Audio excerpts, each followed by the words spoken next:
Listen, your savings account is robbing you blind. But don't worry, I found out a way how to make my money work for me in my sleep, and I can help you do the exact same thing. Now, this isn't no get rich quick scheme. This isn't no pyramid scheme. This isn't something just trust me situation. This is legit, and this is something that your every average day person can implement in their lives, and they can really get to a bag. This isn't a short-term play. It's a long-term play. There's a promo going on right now, so you definitely want to jump on it before the price goes up because this is too valuable. The link is in the description, and hey, let's get our money up. Let's get back to the video. What up, what up, what up? Welcome to another show with Banter and Barter Show. I got the crew with me. I got unbiasedly Raw Marcus C and my dog Macaroni Tony. What's good with y'all, fam? What's poppin', twin? How's it going? Hey, you doing? What's good with y'all, fam?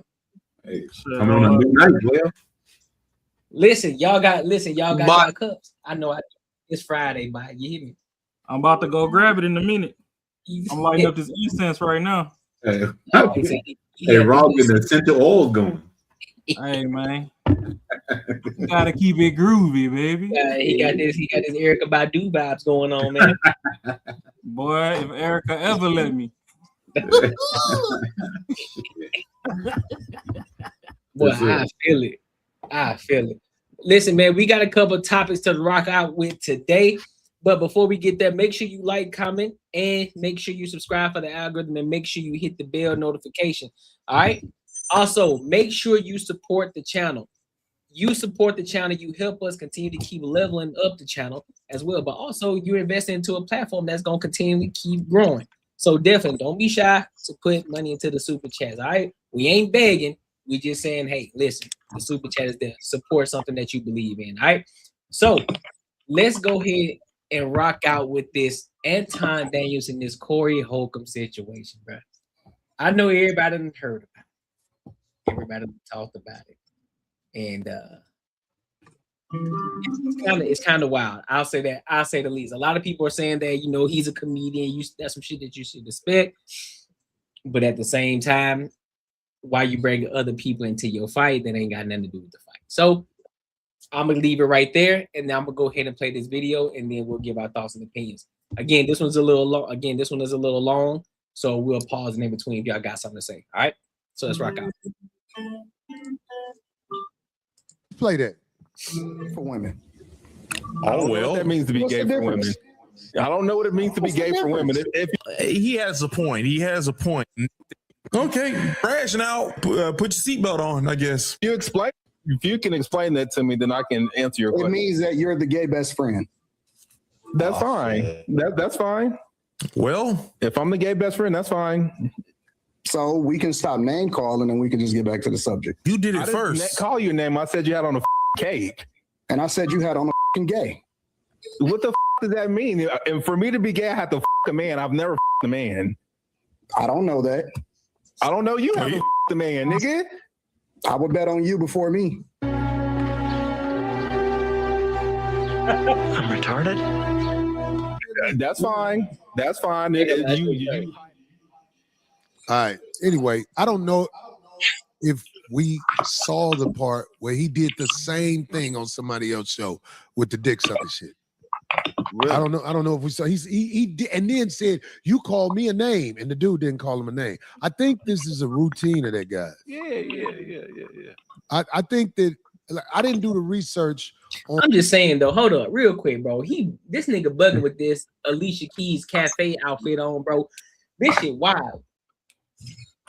Yo, but he's still bugging with he got his I pay my friends to agree with me shit because what he's talking about don't fucking make no sense. Yeah, they're talking about dick sucking, but nobody got mad. Like it wasn't even an issue. Like he may talk about it, but Quentin never got mad about it. He wasn't like, yo, like don't he didn't do like he did. So you can't even bring that conversation up and be like it's supposed to be on the same level because he gave a fuck and the other dude didn't give a fuck. Like I don't even understand the comparison to this shit. Yeah, because the thing is, Quentin gonna clap back with his words. Now we're not saying that Quentin ain't gonna throw no hands or nothing like that, but we're saying in this instance, we understand the room and we understand that, you know, Quentin, he he got a smart mouth, so he gonna say some smart shit back. Like, oh, like nigga, I don't know what the fuck you talking about. What does that even mean?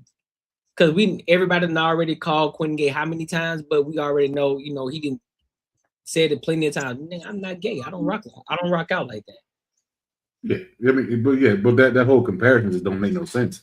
Because he like it's a false equivalence. Like him talking about you went like I don't know. I think Anton at that point in time, he all the way off on this one right here, bro.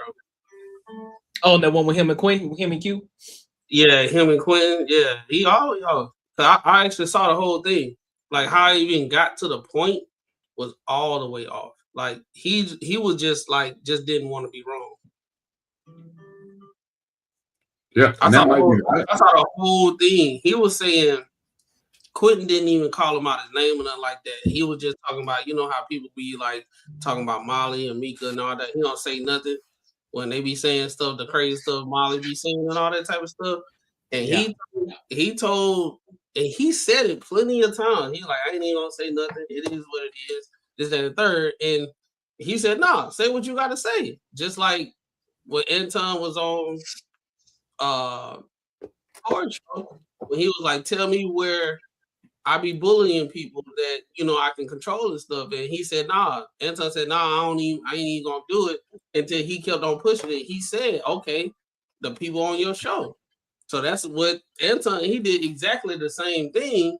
And he said, Quentin said plenty of times, he said, nah, I ain't gonna say nothing. I ain't gonna say nothing. It is what it is. Let's just go on to the next thing. He said, nah, say what you gotta say. Well, and he was like, man, he's like, yeah, you know, you be wearing that cape. He was like, you be wearing that cape, nigga. And when he heard that, that's what Anton said, and you be wearing gay. And he was like, I don't even know what the fuck that even means, like wearing gay. What you talking about? Yeah, that was wild work. But then he was like, he was sucking dick. And he was like, okay. And actually, Quentin handled himself. He could have went on a fly wall. He could have went crazy, but he just was chilling. He didn't go crazy like him and Slimmy usually go into it. But that's the point. But that was the point. But like that's the point in this situation that we saying is like Quentin could have went off the rails, but Quentin didn't. But the fact that Corey Holcomb decided to go off the rails is like, bro, you up here bugging. You Quentin already know he ain't like that, but now you going off the rails, Corey Holcomb. So, but again, I get it. I've said it before. What up, Ash? Again, you know what I'm saying? We can't say it or tell somebody how to respond, but you know, we just see the difference. That's all. But we can't tell somebody how to respond, but people can see and assess how somebody responded. Like, bro, you was off.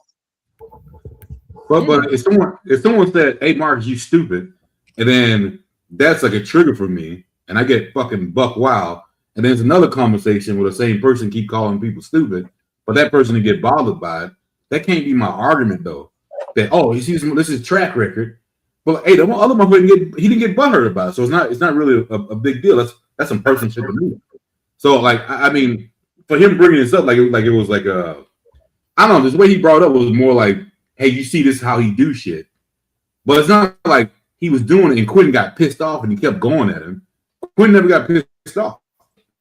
I think this situation. I think I'm gonna keep going. Then I think that's something different. I think honestly, this situation is. I don't think Corey he can articulate himself how he want to, but I think he was showing like it was the same situation and the same thing Anton was telling to Corey. He saying, no, you be doing this on your own platform to your boys. I think that's what it is, because it was like, okay, you talking about the dick sucking shit. Quentin, that whole dick sucking shit with Quentin was unwarranted at all. It wasn't even, and then it wasn't, and then he not doing his research. Now he doing his research on the aftermath. It's like, damn, I'm looking at this situation. Somebody, I'm pretty sure he did do his research. I'm pretty sure somebody showed him a clip and sent it to him. And he said about the dick sucking shit. But he would say, okay, how did this get to the point of the dick sucking shit? And only thing Quentin said, he was like, you be wearing a cape for Molly and what's her name? And then the jump from you be wearing a cape to nigga you gay and you sucking dick and shit to one of your homeboys, that's wild. I think he trying to draw the correlation. I mean, I watch that shit a lot. I'm looking at the situation kind of objectively. Quentin do say but you gotta look at it though. We all looking at it objectively though. But even in that situation, was that part warranted for Anton to call Quentin because he said Kate? No. But in this other situation, that's a totally different situation. You say you kissing the ass of the white man versus you putting the cape on. You know, that's those two different things. So what I'm saying is I ain't taking up court. I mean, Corey. Yeah. I'm saying like I think I see what he trying to do. He trying to draw a correlation. It's just a false equivalency. But he said he drawing a false equivalency because the nuance of the situation is you said you kissing the white man ass. Quentin was just saying, and plenty of times he said I ain't gonna say nothing. Anton forced it. And he said, and he didn't even be disrespectful. He said, you be wearing a cape. And he be like, you be wearing gay. That's kind of like, hey, come on, that's kind of crazy, bro. That's kind of crazy.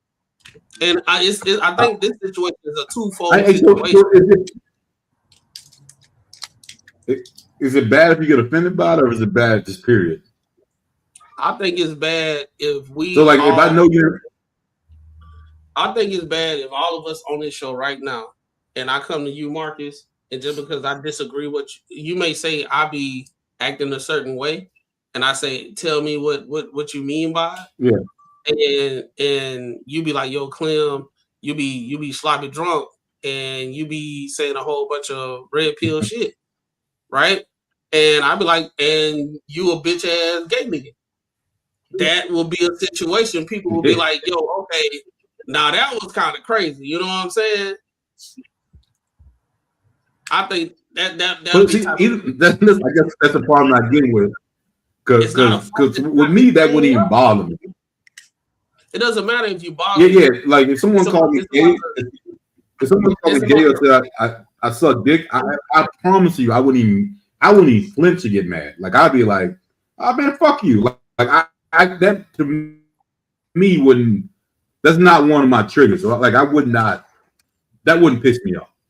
But I mean, we all got different triggers. Like, I mean, I get it. I mean, it ain't even about having different triggers. You don't have to be mad at it and everything. I could be a man to understand, okay, if you get irritated, I see how far you will go. I'm seeing how you move. I'm assessing how you move, and now I have to do my own assessment because we just having a general conversation. You got butt hurt and you went to that extreme. Now I gotta see you as a person, how you went that far. You see what I'm saying? You ain't gotta get triggered or nothing, but you went to that extreme. You see what I'm saying? And then you ain't gotta be mad at it, but at the same time, for you to do that, it's like, okay, damn, dude. And then Quentin, he took it like a G. He ain't go off the rails, and we all know how Quentin can go. He didn't do it that way, but at the same time, like, dog, everybody can see that was unnecessary. Two things can be true at one time, bro. No. Because you know what? Because the way Anton was doing, I'm agree with you. He wasn't playing. Like he seemed like he was irritated. So, like, to me, yeah. If you don't say that because you're trying to hurt me, then yeah, that's a different kind of situation. I didn't figure out where you're coming from. But if you said because you're trying to fuck with me, that's something different. Like if you didn't know that was like something that pissed me off, and then I told you, and you need to straighten that shit up, then we got a problem. But like, if to me, it does seem like Anton got pissed, and he was trying to get at him some kind of way. But Quentin wanted to have it. He was like, whatever, man. Two things can be true at once. I cannot be affected by it, but at the same time, I can see how you carry yourself and how you respond to when you get irritated. Yeah, but at the same time, if you say some personal shit, yeah. And it ain't even personal because it's one of those things. Everybody always say Quentin gay and shit. You know what I'm saying? He get that all the time. That's not the issue. But if you the same person that's on the panel saying, "Hey, this my dog. We've been running together. I know he ain't like that and all that type of stuff. I know y'all be saying that shit, but he's solid and all that type of stuff." And then when you get irritated because of an opinion and you go that far to act just like the damn people that be saying shit in the comments, that's kind of wild to me. I ain't gotta feel no type of way, but I can see what you're doing right now. But see, me, it'll be something that's like in me, you got at it. You're like, Mark, fuck you fat ass motherfucker. Then that'd be something different. And I'd be like, hey, I'm a little chunky, so you trying to come at me. Like, you trying to come at me hard. So, like, but if you call, if you say some real shit, then that might be different. Hold on, what I miss? I miss something? I ain't gonna repeat it. Hey, I start struggle streaming, man. No. Oh, hey, I start struggle streaming, bro. Tonight about to be a good show, bro. That's all. I didn't say no wild shit. Mark, I know struggle streaming. Mark, I know what you're saying though, but in the context, what the example that you gave is not the same. It don't hold the same weight of the interaction. Because he was trying to. He was trying to intentionally. He was trying to intentionally, like, disrespect you as a friend in front of everybody. When the same people in the comments that was saying stuff, the same friend was taking up for me saying he ain't like that. It just he knew that the comment section always say that, and he was using it as fuel because he was irritated. That's what I'm talking about right there. Like, even you, I can call you a fat fuck, right? You ain't tripping, nothing like that. Even though it might not be true, but if the chat always saying you a fat fuck and all that type of shit, and I be like, yo, Marcus, he a cool dude. I know y'all just be hating and all that type of stuff. And you say something that I don't like, but you didn't disrespect me, and I said, well, you a fat fuck then, Marcus. You be like, okay, I see. Okay, you playing on that type of shit right there. I see. I ain't tripping, but I see what you doing though. You see what I'm saying? That's my whole thing about that. That shit was fake. I smell you. I hear where you're coming from. I'm pretty sure they chopped it up in the back end and they cool and everything, but that right there, that was some pussy shit though. But at the same time, with the Corey situation, he trying to make it the same thing, but it's not. Yeah, it's not the same thing because Corey started it. Quentin didn't start it. Well, not only did he start it, but Quentin and Anton got rapport. They know each other. Yeah. You and AD, y'all know of each other, but y'all don't really know each other like that. So if we gonna really say that inviting people to other people's parts is off the table, then zoom out. Nigga, you invited him to some ass.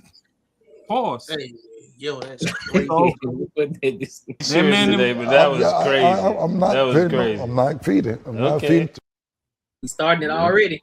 So on the rebuttal, already. Pause again. He invited you to some meat. So you can't be mad. Like y'all was going tit for tat.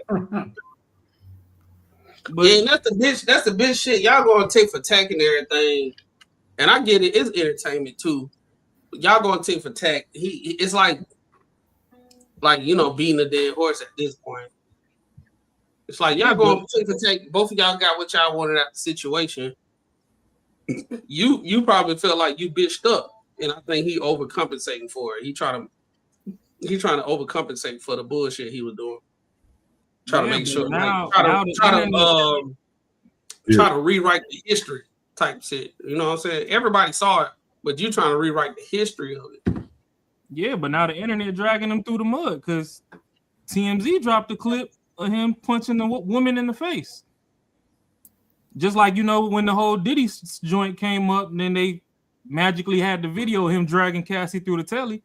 It's like, hey, if you would have maintained frame and operated in the confines that you're supposed to operate, motherfuckers wouldn't be digging up the skeletons out your background. But now we done seen you cold clock somebody. We ain't see AD do it. So that look wild too. Because now it look like TMZ just trying to paint the narrative that you just beat on women and you ain't gonna stand up to no dude. Which, don't get me wrong, it was another comic that he punched. Granted, it was a woman. And comedians, to varying levels of degrees, they do got squabbles because they fight all the time. Hey, you stole my joke. You did this. You did that. They be in the back room fighting. So he got in a fight with a woman comedian? Man, that joint on TMZ. YouTube don't like violence, so I'd say pull it up. But if you go on TMZ, that joint on there. Unless you can find one that's like edited out. Hold on, I can go to it real quick. Hold on. Oh, there you go. He pushed him in the face. Story is being flipped totally about the truth and what happened. That you hit him. That's what now I'm hearing is word on the street that I'm an attacker now. Or why do you think he's saying that? He doesn't want to go to jail. Me? Likely. I mean, it is an assault. Yeah. See? At the time, there are witnesses who saw what happened. Where was it? Say it again. Oh, he got jumped. Rwanda, he got jumped. Damn. He deserves that. As he should. There are witnesses who saw what happened, but he also has people who are willing to lie for him as well. Yeah. And is there camera at the lab? Nah, he wasn't getting jumped. The dude that he was fighting was on the ground. They were trying to pull him off of. Factory? There's cameras all over the improv, and that is the footage that we're talking about. Footage shows Corey Holcomb reaching over 2 people and punching me out, and my whole head goes back. And it's a whole horrible whiplash thing. It's horrible. It's like he punches me at 30 miles an hour over the security guard and another person who's trying to keep him away from me. Right. So it's horrible. When you see it, when you see the footage, it's going to change your life. Why do you think he's lying? Not too much, Marcus. Get in trouble, he just got put on a new tour. So of course there's money that is going to be made, and I guess he doesn't want to lose it. He's saying that I'm trying to, mess his career up or whatever. But it's like, where did this beef start? Like what? Where and when? Yeah. Well, and why? From 12 years ago is more from when it initially started, when he wanted me to be his co-host on his radio show. And I flew out here to come meet with him, and he got me a hotel room and then was mad I didn't let him come upstairs, and he wanted to have sex. And I was like, no, sir, I'm sorry. I don't mess with married men. I'm sorry. So after that, he had nothing to do with me ever again. Years later, I'm doing comedy and succeeding, and now he's mad. Like, so last June, he jumped into my conversation I was having with another comedian in June, late June. He said, then I will super sock this. If anybody loves her, come get her. Take her away from me right now. So that was in June. He didn't finally hit me until December. Do you have witnesses about him having that conversation? Yes. Are you going to bring those people in March? Knowing that the Laugh Factory has this footage, is he banned from the Laugh Factory? Well, it's the improv. I'm sorry, the improv. Knowing that improv has this footage, is he banned from the improv? Yes, he's been banned from the improv. And also, if anybody were to see any sightings of him, they're like, please report, because he's been trespassed. Yes, by the police. Yes. So people are even like, if you have any sightings of him, please report. Yeah, that's that whole debacle. Trina. Yeah, no, hey, he ain't do that at Intown. When he got an Intown face, he ain't do that. That's what we saying. He got an old girl face. It wasn't like she was in his face doing some shit and all that type of stuff. She was talking her shit. Cool, talking shit. She probably said, ain't no telling. She probably said, I'll do this X, Y, Z. But she didn't. He closed the distance. And this is exactly, and he did this, and this is exactly why we go all the way back to that situation. He got up in that time face, but guess what he didn't do? He didn't put his hands on him. And so it's like, hey, you can say all that. And again, we just had a full-on conversation about how disrespectful Anton can get. And he got disrespectful. Guess what Corey didn't do? Nothing. So that tough guy shit is out the window. But you see, what blow me too is people are like, oh, well, he ain't do nothing because Anton security was there and he was armed. And I'm like, okay, that ain't stopped King Von. Facts. If you gonna crash, you gonna say nothing that blow shit? You said what? Your boy said that blows me. Hey, you said that blows me. I thought your boy fucking Mac was gonna be all over that one. Hey, If you catch it, you gotta call it out. We got the clip for it. Yeah, you know. I don't know what about Fridays. Y'all wilding, bro. Hey, if you catch it, call it out, baby. That's crazy. But nah, hey, we all drinking now. So shit. That's crazy. But nah, so that's what's kind of wild though. It's like, okay, well, in that situation, it seemed like anytime somebody fly out to you, they just liable to catch hands at this point. But but it was what? Anton, a security guard, and Mika, from what the reports are saying. Yeah. But you're in the studio. You got Darlene, not that she should be jumping in the middle of anything. Craig said he did the dash and blocked in the driveway and all sorts of shit and Superman'd over the fence, and you know he was there in time, sort of, kinda. Plus, you had whoever was behind the camera, whoever behind the switchboard. Like, you had more people than him outnumbering. I'm sure to look extremely bad if security just shoot you in your shit. So I doubt that that'll be, you know, the route that security would take, unless y'all just think y'all finna jump him, and then, you know, self-defense works in his favor on that end. But nobody even ran up. So from the looks of things, y'all could have shot a fair one for at least 5 hits apiece before anybody would have got close enough to break it up. Because I know Darlene was doing de-escalation tactics as the words were heating up, but she was also making sure her footing was straight, so if she had the bad back, she could get up out of there. Yeah. True. So I don't know. It's just weird. And like I said, I had read up on this clip, and it was from like December 2024. So everybody trying to make it look like it's brand new. Like it's really, this shit old. And it's old. But at the same time, it's like, okay, how come she called pause and he didn't? That's true. Like, you got anything on this? Oh, Ash, can you hear me? I'm sorry? No, I'm saying, you got anything on this? Oh, sorry, I didn't catch my name. No, my bad. No, pretty much what you guys are saying. I mean, I don't fuck with people that fuck with women. So, and then I watched the other one that we did last time about him not doing shit with whatever that man was, and then he's dressed differently. So I'm assuming he did some shit again. And so, we ain't even got there yet. What happened with somebody other dude? What you talking about? No, she's talking about the Anton. She's talking about the original shit that popped off. The original Tuesday, then this is the follow-up Tuesday. Yeah, we ain't even got there yet. This is just the beginning part of it. We ain't even got to the whole thing yet. On that man to be prepared, or I wouldn't have even had him on because he was ass kissing on the phone. Yeah, like dead ass. I just want everybody to know who watching. I love Corey Holcomb as a comedian, but everything he's doing right now, what he about to do and say, he narrating his own version of the situation, and he playing the victim. I mean, that's cool. My problem with it is he up here in Moist Ministries. Every 2 seconds, somebody kissing ass. So he gonna start sassy school so that the sissies can be right. And all this, like, for somebody that don't like the Moist Coalition, you sure got a whole lot of moist mandates.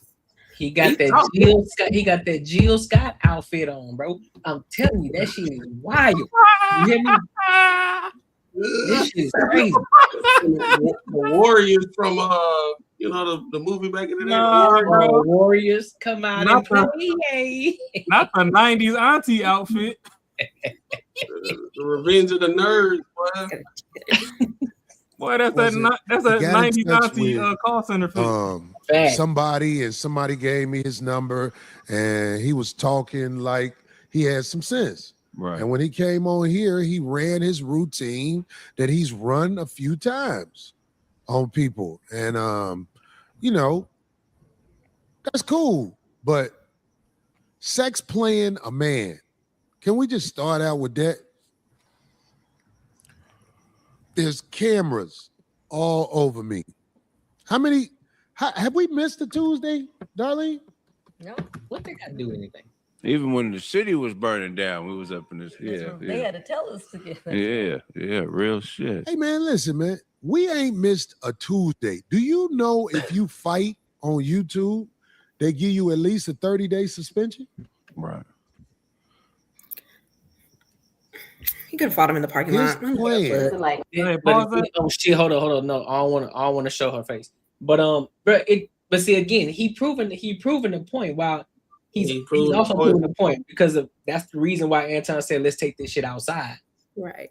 Like, let's go outside because I don't want to fuck up your platform. I respect your platform. I don't want you to lose your money. Nah, fuck that. That's crazy. As she called that out, and that's actually what Anton was trying to do. Fuck the outside. In the heat of battle, he don't miss. Nah, I'm just playing. Nah.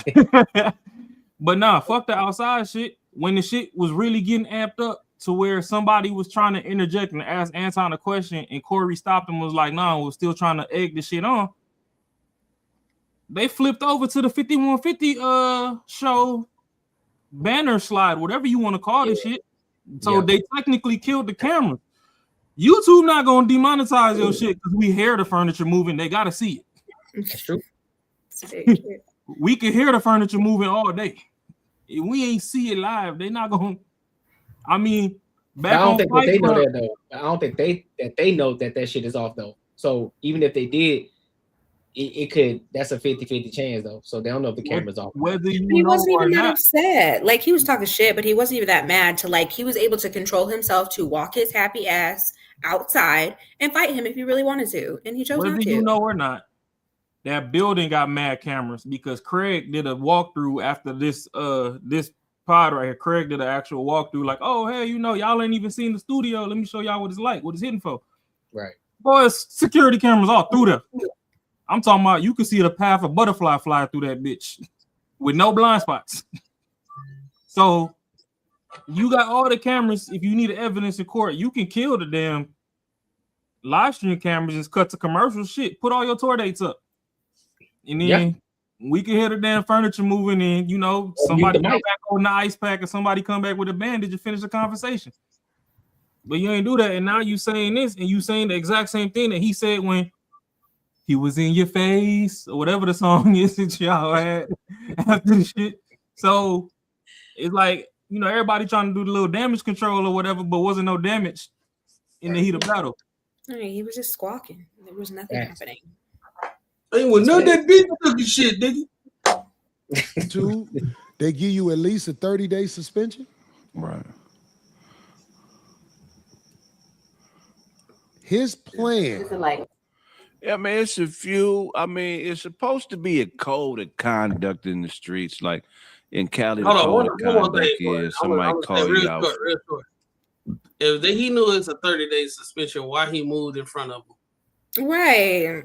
Did the whole get up, move over, let me sit down, let me get in your face, let me say the same thing over and over again. Like, so you weren't gonna do shit from the beginning. Go sit down. Exactly. You already unless he just got put up on game after the fact, and now he want to try to reiterate it to make himself look better.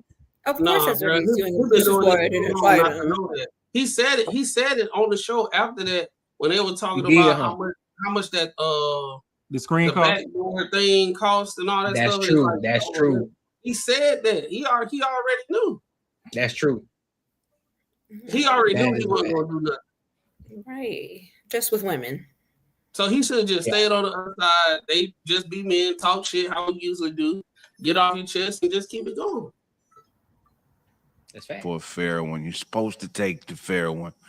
But that's bullshit, man. We got too much to lose, but man. I know where Corey's coming from though with that. You're right. It's like who's to say who's what? You know what I'm saying? Like, what is it because you grew up in a neighborhood or were you affiliated with gang? Are you in a gang? I mean, what's the exact definition again? That's subjective, but yeah. Is it, here's the thing. I think people interpret, everybody interprets what we do differently, you know what I'm saying?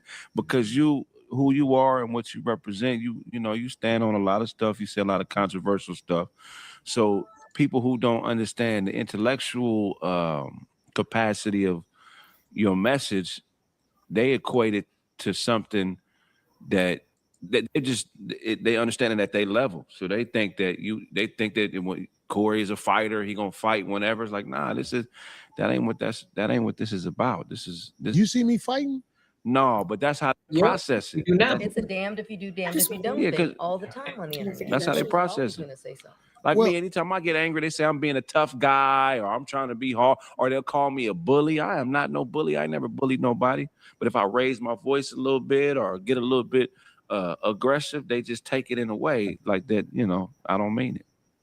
Hey, yo. I don't mean to cut you off. No, you ain't cutting me off. I ain't gonna hold it. Some niggas just gotta look, bro. I ain't gonna hold you. Some niggas just gotta look like, hey man, why you raising your voice home, bro? Like you about to do something, dog. What's good with you, fam?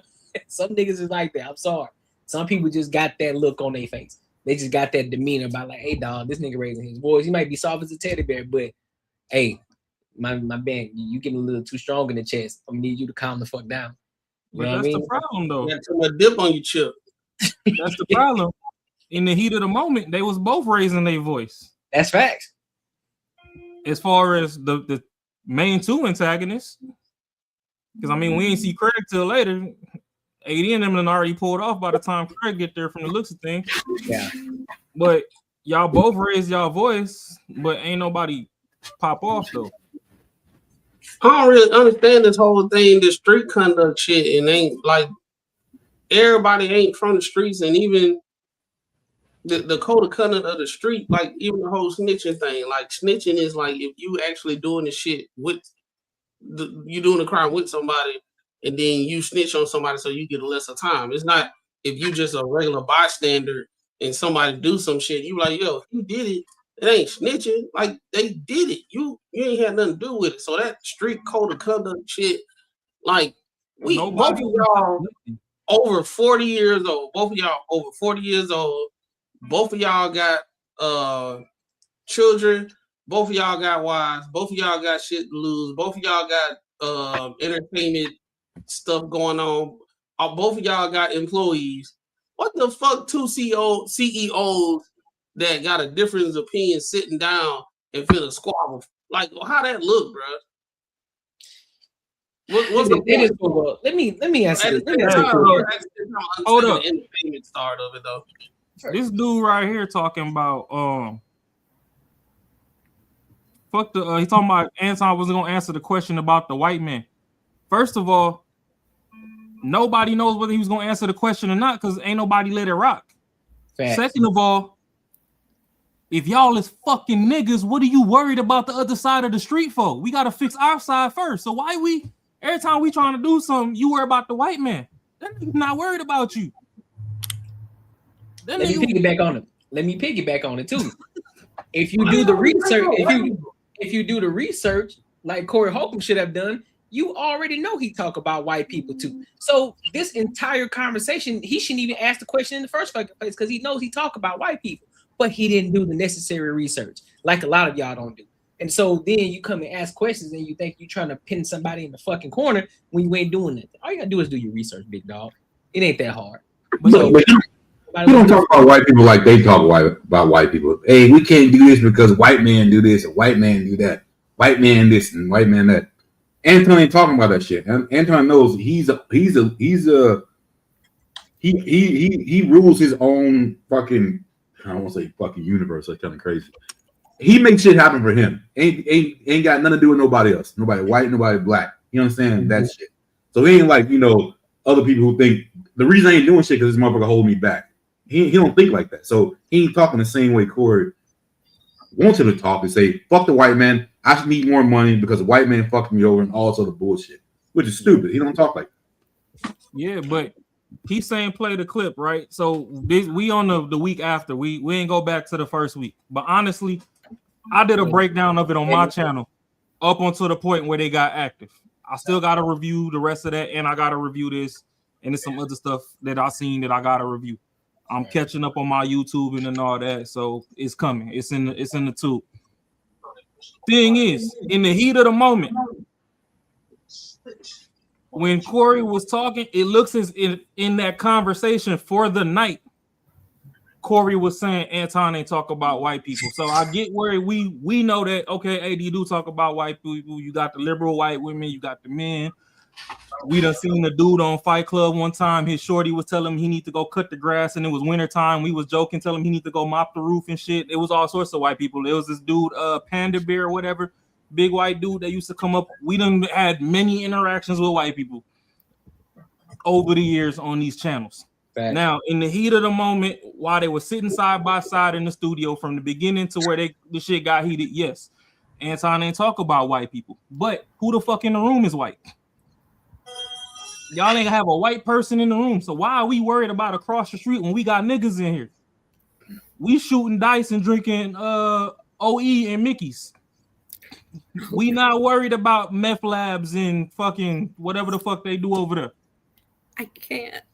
So what is we really talking about? So let's focus on these black issues first. Then we get us out the way. Then when you want to expand, you can start worrying about the white. But for now, we not worried about them. That's the problem. Y'all be seeing them little snow bunny cheeks and get distracted and run off and they fuck your life up. Adam, how about you go do this? Go talk about the situation of him just mushing that woman, and then come back and have this conversation. Because again, he has smoke for the woman, but he ain't have smoke for Anton. So that just kills your entire argument. What you're trying to talk about right now, big dog. But I'm gonna go ahead and play this clip though. Hold on, Corey, you gotta play. You gotta show the picture of Corey, and when you like, oh, I'll do it in a minute. Trying to make sure, because I know what happened. Now, this is what the internet has done. The internet has created an AI video where different outcomes and different ways it happened was shown. They've edited the truth. Hey, do we have what happened? Yeah, I got the clip. Play that. Yeah, when you get ready, let me know. See, it's people who have edited the video to make the video look like he stood up to me and all. I was like, what is this? When I saw some of the edited videos, I was like. I wish he would have played the edited video. This AI,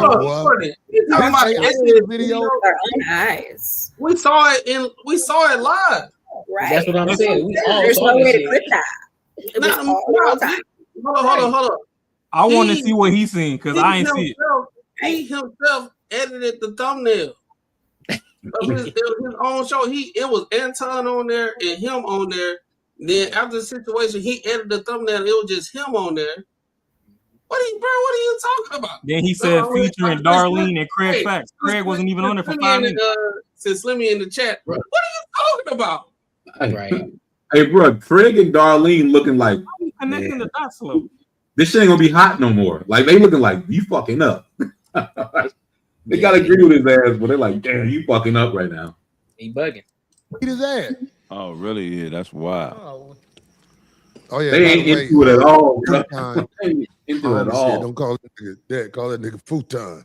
Oh, well, that's hilarious. Instead of saying his name. Oh, futon. Okay. Hey, futon. Thanks for not beating me up, man. Thank you. I call him the evil whining. That's ZZ whining. That's the only whining that can't sing. He beatboxing whining. Thanks for not beating me up, man. I really appreciate you, man. Hey, I thought I would have videos ready when the show started, but that's not what happened. Ain't nothing I could do. So can we just play the one you sent me, Abe, where we'll just take the time out to do this one because I want people to have a copy of the video, how it really happened, and not the AI video that people are putting out there and making it seem like he showed man tendencies. This is bad that none of the videos are ready. I mean, like, I don't know what to do. I'm gonna go hire a producer so we can have this stuff done from now on because I can't do this like this, man. It's the videos. I don't know how to get the. Okay, fuck the videos. Anyway, so the man came at me with sex play. I'm not talking to everybody because everybody might not even understand what sex play is. That's the word. That's when you talking that backdooria to a man. The man came at me with sex play, and I tried to warn him. I tried to tell him, you can't play with me like that. Gay stuff. So I'm realizing the camera's on me. It's a lot on the line. It's a lot on the line. But he's trying to act like he a man. I bet my life and safety he wasn't a man when I asked D to move and basically sat in his lap. Because if you walk up on a man like that, you could get your eye poked out. You can get sucker punched.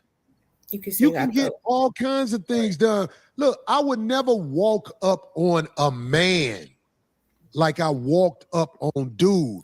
I knew he was bumping his gums. I knew nothing was going to happen how I walked up on him. But except for like when you arguing with a female. Because that's all he did was yap after he backed up. Because when I first sat down, I was right up on him. Then after that, he kept yapping. A little bit after that, because I kept telling him, I don't do that dick sucking shit. He kept yapping. So I'm like, all right, say I suck dick again. He folded. That was my out. That was my out. I was like, this is all smoke and mirrors after this. Because I don't know why people who understand life couldn't see. The man was too scared to take his glasses off. He was froze. Why would you he care just about was yapping. Like when you arguing with your girlfriend. The man, look, we're not talking no hypotheticals. I ain't gonna say what I would have did. I heard the man said I was shaking. Okay, if I was shaking, I bet you didn't say that sex play to me again. So he gonna run with that. He gonna run with that. He gonna run with that narrative. He gonna continue to run with that narrative. He didn't say it again because he hear all of his people that's rocking with him. Oh, he ain't say that shit again. He gonna continue to keep running with that, bro. This shit wild. Courtney, he talking about backdooria. You the one that brought up the back. Facts. Pause. Anton said get it from the front. Facts. Hey, that's facts. That's facts. Bro, go in time out, dog. Go in time out, dog. Hey, it ain't no one or the other, dog. You did a double felony right there, dog. Hey, this Corey show, bro. The shit just wild crazy. We got the clips. We gonna have to just drop Mace off in there or something because that's on Corey, dog. Hey, Sean, word to mother, Sean. You wildin'. You man wildin', Sean. That shit is crazy. He over here trying to Euro step on the I highlight had reel. production in Vegas this week while I was on stage joking and singing. I'm the entertainer. But he has mastered a wickedly brilliant way to get people to clickbait what he's doing. And it's a very dangerous way to live. It's a dangerous way to live because the things he did during this week, exactly, he really played himself because he has nothing else to do but talk crazy and act like he's doing this and act like he's doing that. Homie, well, thanks for not beating me up. That's all I got to say. Thanks for not beating me up, dude. All right. Yeah, I'm glad it didn't happen too because that 30-day ban, then the only place they would have been able to go hear about it really was. I'm stabbing at the nigga. I'm trying to bring some. Hey, yo. You know he's not who you he said me. he is. Now somebody else got something to say about that cake ass nigga. Go ahead. No shit. There we go. Yeah. Okay, I want to talk about the situation with the brawl he was with because she wanted to make herself known. Somebody else who's chasing attention. She wanted to make herself known. When I said, get your ass and your bitch up out of here, I didn't say no names because I didn't even know who that was. I was stabbing at that nigga. If you really smart, you know that. I'm you with the bro, get your bitch up out of here. I'm stabbing at the nigga. I'm trying to bring some courage out that nigga and make him stop doing all that talking. That was after he was walking out though. So basically, just before I play the video, so basically what he's saying is he wanted him to jump first, to put a battery in his bag, to make him say, hey, now I want to fight you. Even though he already done said plenty of times, he just said it 3 fucking times already. What you need to say it a 4th time for. So you just trying to continue to egg him on so that way he can make a move. So then it'll put a battery in your back. Got it. And this is about the video with the girl. Yeah. So now he's talking about he's about to get into it with the situation what happened with Mika. The chick the chick that he brought. Yeah, the chick that he brought with him. Anton brought with him. And so yeah. The bro, because he was talking shit after Anton got up and walked off, and they were about to leave. He was like, "Bring your bitch" and shit like that. He was talking about what he say? Explain your bitch or explain the bitch.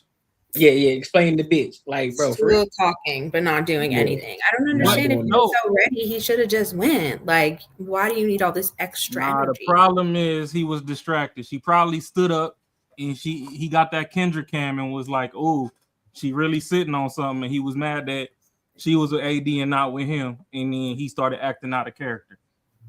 Who was with him? What's her name? Don't know her name, but we got the name. You know her name. Play the video if you got it. Can you play the video? Let's make her famous.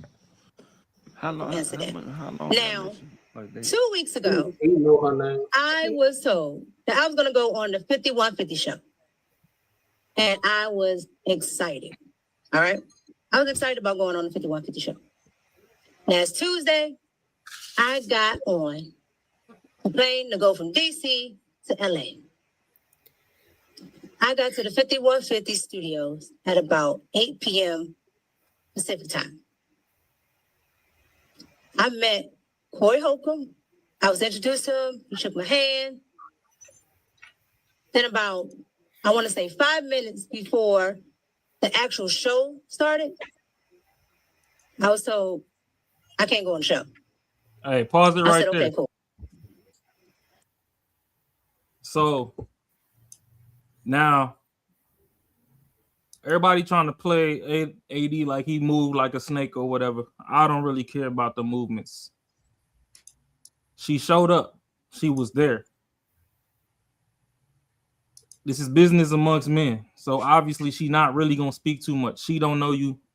Supposedly Anton does.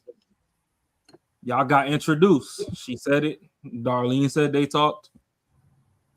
Whatever. Y'all had interactions. It was said a seat was, per her words, it was said a seat was offered for her to be on the show. Then 5 minutes before the cameras get rolling, you tell her she can't be on there? Like that's already weird. Like you moving weird. Like if you felt like her energy was off, you should have never offered the seat from Jump Street. Facts.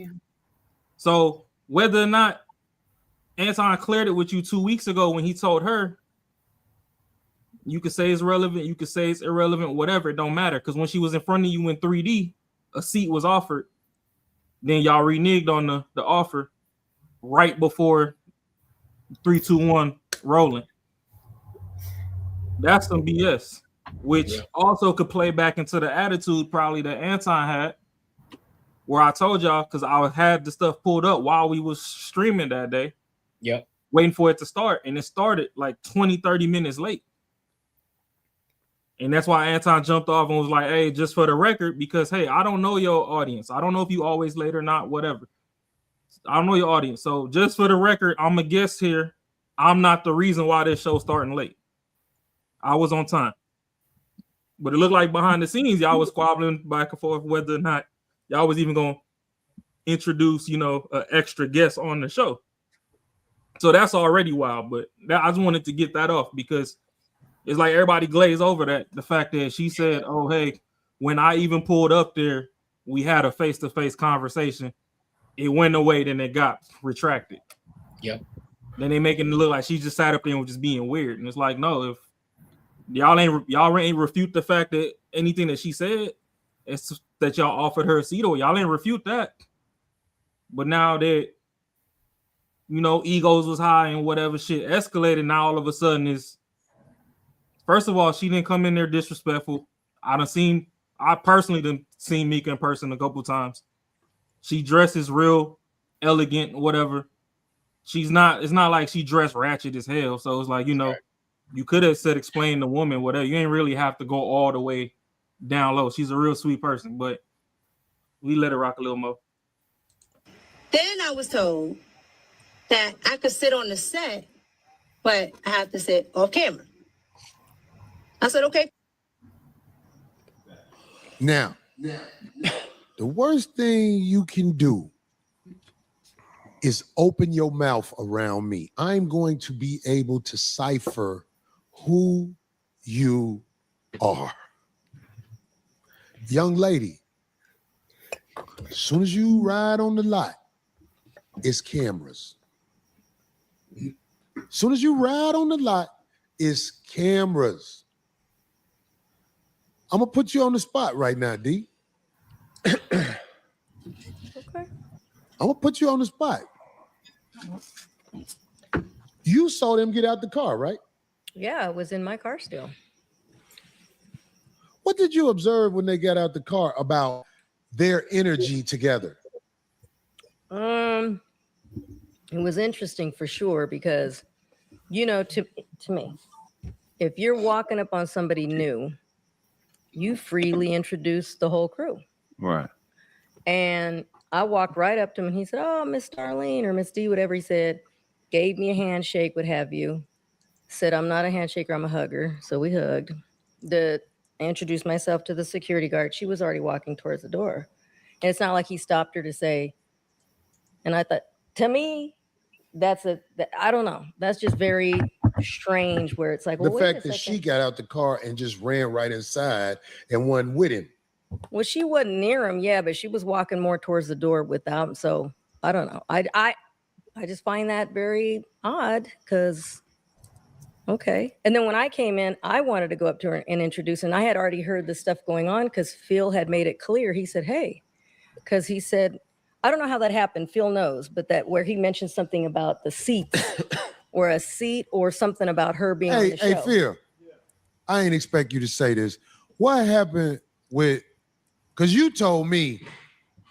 He made it. You told me when I walked in the door and I was looking like, this pussy motherfucker might not be on the show. He didn't ask. Yeah. You said, What happened with him? He said something about her being on the show, and I said, "Did you talk to Corey about that?" And he was like, "No." So I told him, bro, probably not. Hey, hold on real quick. Hold on. Can they hear me? Yeah. Hey, don't it seem like when you and your boy like trying to tell your girl like what happened, and y'all trying to like, hey, follow my lead, motherfucker? Like, come on, like, it's kind of what it seemed like. It don't seem like the truth. It kind of seemed like, yo, like, you know what I'm saying? Hey, you know what I'm at? Yeah, you know what I'm at? Like we talking to our boys, like, hey, I was at your house, right? You know what I'm saying? Yeah. It don't seem like, man, just tell the truth. But I ain't gonna say shit. Like, it seemed like, let's make this narrative. It just seemed wild, right? And I might say the same shit that Tony said. I fucking love Corey Holcomb's fucking comedy. So that shit ain't gonna never change. But the shit he's doing right now, it ain't that cool. Nah, what Corey doing right now? Well, outside of Courtney, I said Corey. If this is your place of employment, are you going to say anything against the CEO? There's no way. Are you going to say something too? Are you going to say some things loosely so you're not lying, but you ain't saying the whole truth? But you like, yo, I'm on payroll. I got to do what I got to do. I'm following your lead. That's how I'm looking at everybody's body language and how I'm hearing how everybody talking. It's like everybody know what happened. Everybody know the potential of the damage that could happen. So we got to do damage control with PR and branding. And I'm gonna stay on code. I ain't gonna say everything that happened, but at the same time, I ain't gonna say nothing to piss Corey off because we done seen plenty of people that's been on his show, they ain't here no more because of similar situations. No, 100%. Fair. Corey rarely puts anybody on his show, period. So Okay, so that's what I'm saying. I want to make sure everybody know what happened, because the broad said he had told her she was going to be on the show 2 weeks ago. Oh wow! So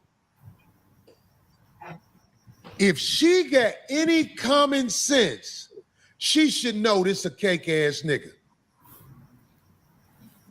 If she got any common sense, she should know, oh, you a fuck boy. You told me I was plugged to be on the show. Because I believe he told her that. I believe he thought he had. Oh, okay. So I'm sorry for stopping it right here. So he said I believe it, but it ain't factual. He just going based off of what he think and what he believe. It's not factual information that he going based off of. Well, I mean, go ahead. My bad. Oh no, I was gonna say it makes sense on his end because if prior to pulling up, Anton didn't clear that with him, right? Because like I said, we reviewing this in real time, so it's like okay, I spoke up to where Mika spoke, and then we let her rock, then we hear people in the chat thinking we choosing sides. It's like nah, we playing it, and then when we get to where we get to, we stop it again. So she said her piece as to what she knew it to be. Yeah. Then he's saying okay, they got cameras. They got out the car. Energy was off. Yeah. Whether she walked past the introduction or not, that's what it is. I mean, we weren't there, so we could just take word of mouth. Right. And I just know normally women are kind of weird when they meet each other anyway. Like I don't know what it is. Not all. I don't know what it is. Like a dude could walk in the room, dap everybody up. Women, they walk in and they look at each other from forehead to ankles 2-3 times before they even make up their mind as to whatever's whatever. Only the weird ones. I didn't watch the whole thing, but did she say that Anton said that she was gonna be on the show? She just said that she was alerted that she was gonna be on the 5150 show. I think the situation is Anton be doing what he do. Usually if he on the show or whatever, he can maneuver in a way, speak to people and say, hey, got this lady here. She a part of my crew. Can she be on the show too since you got D on there? And she's pretty. I think it was one of those things. It was just business. He was going to position it in a way that they were probably like, okay, cool, it's no problem. But when they got there, they said no. And I think that's what it is. I think Mika's talked about this and Anton talked about this, and all three of them saying the same thing. They just have a different point of view of what happened. But I think the situation was Anton was going to just be like, yo, going on Corey Hogan show, you coming with me. When we get there, I'm going to talk to them, try to get you on the show, blah, blah, blah. In her mind, she was like, okay, cool. I'm about to be on the show. I'm traveling. And I'm pretty sure this is not the first time they did something like that. Mm-hmm. Yeah, and I'm sure he did.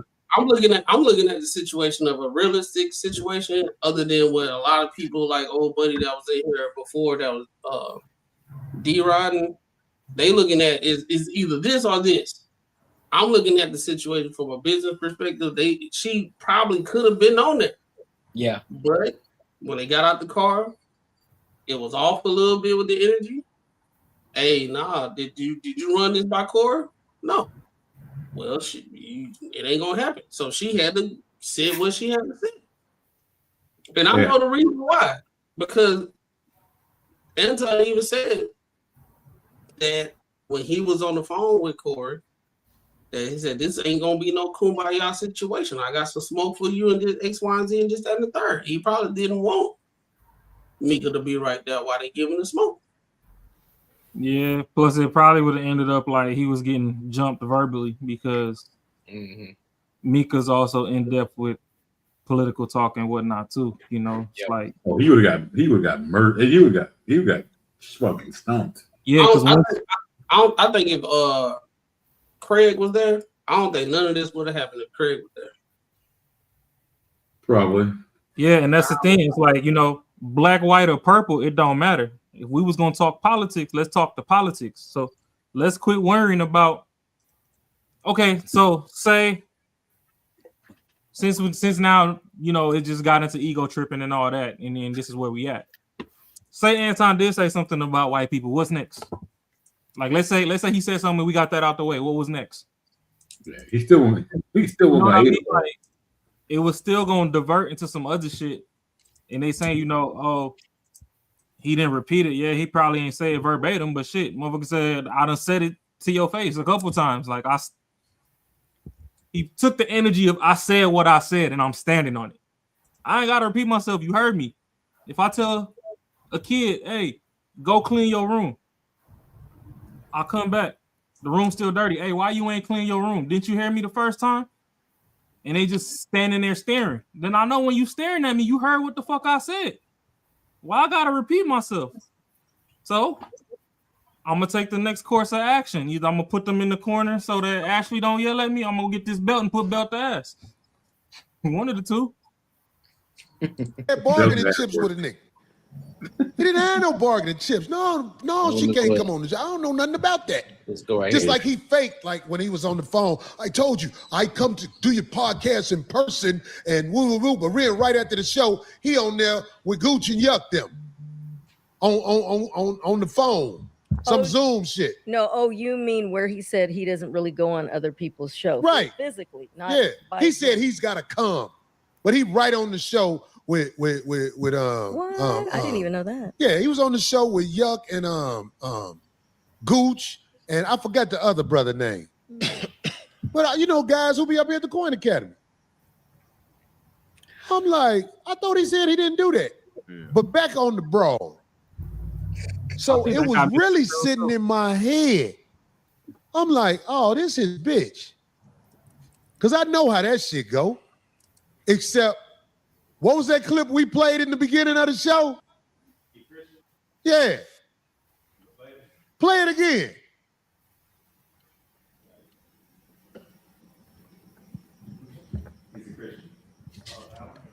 Was it 20,000 or 25,000 people alive? Okay, this is the cameras off. Y'all could have fought like this. Play it again. And muted the mics. Play it again. Do this like this. It's not like you couldn't hit it quickly. It's got to be a producer over there. Oh shit, they got technical difficulties like Roland Martin. Anyway, go to my iPad. What I'm trying to say is this, man. The man claimed Christianity over everything. And Darlene, did you hear me when I said, I think it was before the show started, I said to him, well, the fact that you married is one of the reasons I brought you on here, because you brag on being married. Right, I remember that. And then somebody else in the room asked him something about his wife as well. So it was known. Oh, I guess you could play it. Black people. Do you think black people? I'm a Christian first. I'm a Christian first. Jeez. That was it? Boy. That was it? You use your paper to fuck bitches you would normally never be around. You an ugly ass boy. You brag on having no children out of wedlock. You got a picture of his daughter? No, I'm a dirt bag. No, we ain't doing that. No, we not doing that. What? But you wouldn't fight him over him saying that you suck dick? But you're gonna. This is crazy work. Right, yeah, we're not doing that. We're not showing kids. We're not showing wives. We're not doing that. But that's unfortunate. I thought that he was a funny comedian, but I will never watch him again. Like, he's irritating. I don't like him. Now I can separate the way he behaves personally to his. He's as a comedian, he's funny, but I do have a newfound lesser respect for him because of this. Yeah. You know what I mean? And it shows me how he really operates as a man. Well, if y'all really follow him outside of the comedy, he talks shit about his own kids the same way. He was just yeah, we saw that shit. Yeah. Well, he was just on Deion Cole talking about his son too. Yeah, he don't fuck with his kids. I don't really know anything about him, and I'm not interested in knowing anything further either. When people start moving funny, I'm quick to exit. I don't I don't play around people who move funny like this. Like, I You don't gotta like use him for they for. He's funny. I'll use him for funny. See, the thing is, like, he ain't gotta be in my personal life. So I mean, nah. See, the thing is, the new age YNs, they the ones that they got no limits. They the ones that they go air out. I grew up. I was around OGs. Yeah. He grew up in that same era. He knows. Yeah, but I mean, clearly his brain was part of the ones that wasn't wired right. Because the ones that I had, we had neutral days, like 4th of July. Yeah. All the hoods be together at the barbecue or whatever. Now, the 5th of July is on and popping. I mean, fireworks. Somebody got smoked. But for the 4th, everybody get along again, whatever. You could talk to your cousin and stay on the other side, whatever is good. Kids was off limits. Always. Women was off limits. Now, the only caveat to that was, okay, if somebody owed you some money, somebody owed you 6 figures in the streets, yeah, you might go kidnap somebody close to them to get your money. But you wasn't necessarily planning on keeping them like that. But at the same time, you wasn't really just, parading their people everywhere. Like, you was into it with them. Heck, it was a video, I think it was during the Forbidden Flu from my city, where a dude was walking across a crosswalk, and nowadays when they say it's on site, it really means it's on site. But he was walking past crosswalk. The ops caught him lacking while he was walking his daughter, and they smoked him. But they made sure that all the shots only hit him, and sadly, his daughter had to live through that. But she was untouched. They ain't move reckless and just air the whole block out. They directed their aggression to where they felt like they needed to. So to be doing this is kind of wild to me. Hey, like, y'all want to address? Any one of y'all want to address this? I shouldn't bring him up unless he's super chatted, but I'm gonna do it for this one time. Tissue, I want tissue. You talking about tissue? Yeah, I got it. Because I was about to say something. I don't understand why some of y'all people that be counting another grown man pocket. You are not their CPA. You don't even know. He can say what he want to say. People can say that he ain't making his money this way. He's saying he making his money this. You don't know. You're not his CPA. You don't do his taxes. You're not part of none of that, bro. You sitting here saying that if you want to actually go down that road, based off data statistics, when people inherit people money, they usually fuck it off and they never see it for real. So even if what you said is true, why the hell us as black people always talking about generational wealth? His dad died. If he left some money so his son can do something with it, and he kept it going to get to the point where he at right now, what's the issue, bro? You one of them street code ass dudes that's dumb as hell and not well read, bro. You stupid. Hey, let me know when you're done. Let me know when you're done. I'm gonna talk about it too. You stupid and you're dumb. And the only thing you worried about is just hating on the other dude because you don't like him. And that's really lame. At least people on this panel objective enough to say, hey man, I like this dude comedy. I disagree with what he got going on, this, that, and the third. But at the same time, even me, I called out Anton on earlier how he was talking about his co-host and everything. So I'm pretty much being objective. You, on the other hand, counting somebody else's pockets. You ain't got no CPA. You ain't on his books. You don't know what's going on. And at the same time, if what you said is true, what is wrong with him accepting money from his dad that died? Right? You don't have no empathy for that. He accepted his money from his dad and he said, you know what? Let me do something better for myself. And this is the vehicle that I can provide for my family and all this type of stuff that's going on. What's wrong with that, bro?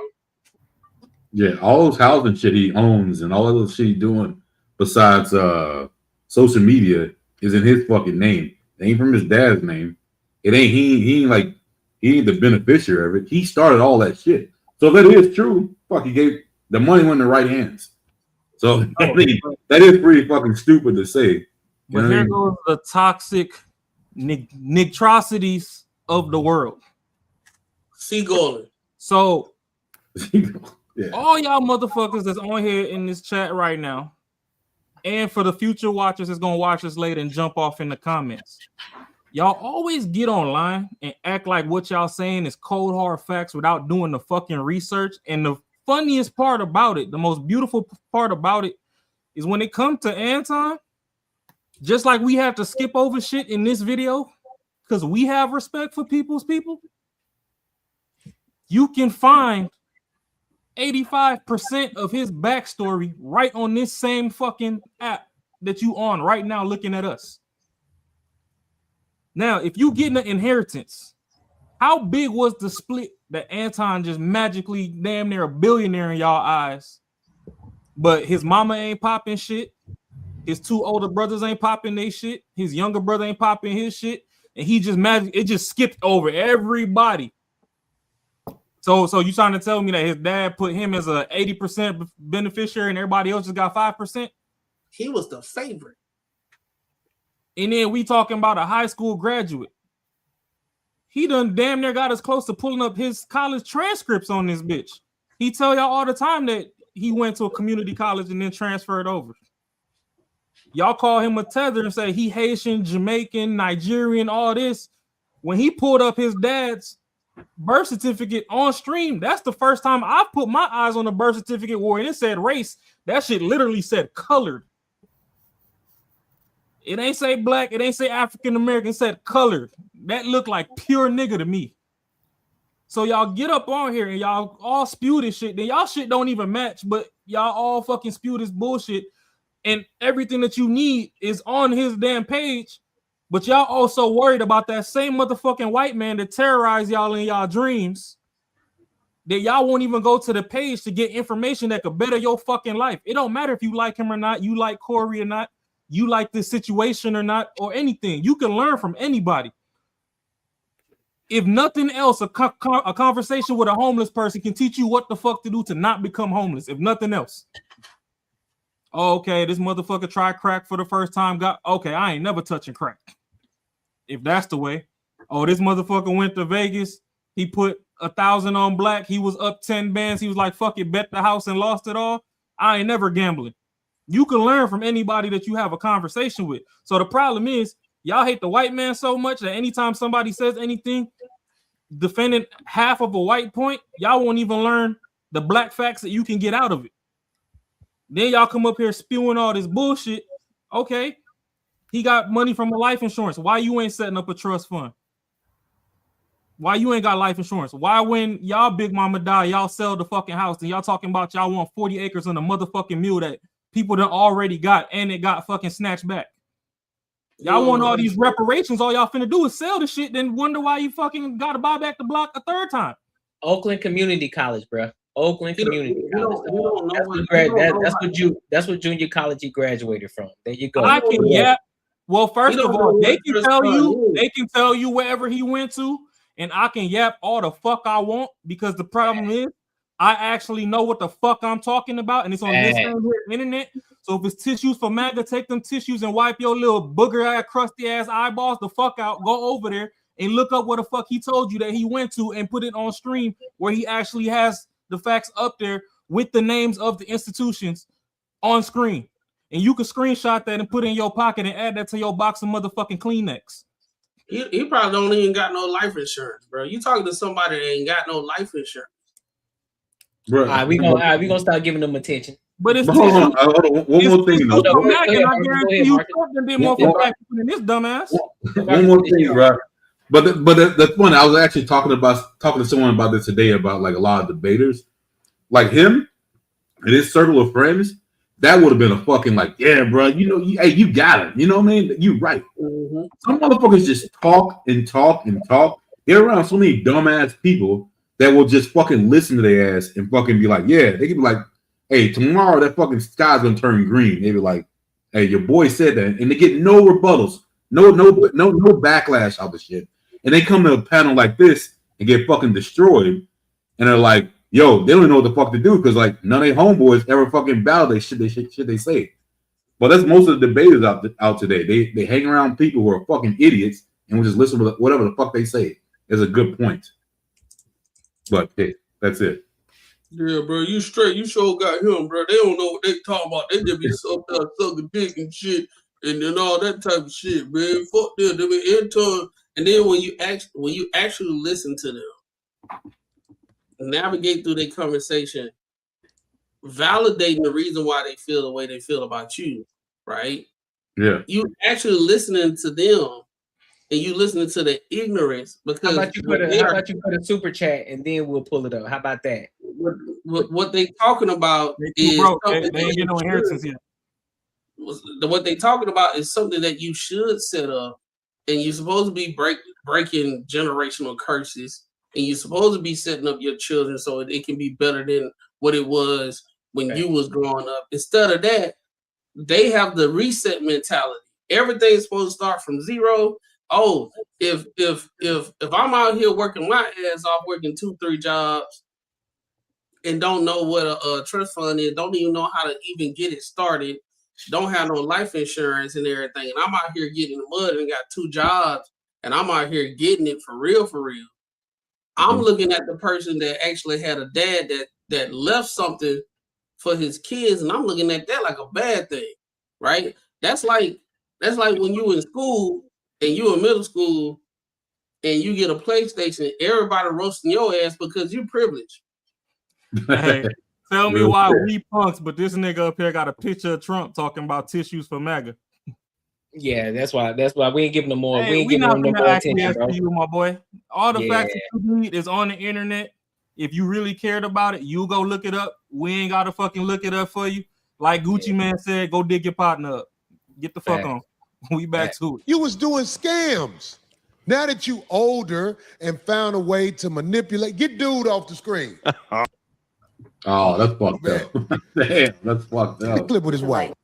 Nope. That nigga gonna put some anthrax in the mail. That's how he gonna try you. That's that bitch off Django. What you want over there? Okay, no, we'll cut it off right there. Yeah, we can call that a day. At the end of the day, bro, it's still that was still sucker shit that he did. At the end, you keep the family out of it, you keep kids out of it. She's an underage child, you keep her out of it, you keep the wife out of it. None of them are on social media like that. They ain't out here talking shit. They doing their own thing, minding their own business. It's between you and Anton. You keep that shit between y'all. I don't give a fuck about this whole street code bullshit. That's some sucker shit. I don't care how you look at it, because even the real OGs, like Raw already said, even the real OGs understand that. Like, listen, you don't fuck with kids, you don't fuck with women. What we got going on is between you and I. And that was sucker shit. So you can try your best to try to play victim. You ain't no victim. You just got showed up, and basically you just pretty much exposing yourself and who you actually are. And then on top of that, this video ain't helping your situation with you mushing this woman's face. So it just kind of goes into everything that everybody's been talking about by you punking. And this ain't me defending Anton, but this is us looking at this situation from an objective standpoint. You didn't punk nobody. You walked up to that woman's face, you mushed her in the face with like it wasn't nothing. You walked up to Anton's face, you ain't do shit, but you wanted him to say it again. So come on, dog. His family. Yeah, you could have did all that in front of him. It didn't. So whatever comes after this, you can't play victim. You decided to put his family on a public platform where you got hundreds of thousands of viewers. So whatever comes after that, hey, hope you're ready for it. Hope you're prepared for it. Hey, the street gonna give him. The street gonna tell him, hey, you need to pray and do your thing. When Anton fucking hits his ass in the pockets, only gonna get if any motherfucker saying, "Yo, pray to God, player." I mean, that's pretty much gonna get. But that's the problem, though. Us as content creators, everybody coming up with narratives, just like we playing all the shoulda, coulda, wouldas with the situation. It is what it is, right? The thing is, if we gonna talk about codes of the streets or whatever Craig was talking about, which I understand. Y'all should have walked Corey off the ledge from putting this lady and his daughter on this thing, because at the end of the day, if Anton wants to play content creator from here till 2040, that's a him problem. She's not a content creator. The daughter's not a content creator. Outside of Anton can try and fan all the flames and call off all the troops all he wants. You don't know how many sisters or whatever, sisters and brothers Anton's wife has that's just not going with it. You don't know how many extra aunts and uncles, bless you, their child has that's just not going for it. They might really be deep off in the streets. Just because he told you on camera he don't know nobody that been to jail or whatever, he might have just been, you know, taking a higher ground on some political shit. Like, oh, if I'm trying to push a clean image, yeah, I don't really know motherfuckers like that. But we all know, you from the hood, you know somebody. Now, whether you rock with them after they get out or whatever, it is what it is. But like I said, if I'm into it with Courtney, I'm not finna bring his mama up, because we done had a stream on here with Courtney's brother was on the stream with us. Yep.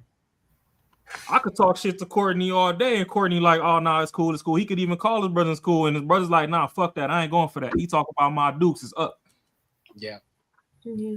So it's just like the same way everybody like, oh, well, next time you come to LA, you got to check in. It's like, well, people know people everywhere. Like, I'm good internationally. I could travel a lot of places overseas. I ain't got to book a hotel. I could just make a phone call, get picked up from the airport, and kick it. Like, you don't know who knows who. So when you expand the boundaries, which I understand, Corey gave us the warning before the storm. He said, I'm a dirtbag. I get it. But you don't know who's going to just see it for content or whatever and just handle it that way, or who just gonna be like, you know what, fuck it, it's up. Anytime I see him, he just better tread lightly. And they might not even ride in on behalf of Anton. They riding on the behalf of you disrespecting my sister or you disrespecting my niece. So it's you open it up to too much ignorance, and that's the problem with the whole situation. Is it kind of did get ignorant on both sides, but hey, in the heat of the moment, ain't nobody pop off. Fuck it, let's get back to these jokes. Let's get back to this money. Let's get back to whatever each person is talking about and move forward. Then if further down the road, y'all can have another conversation on the show. Y'all can come back and talk politics, and maybe, hey, the prerequisite is, hey, for every 5 points you make, please insert the white man into it. It is what it is. But this shit right here is just getting way too funky, way too quick, and it's kind of getting stupid. Somebody section has to be weak. Period. Somebody needs to learn how to spoke and learn how to. He said your. Don't even know how to spell up here type of shit. Man. Hey, Ashley, hey, we talking about dudes now. It's your turn to go. That boy. We're holding men to the fire. Let's go. You gotta be willing to get in on this. On oh boy.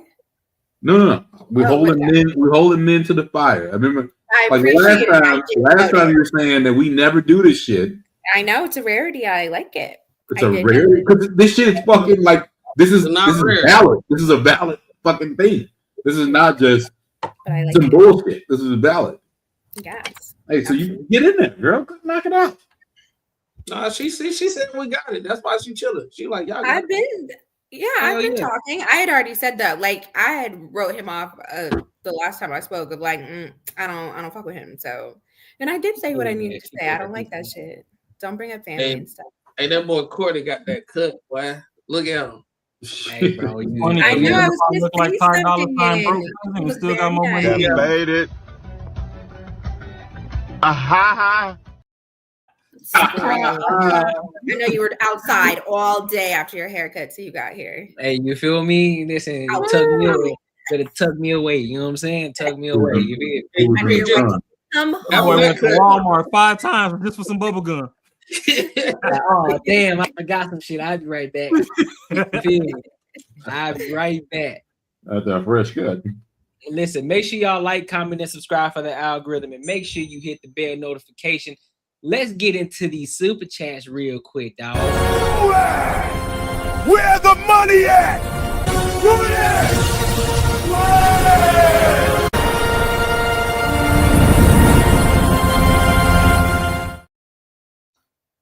Shout out to my dog.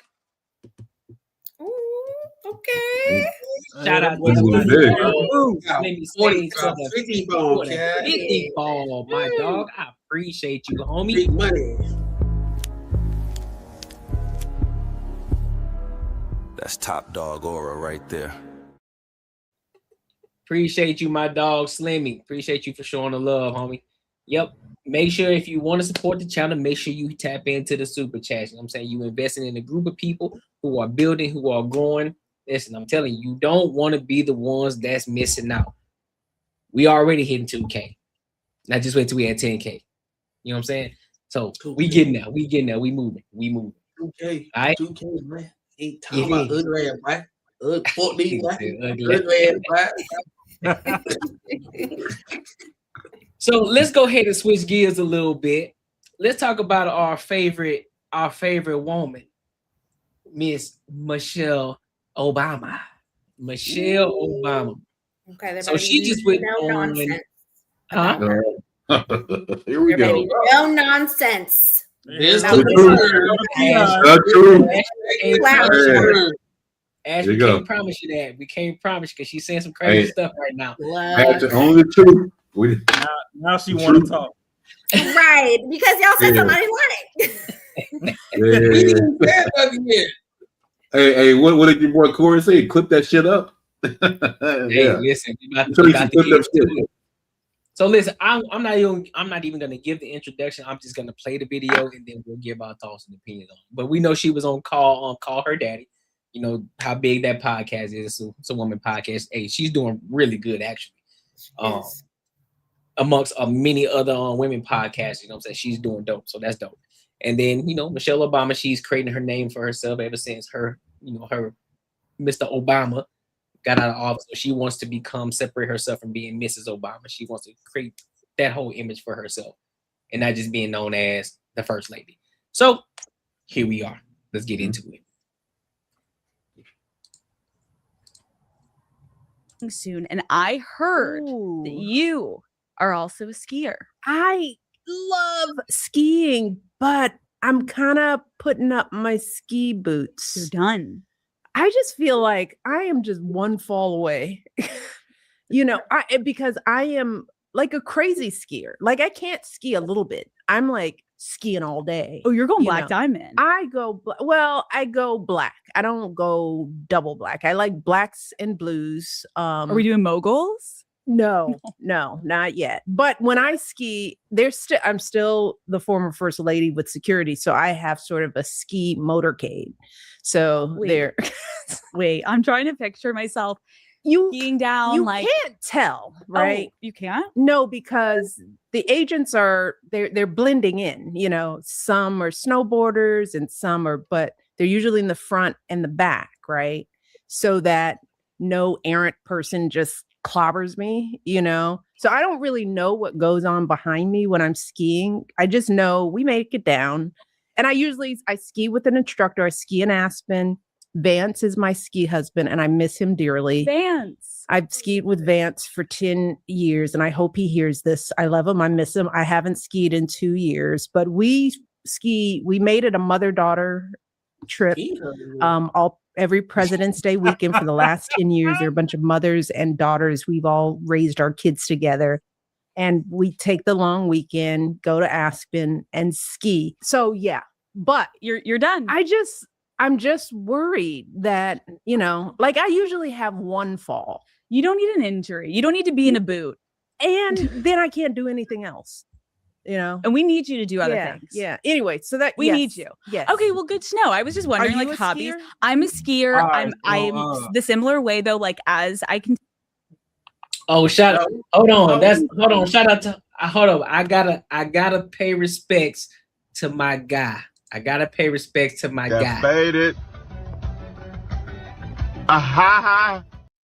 Shout out to my dog Hanif for the fade. You know what I'm saying? Paragon.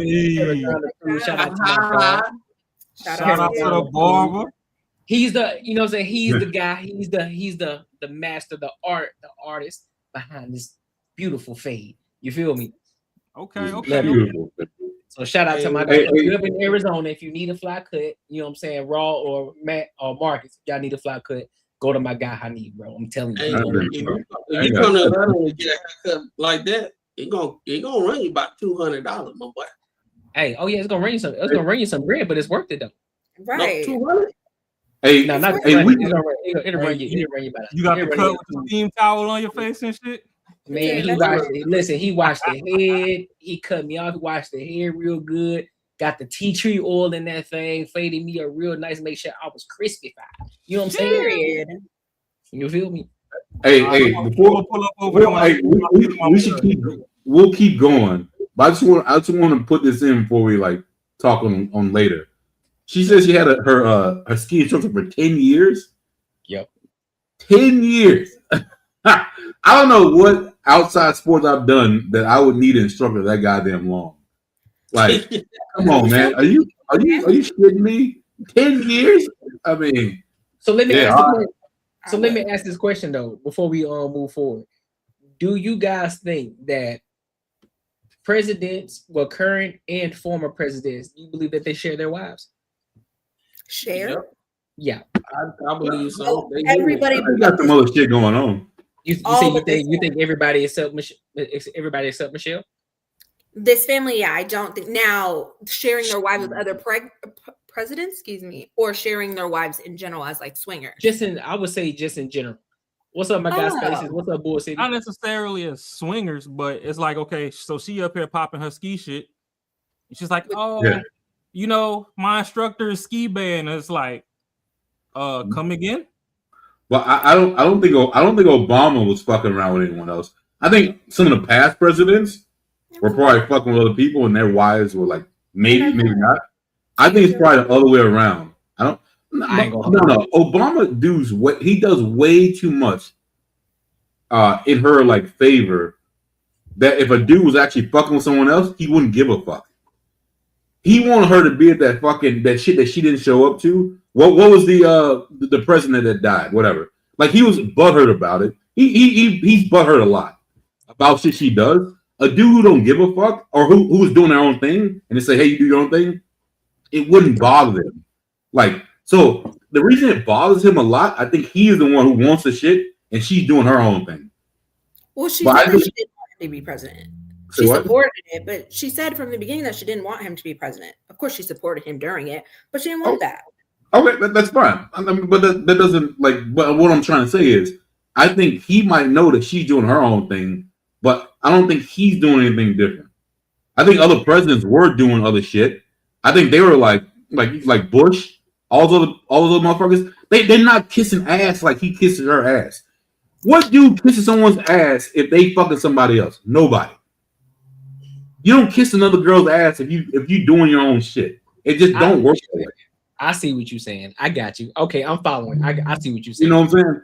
Like other presidents, kind of like whatever, man. Dude, hey, we good. Like Trump, he don't give a fuck what Ivana's doing. Like, cool, man. Like whatever. So I can see him doing like if she's doing her own thing, he's doing her own thing. It's all good. Trump is fucking kissing. Obama's kissing Michelle's ass. So he ain't doing. I think she's the one that's like, yo, like I want to get outside of this shit. I can't confirm, but I wouldn't be surprised. Just because he's in love with her does not mean that she's out here fucking around. Oh, true, but she's not in love with him. Ooh, disagree. Okay. Okay. What do you define by love then? Because well, you're doing the same shit he's doing because he's in love. Come on. Don't look when I'm about to answer your question, Marcus. I got your ass. You didn't get shit. I was about to respond because it's asinine of what you said. Just because you don't see the version of the love, how he expresses her is how you express. But you're saying the version of your love, or you said the version of love could mean I don't really give a fuck, but I'm with you only see what they show you. You're over here talking about she's thinking that what you're thinking. That she doesn't show the love that you think that she should. Even by you saying that means that she's not in love. No, I don't agree with what you're saying. That's what I'm trying to tell you. But if I give you my version of what love is, what my version is not love. My version is whatever it is. But it's my love. But anyone who look at it can tell it's not love. Because if I say I love my girl so much, and if she left, I'd be like, hey, she's got to do whatever she's got to do because I love her so much. That's my version of love. That's not really love. I see what Marcus is saying is because majority of the times when you hear Obama talk about his wife, is very positive. It's no negative stuff.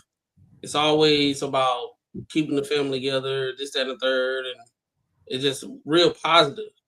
Lately, when Michelle, she had her podcast with her brother, some stuff she was saying some stuff that even though that's her truth and blah blah blah blah, even though that's your truth, sometimes that respect level of your partner, sometimes you probably ain't gonna say that because you understand how all women who actually say what's going on. What's that? We had this conversation about Aisha Curry as well. But if a woman speaks her truth, then it's no, she shouldn't say it. But then how are other women supposed to know that other things are happening and how they're supposed to move, or get to know of like, oh, okay, like this is something that I went through, or this is something I went through. I think so. Can I give you an example real quick? Can I give just one real quick? Can I give you an example real quick? Sister Wives. I've been watching shit because it's hilarious. The white one? Sister Wives. I've been watching some. They're not Mormon. I mean, not some are Muslim, some are Christian. Okay, I didn't know we were talking about the show. Okay, go ahead. The show. So I see this shit, and I see the woman will say, "Hey," and a lot of times they'll even bring it up. Hey, maybe she get a sister wife. But you look at the way she gets so upset and whatever that she is not made for that. That's not what it is. And these dumbass dudes still do this shit. And I'm like, you guys are fucking idiots. Do you see? Like, she doesn't fucking want this. Like, what do you think? What's gonna happen at the time when she says, "I'm okay with you fucking somebody else"? It's about this much time when she leaves your ass. And I'm thinking like these dudes are fucking idiots, right? So it's okay to sometimes be like, just because it's your truth doesn't mean like it's a factual shit. You might think it's your truth, but really it's like, hey, I'm just trying to hold on to something that I don't need to hold on to. Like everyone knows when someone fucking loves them. It's not their truth or not. You know it. Like there's no intertwine. You know when someone loves you. I'll say this, Ash. When it comes to speaking your truth, you have to be careful with it because just because she's in a situation that is very, very abnormal opposed to everybody else, more than likely you should be the OG that's going through a similar situation where you giving them pointers on, hey, this is what I was going through when I was married to this superstar and this, that, and the third, and I see how you going through a similar thing. Let me give you some knowledge and how I was able to navigate through it. When you going on a public platform where there's not even majority of the percentage of the people that's listening, they're not even going through the same situation, right? Yes, but right. And her situation is very different from the average situation where everybody else is going through because at the end of the day, she's speaking her truth, but at the same time, he has his side of the story of things as well. She might be off on some things, and that's something that they need to solve within themselves, within their own marriage, in the confines of their marriage to get through it. And then once that is understood of whatever they got going on, right? Then you give it to the people that's closer to their situation, right? I look at the situation as if I'm going through what I'm going through, I have OGs that in general conversation, they can understand what I'm talking, saying some things. They're like, let me go talk to you, young bro. Let me go talk to you, bro. Let me talk to you real quick. And guess what they do? They take me away from everybody else that's blind and don't know what I'm going through and all that type of stuff, but they've been through a similar situation. They take me to over here and I talk to him and we have a conversation. He gives me more nuance on things. What he did, he tell his truth, but it's in the purpose of bettering my situation. His advice is not going on deaf ears. It's going on somebody that he's choosing to have the conversation because he see something that he went through similarly and he see it within in that person and he's trying to make sure everything's good. A lot of these people online, they gonna take what she say, misconstrued it, this, that, and third, and blah, blah, blah. They don't care. They're not even going through the same situation that she's going through. They couldn't even fathom it. They couldn't even fathom it even if it was dialed down 5 times because they're not actually in the marriage themselves. So they couldn't even understand what the give and take about marriage is. So they couldn't even understand it. So when you go out there and you say, I'm giving my truth and all that type of stuff, that could be very, very complicated based off the ears that it fall upon. You see what I'm saying? That's the reason why a lot of guys are saying, like, be careful with that, because at the same time, the things that you're saying that is your truth, that's a lot of times that is just your interpretation. That's not the truth. Okay. So when she's speaking and it doesn't relate to you and you don't understand it, that means it wasn't for you. And I say that for the men that are saying like, oh, you know, you shouldn't say about that, because the women aren't saying that. The ones that actually understand, we're understanding it and it's hitting. Even if I can't relate to exactly what she's going through, you can put it in different compartments, just like how you guys compartmentalize certain things. When certain people say things and you're able to separate certain shit, other people are able to too. What she's talking about is her truth. It is true what she is saying. And you don't know what she has told him, what they've talked about, what they've discussed behind closed doors, to why she feels that she can say what she says.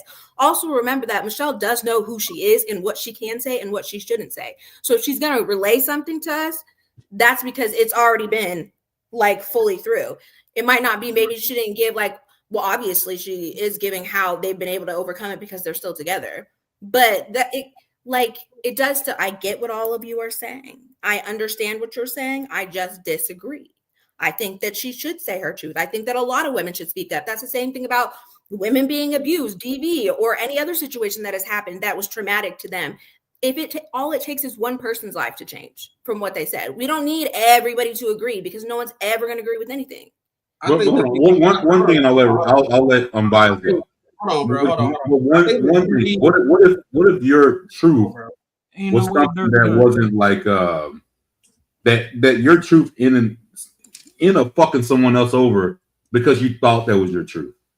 Let's say your truth was thought that it was their truth. It is their truth. Okay, how someone else feels about it is their truth. It is your truth, but you're preaching your truth, and your truth ends up Jesus. Like, you know what? I don't even want to get into this. I don't want to do that. I got you. Hold on. If based off how I was raised, right? Let's say I make Courtney, we've been friends since we were 8 years old. I'm going to put myself in a different situation, a whole different family dynamic that I was raised in. I was raised in a single parent home, didn't see much of my dad and everything. I'm giving my truth. I'm out here telling everybody my truth based off what the decisions I made within my life. And I made these decisions and this, that, and the third. And because I'm having this conversation with a lot of people that do not know me, I'm giving them the positive stuff. And even though I went through what I went through, I'm making light of the situation and say, hey, everything's still, I'm perfectly fine.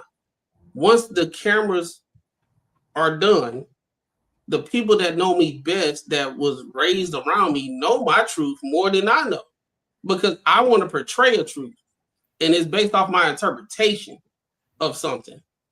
And oftentimes, a lot of times, people do that because it's like a coping mechanism to be comfortable with the decisions that you made that may not be good for you. You can speak your truth all you want, but at the same time, what I think most men are saying, have the discernment of the truth that you're speaking, because the truth that you're speaking may not is necessary for everybody.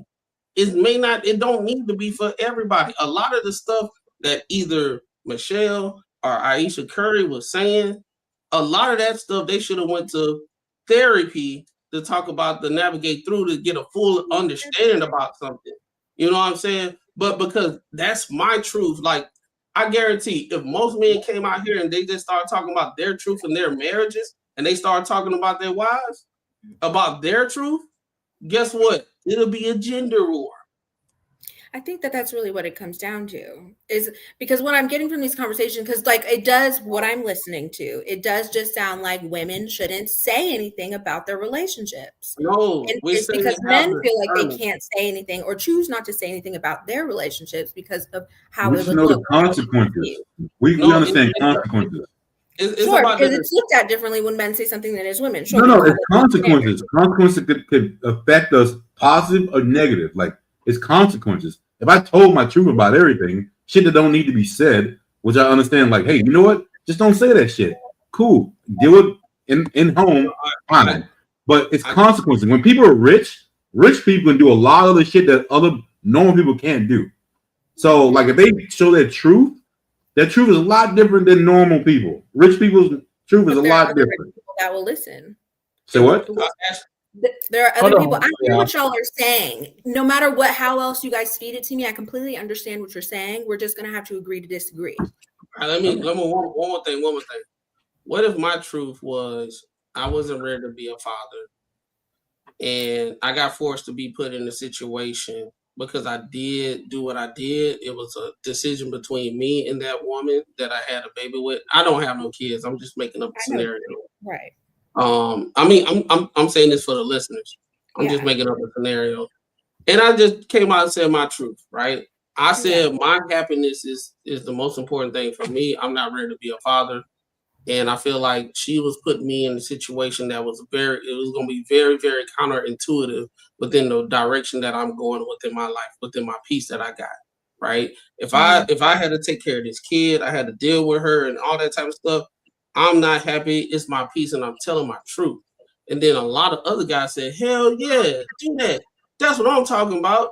X, Y, and Z, and then it started cultivating. Because I remember us having a conversation about something like this, similarly with the Charlie Kirk situation, where you got a lot of people cultivating, hearing the message that he's saying, and they start moving in a direction based off what a lot of people fear, right? So if it was a situation, I started saying my truth, and then more men say, hey, that's my truth. I don't want to take care of my kids and all that type of stuff. Me, myself, even though I made that example, me, myself would say that would be a bad thing to say on the public, even though that is something that you're feeling, but that is something that you need to talk to the person that you laid down with. That is not something that everybody else need to But Matt. But no. I'm just gonna ask this real quick. But what if your girl was a very, very, very, very, very responsible person that said, hey, you know what? You do your thing, but you told your truth. But that's not everyone else. But you told your truth. Yeah, not everyone's gonna think that same shit. Yeah, but you kind of like played out because my significant other is a very responsible person and gonna take care of this shit. It's gonna allow me to do whatever the fuck I want to do is my truth, and not gonna fuck me over in the end. So, but that's your truth though. But everyone's gonna not know about that other end. Yeah, and that's my whole thing about you gotta have the discernment when you say my truth. Your truth, even though you want to feel like you can just say it to everybody, that message is not for everybody to listen, because sometimes at that point in time, you saying your truth, as time go on 5 years, you reflect and go back and say, you know what, I might have not made the best decision at that situation. So now my truth is kind of like different now. But it's a lot of people that have been following me. They was following me. They heard what I said and they kind of followed the same thing I was doing. And they was in a similar situation. Now that I got the discernment, I can make a better decision to put out whatever information that I want to give out, if that makes sense. Nothing. Right. Because no matter what you say, someone is going to pull it how they want to pull it. So it just means that we shouldn't talk about the things that we go through, because yes, it could help the people that we said it for, but then there's also other people that can now follow suit in the same way, in a different manner. In the beginning, hold on, y'all. We gotta play some more video. I'm gonna just say this one thing. I'm gonna leave it alone. It's just about discernment of who we talk about emotional intelligence. So just to have the discernment of what you say, even though it's your truth, it can affect the people that's closest to you, and you just gotta be careful with that. And I'll leave it at that. We are still of a generation where that's what women did. We did go to college. We were different. There was the expectation that you went to college. We all got our degrees, but everybody started getting their MRS, as they called it, out of college. And that was also a part of it. And you'd have a career, but you'd do it until you got pregnant. So we have to admit that women of my generation, there was a path.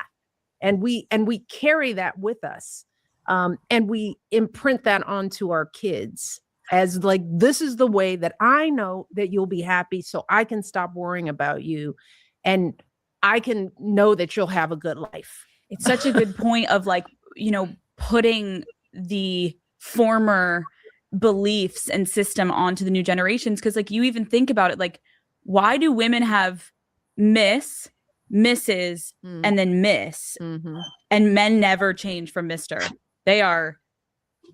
You're always you. Once again, you don't have to evolve. See, we're even evolving. What do I call myself? We're changing up here, right? You know, it's like I went through that too when I got married. I was like, okay, I'm gonna be Michelle Robinson Obama, right? And I did that. I was in a real career, and I felt like this is a lot of name.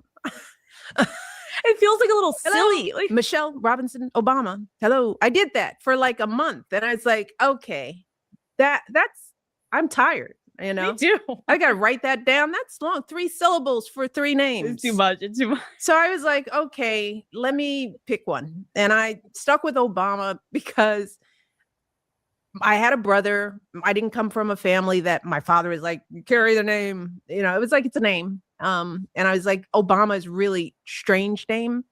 So let's all just be this strange name together. You know, let's just all take it on. What up? All right. So now that we done got here, I didn't really get to speak on the last time we stopped.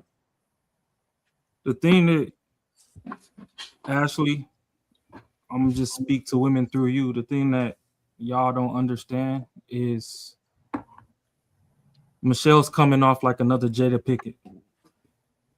It's like she feels like she has a superiority to her husband, which is fine. You can feel how you feel.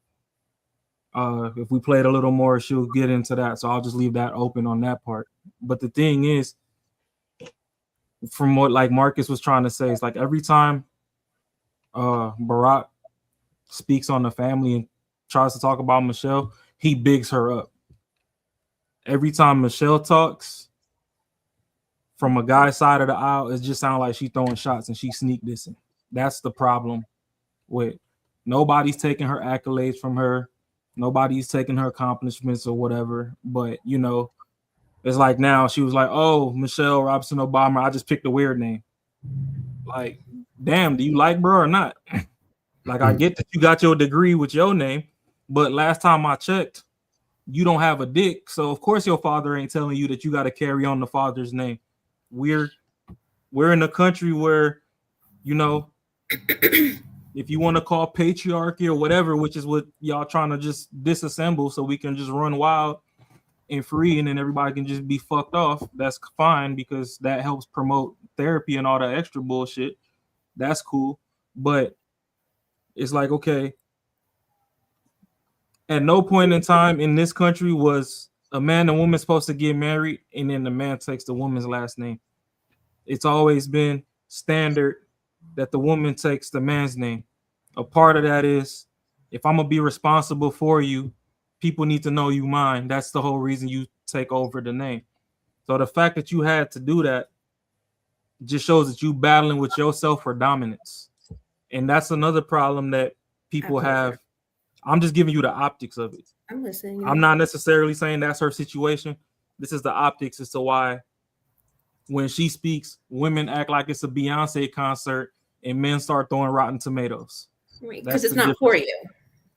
It's not that it's not for us, it's that it's stupid. No, it's not for you. That's was how you guys feel about what she says and what other women say that you disagree. The content is not for you. Okay, so then if it's not for us, then get the divorce and speak on that shit single. No. Because you're not making marriage look good either. No, because it's not for you. On the women's side, I do not see that she does not love her husband from the things that I have saw. And even if she talks about what she's going through or what she has been in through her relationship, we as women need to hear that shit. That does not mean that she doesn't love him. As for men, all you guys hear is that she's taking shots. When she just talked about that she took her husband's last name and she thought that it was weird, in no way did I think in my mind like, oh yeah, she fucking hates her husband. That was a shot. Like, no, because the content isn't for you. It's for us because we understand it differently. Now y'all can think what you want to think about it and that's totally fine, but when she speaks, it's not for y'all. And that's why. You're on a podcast that says call her daddy. Y'all already don't have it's for us. Exactly, because y'all dick is in the sock drawer. Ours is on us at all times. And that's a look.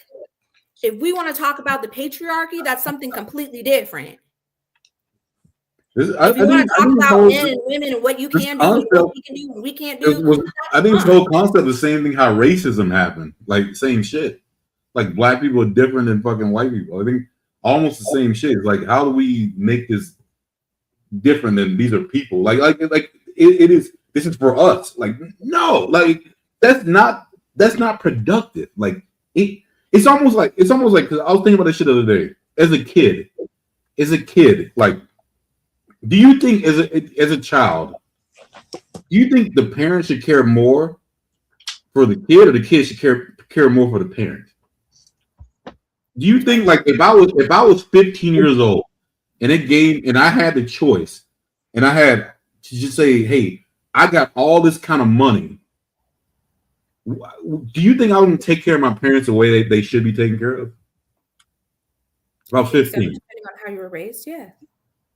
Okay, so most kids know. Most kids gonna buy some whole crazy ass shit, and then you're gonna say, "Hey, they're grown up and they should be able to take care of themselves." But my parents are gonna think way different about me, even though if I did that shit, it's gonna think a lot different.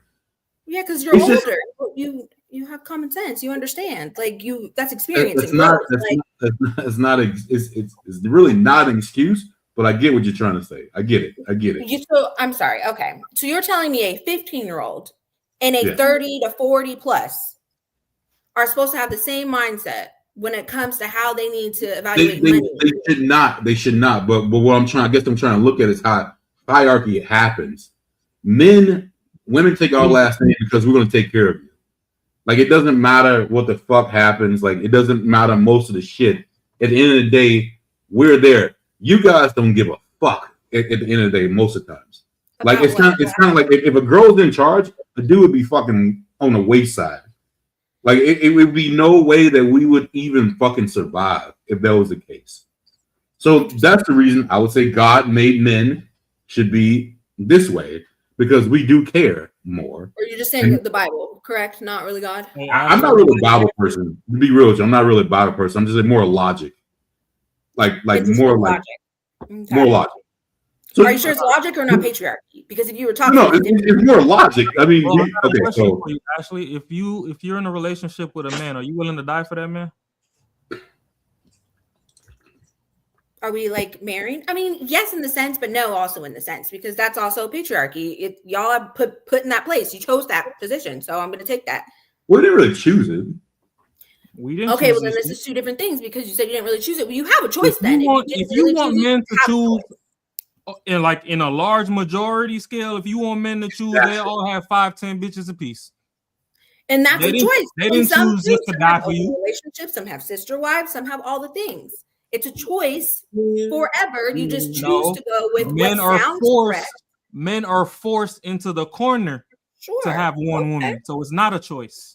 It's a standard, but it's not a choice. To do other things that are womanly, like that the patriarchy also built, but we have a choice to do it or not. You just choose to do it, and yes, sometimes it fucking sucks. Okay, sucks on our end too. So I get what if you got married and you're supposed to be this poster couple for the world or whatever, which I get that's not necessarily what Michelle wants. I understand that. But hold on, for all let's go. But she's getting like what most people want. Like, she has she's got fucking, she just told on a ski trip, she's got fucking 3 bodyguards behind her in front of her. She's protected. She's got money. She never has to worry about shit. Like, that is way different than anyone. Like their lifestyle is not like anyone normal. So we should not even compare ourselves. But goddamn, I would be so fucking grateful.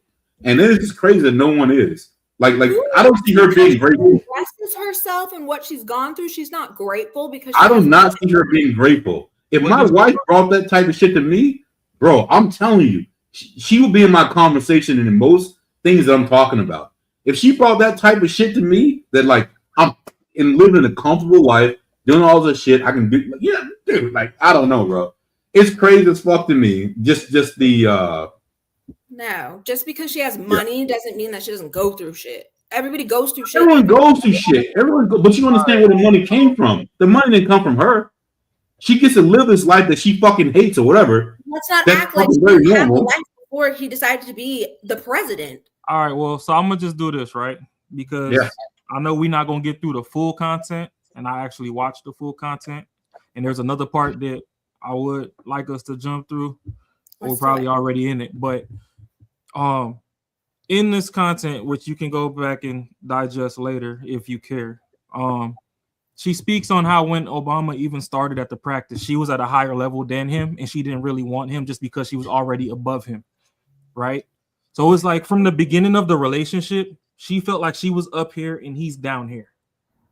Yeah. Which okay, before you go further, let's get into it. So before you give it that context, because I think we there, because it was the second part that you saying, right?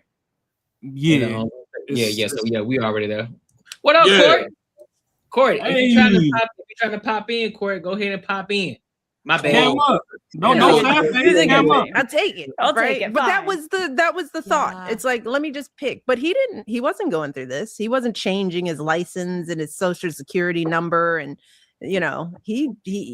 so another way that we evolve, and it's another way to send a subliminal message that it is up to us to do the evolving. It is. And I love how you've spoken about society's expectations. We're discussing, obviously, of women to stay nice and to stay passive and small, and how hard it is if you are a driven, ambitious woman trying to make a big impact. When we talk about dating for my audience, so many women, I think, then if they are going against the societal norms and they're like, okay, I'm going to focus on myself. I'm going to pour into myself. I'm going to focus on being an individual. I don't need a man. I want a man, but I don't need a man. Mm-hmm. Then it brings the whole caliber of, oh God, then you have to potentially shrink yourself when you do find a man because you're so sure of yourself. And that is terrifying for most men. And so they're threatened and you're kind of trying to play the game and you can't be your full self. Did you ever feel like you had to do that when you first met Barack Obama and you were an experienced lawyer and he was, a summer associate? Yeah. Fortunately, it was one of the things that drew me to him. Like she's praising him. I didn't have to change my fundamental self. I think it helped that we started out that summer with me not seeing him as a potential because I was his advisor. And I was like, yeah, no, we're not going to do that. Right. And why? He's cute, but I have a lot of friends. And so I think that helped. Right. Because we didn't start up our relationship as, oh, I'm going to try to, and maybe it would have. But I think we kind of entered it, as peers, and we developed our relationship because we had the same kind of humor and we'd make the same kind of jokes and we'd find the same things kind of corny, and I was being fully myself, cynical in ways. And, I'd pick at him and be like, that's weird. Why do you do that? I mean, so the fact that made him think we should date, right? It's like that meant that didn't repel him. That was like, he was like, and I was like, no, we shouldn't date because that looks tacky. And he was like, I don't care what people say. So hey, it's pause like, one second. So what do I? She was saying she was being a nice lady. She didn't say like. She said she was cynical as well, which means she had banter, and she said that she didn't like stuff. She's also uplifting him. He's exactly where he wants to be with this woman. I don't doubt it. I don't doubt it. Do not doubt it at all.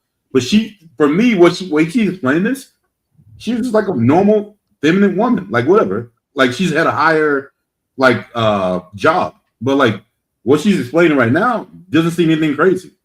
This is her stating that she is building the relationship of how they got there. But these are the things that she viewed in the relationship that built them to have the foundation that she had. Is what I mean, as like she's building it up, as in like she does love this man because of these things. But okay, and okay, cool. Like to me, it seems normal.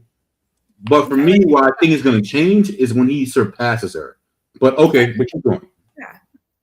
Okay, all right, maybe not. I tell a lot of young girls, like, dating different people helped me to see the difference in who Barack was when he showed up. I don't, if he had been the first person I dated because I just didn't date, I might have taken that for granted. I might have thought, yeah, well, these are buddy vibes, right? I had learned enough to know this is different in an important way. And I just think that's the experience of dating different people and noticing in the end, I want young listeners to focus more on their internal feelings. It's like really, instead of what is what the world is telling you to feel, really start trusting your gut and building that internal gut of how you feel about other people, how you feel about yourself. Because I think in the end, the work is still within. Like the only thing you really can control is you in this world. And even in my marriage now, you go through the period of, I want him to be different. I want him to do this differently. I've grown to know I don't have control over him, just like he doesn't have control over me. So let me do my work and let him do our work. And together we come together as whole people. And so I want our listeners, because they're mine now too, right? Bring them in, Michelle. Like, let's do the work on self. Like, start feeling good about yourself. Start working on your health. Start feeling strong within yourself. Start practicing self-esteem. Start working on building your relationships and your friendships. Work on being as whole as you can be, because you can't control who's going to love you, who's going to like you, who's going to give you a job, who's going to see you the way you want to be seen, because everybody has their own stuff. And so you can't define yourself by other people's stuff. So, like, how do we become more confident individuals? We have to practice that, work on ourselves. We have to pick apart those aspects of our childhood that we carry around. I am a believer in therapy. I go to therapy. We've been in couples therapy. I believe in the practice of having those conversations with objective people who help you piece through that stuff. And it's a constant, it's constant work. You don't get to a point where like, I'm there, I'm done, I'm good. It's over, right? And then, so I don't want people to be intimidated by, like, this is what life is. We were ever growing, evolving, improving. There isn't like a finish line where you get an A and you're now a whole person perfectly. I'm 62. It doesn't happen. My mother was 86 when she died, and there were parts of her that she was still building upon. And so it's not in your 80s. I had a great conversation with Jane Fonda and Beth Ann Hardison on my podcast about aging in the public eye. They're still having those conversations with themselves about evolving. And I think that is the power that we have as women, is that we know we have to keep evolving. And so we do. A lot of men don't. They don't. It's so true. They're just like, here and proud of it. Right. Because I've worn these same pants for 20. It's like, don't say that. Like, that's not cool. Okay. So up to this point, I don't see anything wrong with what she's saying. I'm gonna be 100% honest with you. But what I do see that we aren't addressing is to call her daddy. She's the one trying to paint the narrative and try to pin that into a corner to make it seem as if, try to do this whole rah-rah, let women roar situation. I don't see anything that would, she is. Yeah. No, I mean, what else is she supposed to do? Well, like, that's again, what you do. It's kind of how this call her daddy situation, I get the play on words, right? But it can still send a negative connotation. But in regards to Michelle, I don't see anything that she's saying is wrong. I think women should be evolving. I do think that women should continue to grow. I do believe that they shouldn't stay stagnant. They should always want to be the best version of themselves, even though I disagree with the therapy aspect of it. But hey, that's neither here nor there. I got a question when you're done. But I don't see anything. I honestly don't see anything wrong with what she just said right now. In this whole situation, when I started to play from now, I don't see anything wrong with what she just said. No, it's not she said it was wrong, but like the whole thing is that what she's saying, she got this platform because of Obama. She's able to like say what the fuck she wants to say because of him. Again, like shit is different. Like shit is different when you're talking about normal people. There's some dudes who have gotten certain shit. I don't know. Like, it's hard to explain. I know, Ash, it's hard to explain for me to try to like articulate it to where I just think this is the wrong way to talk to normal people. It's normal. To say like this is I've been allowed all this like if some dude like Elon Musk, if his son was like whatever, you know what I'm saying, and he came about all this prolific shit of how things should be, I don't know if I would listen to him, because life has been great for him and it's opened these doors. I don't know if that would equate to me, because I don't have those that same. It wouldn't work the same way for me. Even though the shit he said sounds good, it just wouldn't work the same. So I don't know if we should listen to this stuff as like Bible as far as like women should. Yeah, I think some women do listen to it as Bible, but I do. But again, I don't see anything wrong with what she just said. She didn't say I don't think she said anything negative in regards to her husband Obama. She's just speaking particularly in regards to the woman being a wife and different things like that and how they need to evolve. But as you was talking about the call her daddy chick, she was kind of like trying to push it like, you're a woman, you can do this, like you can. This is what it is. And the thing is, if there weren't like a lot of sim dudes around who wanted women to be a certain kind of way, because like, one thing she said was not being like, she didn't say submissive, but like not in charge type of thing. Like that's what you should do. A lot of dudes, no matter what it is, if another dude was trying to get a position, he was like very, very aggressive, he would never get a job. And it's crazy how women think if they're really aggressive, they actually get the job, because there's a lot of dudes who will give it to them. Because it's cute. Because it's cute to them. It's cute to them. If a dude came to another dude very, very aggressive about getting a job, he would not fucking get it. Right, but there's a difference, because men will get it just for being simple and plain. While women have to work 10 times harder to get the same fucking job, and we're more educated.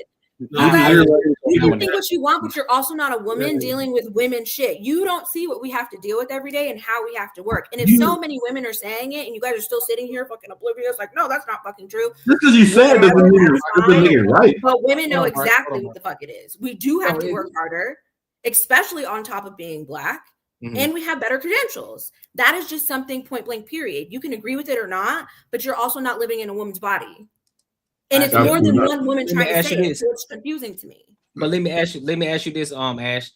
In regards to more credentials, what does the more credentials in what field does that apply? Right.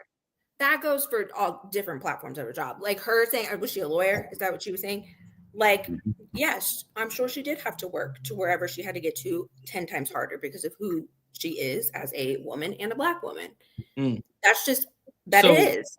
So now that doesn't apply to all jobs. You know what I mean? If you're working at fucking Walmart, it is what it is. But when you do get higher up the ladder, yes, you do have to act accordingly and you do have to work harder. That's just what it is.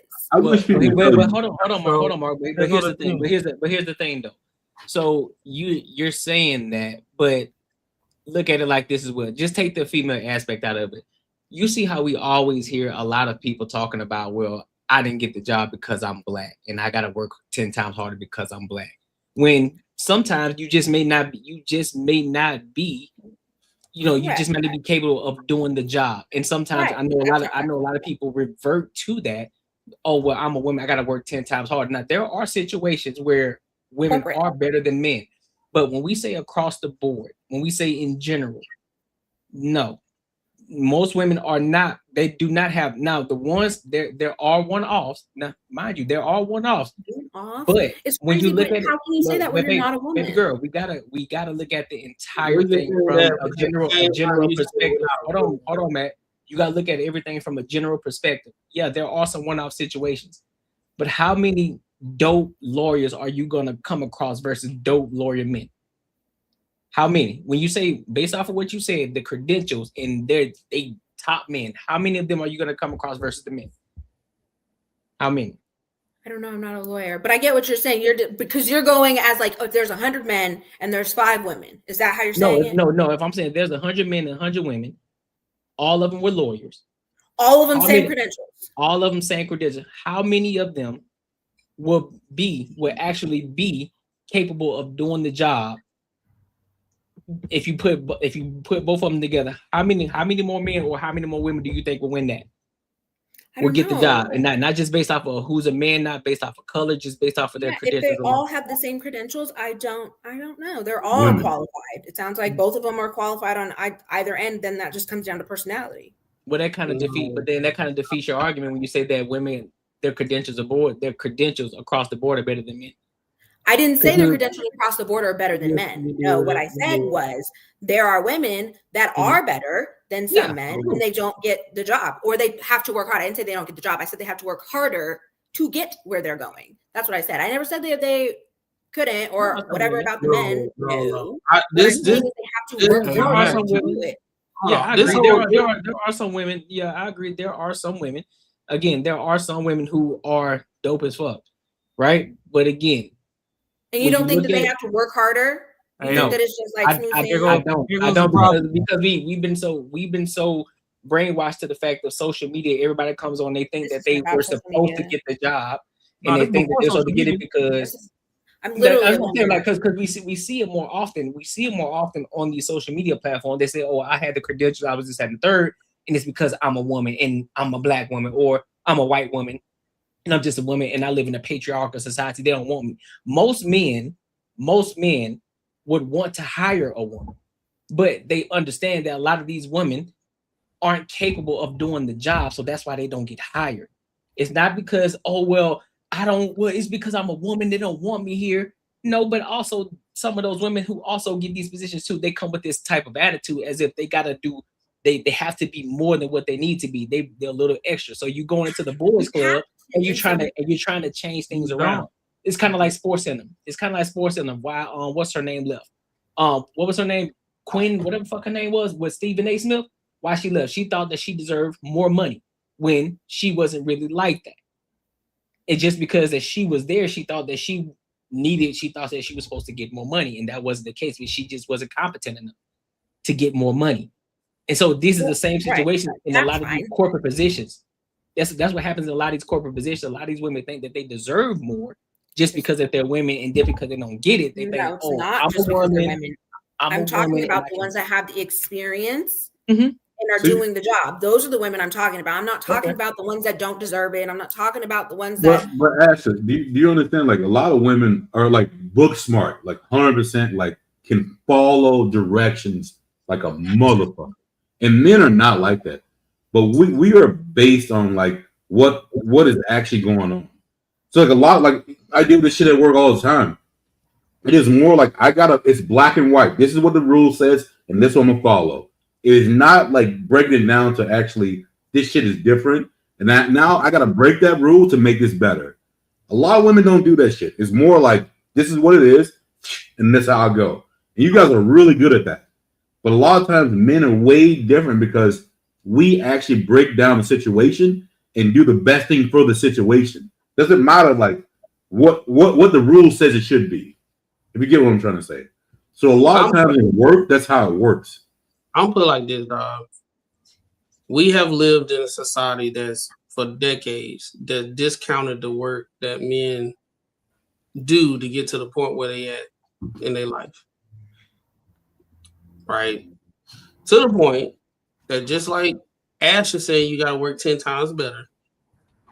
There are men getting to the point in their lives they have to work 10 times better. They do. They do. I'm a living proof of it. And Courtney, I talk to Courtney all the time. So what sometimes when people say, "What there's enough women saying the same thing," there's enough men saying the same thing to the point that we have to point out that it's a subjective thing. It's not an objective thing that you feel like you supposed to have got that promotion. You supposed to did this. You feel like you do better than this person at X, Y, and Z. You're not around that person 24/7 to understand how did they get to the point to where they at. You may feel like you know better than them and all that stuff, but you actually don't know. So Hold on. The reason why I'm bringing this up, because it do hit home for me, because I work my ass off to get to where I'm at. Right. So then we agree. Hold on. No, hold on. We don't agree, but I'm gonna cook after. It's not that we agree.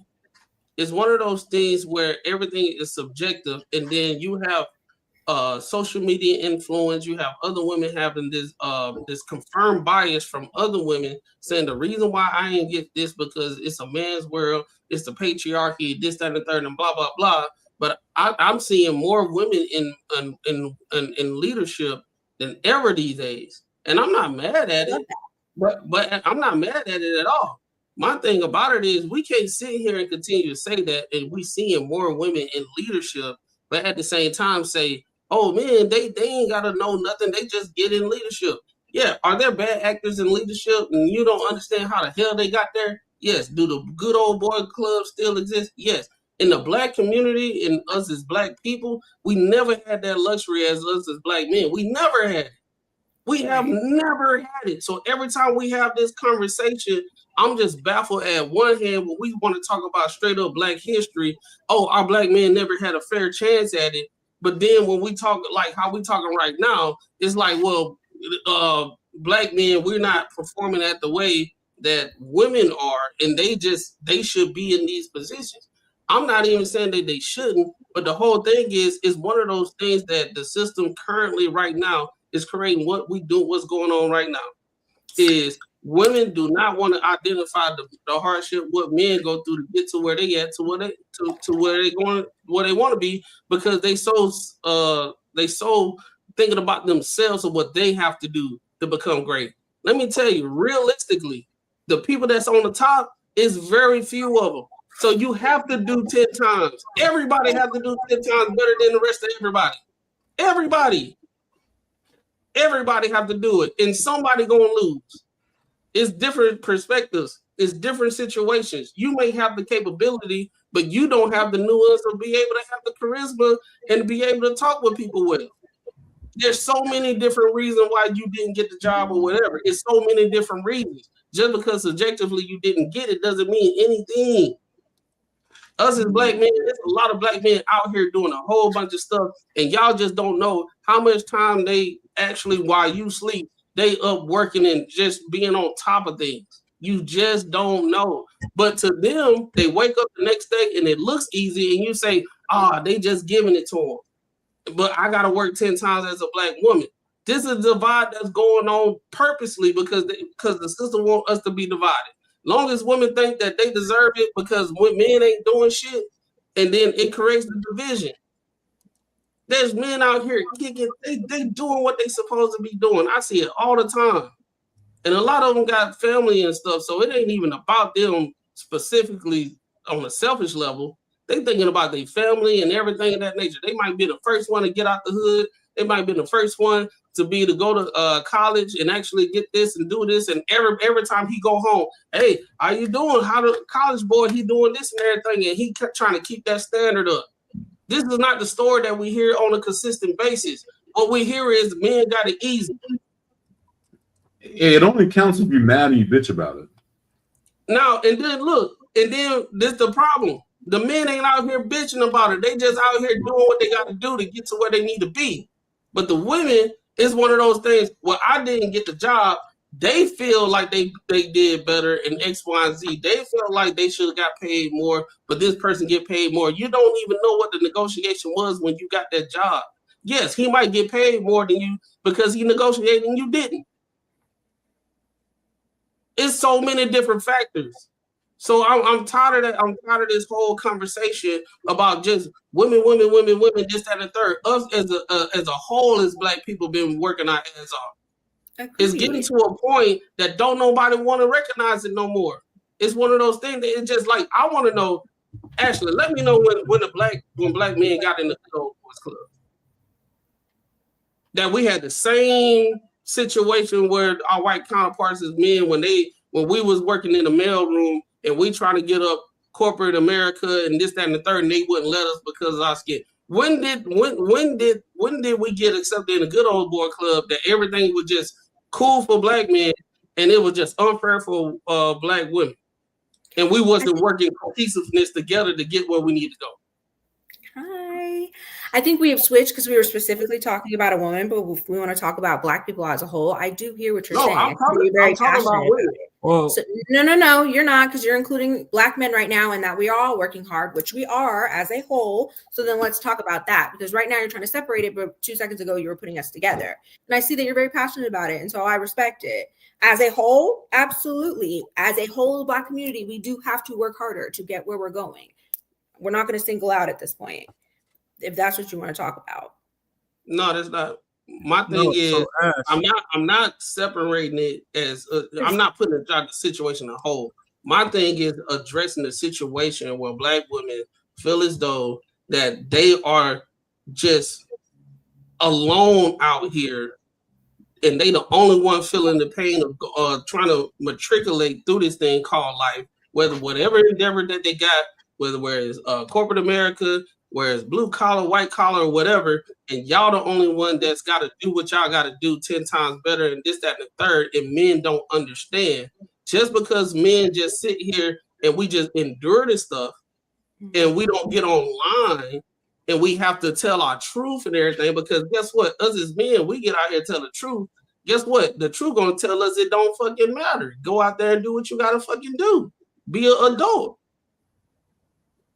So my whole thing about this situation is it's always thrown on men and men's faces that women are out here struggling. Women are not getting the opportunity they supposed to or what they deserve, and men out here, us black men, just flourishing. It just come natural. Like we not doing the work as well. That is my thing. It's like it's always this conversation where black women are doing this and we're not doing nothing. So what I'm saying is, where in history where this leg up that black men had, that y'all saying that we got for y'all to work as hard as y'all got it 10 times over than us? I personally didn't say that, but if you're talking about as a whole, I don't know many black women that are shitting on black men that they're not working hard when it comes to what you're specifically talking about. I understand what you're saying. I see that you're passionate right now about it. When I'm talking specifically about the women's play, that doesn't mean that I'm shitting on the black man that he's not doing shit and he's flourishing, or he is doing a whole bunch. We're both going through the same bullshit in a different toilet. Like, I'm just talking about what I'm going through, we're going through, and I hear what you're saying, and I do agree with it. So I can't speak for everybody else when it comes to how women think. I can only tell you my version of that. Go ahead, Rob. No, what I was trying to get to is, even when Michelle was talking, see, the problem is I'm not really trying to throw a cape over the whole thing, but hey, I just talk how I talk. The way y'all got this sisterhood set up, y'all don't realize when y'all disrespecting men or downplaying what men go through or all of that. That's the problem, because y'all so focused on the girl experience that y'all ain't looking at the bigger picture. So the thing is, in this podcast, Michelle specifically said that, oh, hey, women always have to evolve. Why is it Miss, Mrs., and Miss, and the men just stay the same and blah blah blah? So you already have a preconceived notion that men just don't evolve. The thing with men, we gonna go outside the house, and when shit get hard, we gonna huddle up with the guys. We got to take care of y'all. We can't cry on your shoulders and be your provider, protector. So we hang out with the guys and we brainstorm, we figure shit out. That's why you see Mac is so passionate about it. Because, hey, if I done did everything, what the fuck do I have to do? When we go to the job, we put our time in. We know we got the credentials for it. And then right when it's time for us to get promoted, here comes some nepotism. Oh, hey, well, the boss's nephew over here just graduated high school. So that role that just opened up, we just going to put him in. And we're like, yo, what the fuck? But we don't come home and tell y'all that. So y'all don't know how hard we fighting too. And then when y'all get out there, y'all like, oh, well, the women fighting, the men just have it easy. It's like, no, we just know how to make shit look easy because we was built for this shit. That's why we try to keep y'all out of this shit, but y'all fighting to get in it. And then some of the people that get in it end up being distractions and fuck the whole shit up. that's another thing. And Michelle honestly spoke about that in there. So like, I'm not necessarily like trying to attack Michelle, but I am saying that, you know, overall, the more she talks, the more she ends up on like a Jada Pinkett side, to where she just Jada make Will look like a goofball, to the point where he went out there and slapped somebody on her behalf, and then she was like, "Oh, well, I didn't tell him to do that." So now he look extra stupid. If anything, stand behind him for slapping a motherfucker on your behalf. If anything else, like shit, he ain't do that for his fucking ego. He did that to protect your bald head ass. And then she get up here. This man ran the whole country, whatever. This whole last election, he was talking condescending to black men, whatever. Then every time she get up there, it's like she want to still be like a step above him. And it's like, okay, now y'all wonder why men just want to pump and dump and do all the other stuff. Nobody want to fucking be in the union no more, because this is what we got to look up to. I understand the fact that, hey, women, y'all fighting y'all way out of a wet paper bag too. The patriarchy is lifting. Y'all want to fight for what y'all, you know, y'all want to eat what y'all kill as well. I get that part. I'm not going to discredit that. But at the same time, once you are in a, like, this ain't Dr. Cheyenne Bryant. You ain't single out here just, you know, deep throating behind the curtains and then coming out here and just acting like shit sweet. Like, you're actually married. And it's when you talk, you can't necessarily fully dim Barack's light and his accolades and stuff. Hey, that man made it to president, whatever. You can't never necessarily shit on that. But it's just like, from the shadows when you talking, it's like you still, like, you struggling with your identity, like you're trying to be better than him. And it doesn't look good when you zoom out to everybody else that's supposedly supposed to look up to you. Y'all supposed to be the poster couple or whatever. However, people, I mean, I don't necessarily really look up to people that much like that. I try to carve my own path. But in a general sense, you're supposed to be like the poster example of what it is to be a successful black relationship. We don't got the Huxtables and all that no more. Just like, hey, before Trump ran for presidency, that man was the poster child of getting to some money. He was like, if you had your top 5 hustlers, Trump was up there in the poster rack somewhere. Now he became president, and you know, everybody else started feeling how they feeling off on the side and whatever. So that's all convoluted. Even people that rocked with him turned their back on him. And this just seems like, okay, Barack damn near died for your ass, and then you just make him look like a goofy, like to men. I'm just giving you the general sentiment. Like, I really like this conversation because at the same time, I'm raising 2 daughters. I want my daughters to be strong as well.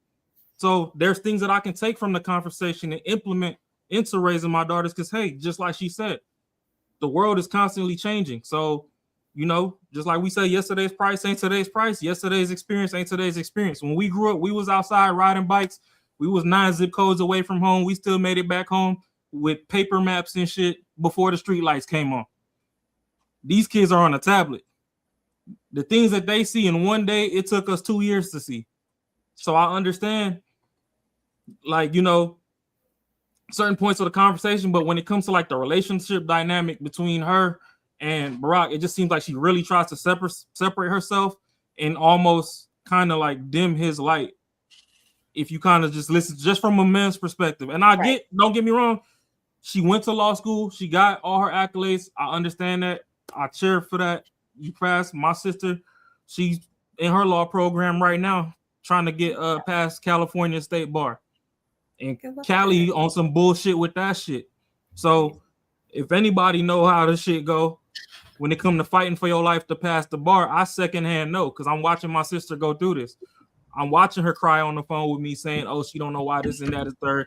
Or we read reports in the news as to how, you know, there's some fraud or whatever, but they don't even care about the fraud. Everybody that failed the test got to retake the test, even though the issue with the test was on their side and not on the people that was actually taking his side and all this other. So don't get me wrong. I understand that, you know, at times women feel like the world's against them too. It's just when men fight the world, we don't come back and report to y'all how big of a fight we going through. We just come back, hey, yeah, our day was good. It is what it is. As long as you happy, you cook, you do whatever. As far as the old guard went, when you was at home actually tending to the kids or whatever, not worrying about what's going on outside. And then boom, when we go start up that barbecue grill outside and you see us on the phone, in the back of your mind, you think we talking to a side bitch? No, I'm calling Courtney. Hey, bro, over at your job, what the fuck they got going on? Because these people over here bullshitting like XYZ. And he like, oh, man, I'm going through the same thing over here. But, you know, somebody at my job was actually looking out and told me to do XYZ so I could do this. And if I get this, I might plug you in over here and vice versa. So we all go through the same shit. It's just the men don't talk as much out loud and make it look easy. And then it just comes off like weird, like in a weird, disrespectful manner when women talk and act like we don't evolve, we don't grow, we don't do anything, like we just stagnant and y'all just the only ones that's fighting to hold up the Statue of Liberty while we just fucking picking up rocks in the middle of the backyard. It's just, that's kind of where the disconnect is on the sides of the conversations. Yeah. I understand what you're saying. Thank you for explaining it. I feel this wasn't, like I mentioned before, women do not, like, this conversation was not for y'all. And so I can only keep returning to it because when a woman speaks, she does not need to continuously praise men. Not saying it needs to be continuous, but it doesn't need to build up a man while she's literally building herself. I get what y'all are saying, and it's unfortunate that you guys feel that women shit on y'all and we don't praise and raise y'all to how you guys feel that we should. I fully respect that. Also on our side, we have our own shit that we need to build. Raw, how you say all the time, like we got to worry about our own shit before we can help other shit. Women have been building y'all from the fucking beginning, but that's a whole nother story. But like, we also have to build ourselves too. This conversation wasn't about Obama. This conversation was about Michelle.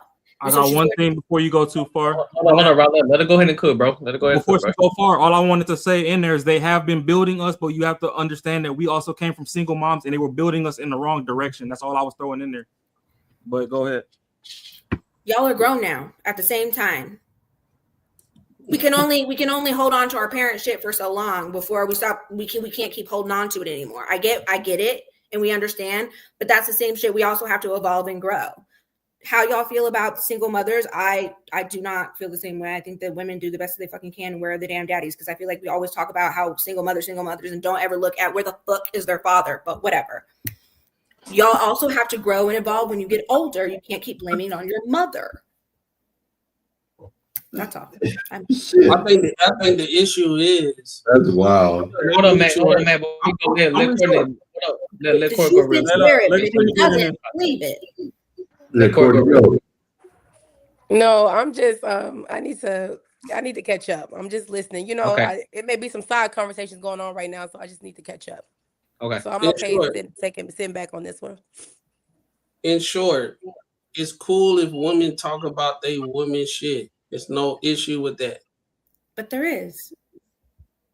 The issue is when you bring in the men and try to do the comparisons thing. That is the situation what me and Raw is talking about. We don't have a problem with women prospering and doing what y'all got to do and all that type of stuff. But at the same time, it just seems like y'all always have to introduce men to substantiate how well y'all doing when y'all compare. If y'all just want to do y'all woman stuff and y'all doing y'all own accolades and all that type of stuff, I guarantee there'll be more men that don't have a problem. Will there be men that are going to have a problem? Yes, because they too far into the internet and all that. Yes. But the thing that we're trying to illustrate is when you bring men into it and try to make it seem like it's like a pecking order situation, that is the issue that we're talking about. That's or you gotta be hard. What it is, right? Because you're saying that men having a problem when women are talking about what they have to do to be women in X, Y, and Z. But when a lot of them saying it and they talking about everything that they talking about, they bringing in men to substantiate where they at. And then like we didn't even actually be in the conversation. If y'all doing great, y'all doing this, y'all got y'all job, y'all doing this, y'all want to cover how much you've been doing this, X, Y, and Z, cool. But then when you start doing the little shots like, well, men, they got it easy, they can do whatever they want to do. They don't have to change their name and all that type of stuff. She said it's harder for women. She said it's harder for women, and they have to be assertive, and yes, have to be like pretty much like you gotta be hardcore. In some spaces, There's not. That is all in your mind. I'm telling you. Okay. Again, like I said before, if there was a woman who's trying to be a hard ass and a man's trying to be a hard ass, that man is not going to get that job. It's not because you know shit, because you scream it loud, because whatever you think you feel confident. I don't know what some men are just weak to that shit. It is what it is. But no one wants to be with someone that's hard to deal with. Like, I don't give a fuck what job. We're talking about business. Business, exactly. Business are two different things. Business. What's not? Business. But if you own your own business, you do what the fuck you want to do. Come on, let's be real. We're talking about you working for someone else. If you run your own business, you've established your own shit. It don't matter what the fuck you do. You can do whatever you want to do. We're talking about someone else's company that you're the boss of. So if you're the boss of someone else's company, no one wants to fucking deal with someone who's a hard like not that you don't tell the truth, but no one wants to deal with someone who is just hard to work with. That's all I'm trying to say. That's not how you get to where you're going, is being hard to work with. And that's not what I'm saying. No one's going to succeed if they're hard to work with. But women think they need to be hard. They think they need to be like they need to be like where the fuck I say need to go. That's it. That's it. Assertive. There you go, assertive. At my job, I'm confident about a lot of shit, but if someone says something that like makes sense, I'll say, hey, you know what? Dude, that makes sense. I'm telling you, I've dealt with women before who will not even acknowledge it. Nope, we got to do it this way. Literally, I'm telling you. And it's like, yo, this makes sense to do it this way. Nope. And guess what comes out? It's because I'm a woman. You don't want to listen to me. This is literally every fucking time it comes out. Because I'm a woman, you don't want to listen to me. This is what I say I want to do. And this is the way we need to do it. Doesn't matter if it's efficient or not. I told them to do it, and that's what it is. Men don't really work that way. Yes, they do. No. And we can say that on both sides. You feel that way about men, or you feel that way about women, and I feel that way about men. Not all, but some. That can be both. You're taking a small It could be some. It could be some. Because when I'm saying assertive, I'm not meaning that she doesn't listen or that she only has one way. That's not the assertive that I'm talking about. When I'm talking about women elevating in their position, that's not what I'm talking about. And those women usually have a harder time succeeding. I'm just talking about women being assertive in who they are in their position and that they do have to work harder. Not saying that y'all don't have to do the same thing. Or just specifically, we were talking about women. Well, fuck whoever we have to do the same shit. We understand shit ain't equal. We understand that, like, it doesn't fucking matter. It doesn't matter if I have a great idea. I'm not gonna sit there and bitch about it because the world is not fucking equal. Like, it is what it is. It's just not fair. We don't live in fair. But what we do is, hey, if this shit is not working, that shit's not working, guess what the fuck I'm gonna do? I'm gonna apply for some other jobs and get another one. And hopefully that'll work out. I'm not gonna sit there and fucking bitch about this shit the whole time and say how it's not fair. You know, like, I think it's a little bit different how most people work. Well, I think too, women and men are different. Women are going to talk about it, and y'all are going to, particular men are going to stay quiet about it, and that's just something. Not quiet, just do something about it. No, not quiet. Do something about it. No, I think the difference in the situation. Well, that is true. What you said, Ashley. Men, we're quiet about it. Women, y'all more vocalized about it. But at the same time, we're quiet about it, but we don't put it in the detriment of women, saying that we're not getting something because women doing this and X, Y, and Z, and we got to feel like we better than women in this, that, and third. That's the issue. That's the whole conversation that we're talking about right now. That is actually what's going on. Because you think, I'm gonna ask you one question. I'm gonna stop. I'm gonna ask you, Ashley. Do you think like if a company owner could hire you or Macaroni, say they hire Macaroni, you $10,000 less than Mac, do you think they'll hire Mac? Same job. I think it would go by the experience. So if you guys are equal, yeah. Both of us are black, so I don't know. It would depend on a whole, like. Just say you're equal. I don't know. It depends. That's not going to be. I don't know. That should be. I'm going to hire the person that is making the less. If you're gonna do the same shit, that shouldn't even be. I don't know. Oh, sorry. Yes, absolutely. You're gonna hire whoever is less. We have the same credentials. Why wouldn't you? That's just smart work ethic. Like that's as a business. Okay. All right. All right. I got a question. I have a question. Okay, go ahead. No, go ahead. No, you just got here, so go ahead. Jump in. Yeah, so I'm just listening. So I just want to know. I felt like kind of like when I was in the comments that that's what we're talking about. If women work harder than men to get to where they are, is that the conversation that Michelle is having on this platform? No, they That's just kind of where we took it circle to. that way because she was talking about her accolades, and they feel like in this podcast she was shitting on Obama while she was talking about herself. And then we worked into because something was said about she said something, and then I did say some women do have to work harder to get to where they're going. And then we rolled into we pulled into the men and how they have to work hard, and now that this is where we've come. So what does that really mean? Hold on. Correction. Yeah. Point of correction. She was not only talking about herself. She did bring Obama into it. If she was only talking about herself, I'm pretty sure we wouldn't be having this conversation right now. But she did, and she said some things substantially that made men on the panel say, "Hey, that sounds kind of crazy." And that's like, if you want to big up yourself, go ahead and big up yourself and do what you got to do. But the interviewer and her was talking about Obama. I would like her to hear. Did you happen to hear what she had said? I was trying to get my life together. I'll go back real quick so you Yeah, can get some context. just so we, Just so you can get a little context. But yeah, while we go back, so Ash, what I was going to ask you is when you say that relationships and business are different, why do you say that? because your work professional life should be completely different from your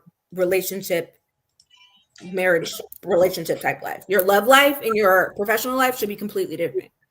Okay, but when you're at home and you actually are married, marriage is a form of business as well. That is true, but that's not what we're talking about. We were talking about work profession, not a marriage. That's fine. Yeah. I was just trying to see where your head was at. Yeah.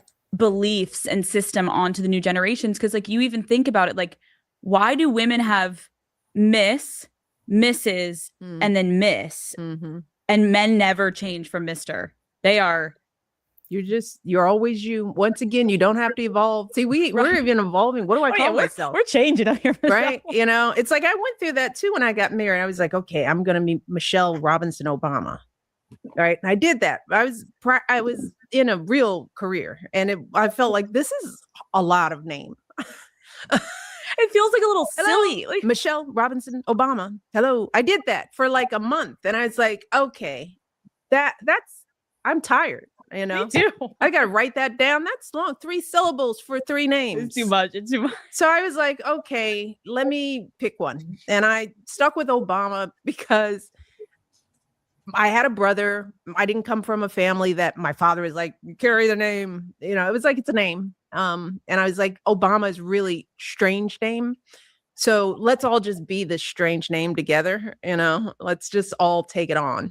It's a good name. It's a good name. I'll take it. I'll take it. But that was the it's like, let me just pick.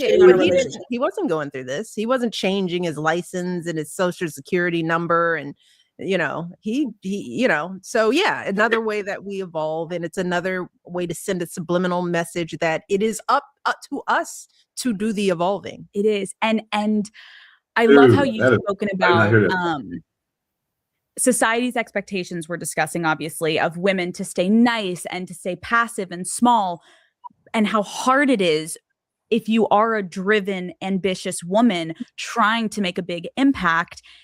When we talk about dating for my audience, so many women, I think then if they are going against the societal norms and they're like, okay, I'm going to focus on myself. I'm going to pour into myself. I'm going to focus on being an individual. I don't need a man. I want a man, but I don't need a man. Then it brings the whole caliber of, oh God, then you have to potentially shrink yourself when you do find a man because you're so sure of yourself. And that is terrifying for most men. And so they're threatened and you're kind of trying to play the game and you can't be your full self. Did you ever feel like you had to do that when you first met Barack Obama and you were an experienced lawyer and he was, you know, a summer associate? Yeah. Fortunately, it was one of the things that drew me to him. You know, like I didn't have to change. I heard from this my point, fundamental Courtney. self. Okay. All right. What are your thoughts on it? I'll just start with kind of what she said. I ain't gonna lie, the name thing was kind of weird. That was a kind of a weird take, you know. Let's just stick with the weird name. Like, it should be, in my opinion, it should be honorable, right, to take your husband's name. What's wrong with that? But I don't really understand the discrepancy with the evolving. What's wrong with evolving? I didn't hear. Well, it sounds like she's saying, you know, women have to. If they say women have to evolve, men don't. I feel like that was kind of a poor example, right? Because they were using a name change. I don't think it's fair to say that men don't evolve. I don't know. I think that it was kind of a weird take. I'll say that. I don't, because we're talking. So we're talking about names. So Miss, Mrs., Mrs., whatever. Like, you know, what's wrong with that? Of course, it indicates status. I don't know. I thought that was weird, especially with the name. Yeah, it should be honorable to take your husband's name. What's wrong with that? And it was before he became who he became. You know, so I don't know. Now, so how do we get from that to women working harder? It was just like a side conversation, or because Well, I no, really no. want to know what that means. Like, what does it What mean that she women? beginning with, she said she took him in. She was above him. She was like a lawyer already. Right, He was and he like was a senior a assistant. little scrappy, little whatever. So she enjoyed that. Cool. And that's fine. Like, it is what it is. I thought she showed every aspect of being a woman, but I think it kind of more involved that, like, I think it got more of it, like, it's harder for women to climb that ladder than it is for men. No, what happened was. But what does that mean, though? Hold on. What happened was, after that, we was having conversation, and then Ashley introduced different variables to substantiate us men not understanding. Just because a woman is saying her truth, right, doesn't mean it's interfering with how, you know, us men doing things. And then it just went into a rabbit hole, and then that's how we got on it. I think that can be true. I did hear Ashley say that. What you say, Yeah. Ashley? And they also feel that, you know, women shouldn't talk about their relationships because of it doesn't look good on the man, pretty much. Well, then at the same time, after that, we were saying that it's not about a situation of not talking about the relationship. It's the truth. Discernment of saying certain things within a relationship, because you gotta understand some things that you may or may not say may affect your counterpart. I think that's fair. Like, that's why I'm saying, like, I think the little piece with the name conversation, I think that was kind of a weird take, you know, because, like, did you not want the name? Because you don't, just because you marry someone doesn't mean you have to take their name. You can stick with Robinson, you know, so why say, you know, I'll take the weirder, you know, we'll stick with the weird name, sure. You know, like, as if she was kind of doing him a favor. I guess I didn't really care for that. I feel like when I marry, if I take your last name, it's honorable to do so. But what is, I guess I don't really understand the whole women work harder than men thing. I've never said that. I've never said I work harder than anyone. Like, or yeah, I hadn't said that, but I think even when people say that, right, it's subjective, right? You are comparing how hard you work to someone else. Maybe they were fed with a, you know, a golden spoon, you know, maybe you weren't. I think when people say that, it's more so like, hey, where did I come from? And so your past needs to be honored just because of all the things you went through to get here versus someone else maybe having an easier route. That's kind of like what I get from that statement. Hold on. Let me say this real quick. Let me say this, because this is a comment that's incredibly vital to what they were talking about. So this comment says, men do evolve. They learn to be a husband and take on the responsibility of being the head of the house. Just because a man don't announce it like a name change, don't mean a man don't evolve. If men don't also evolve, then it'll be a failed marriage. Yeah, I agree with that. So in this entire discussion, this is why I said I don't think Michelle said anything wrong in regards to what she was talking about. I put the onus more so on the interviewer because she's trying to pinpoint that whole, I'm a strong, powerful, independent woman, that whole bullshit narrative. But men evolve, women evolve. In the marriage, they both have to evolve. That's why the marriage fails most of the time, because somebody's not evolving. Sometimes it's the woman, sometimes it is the husband.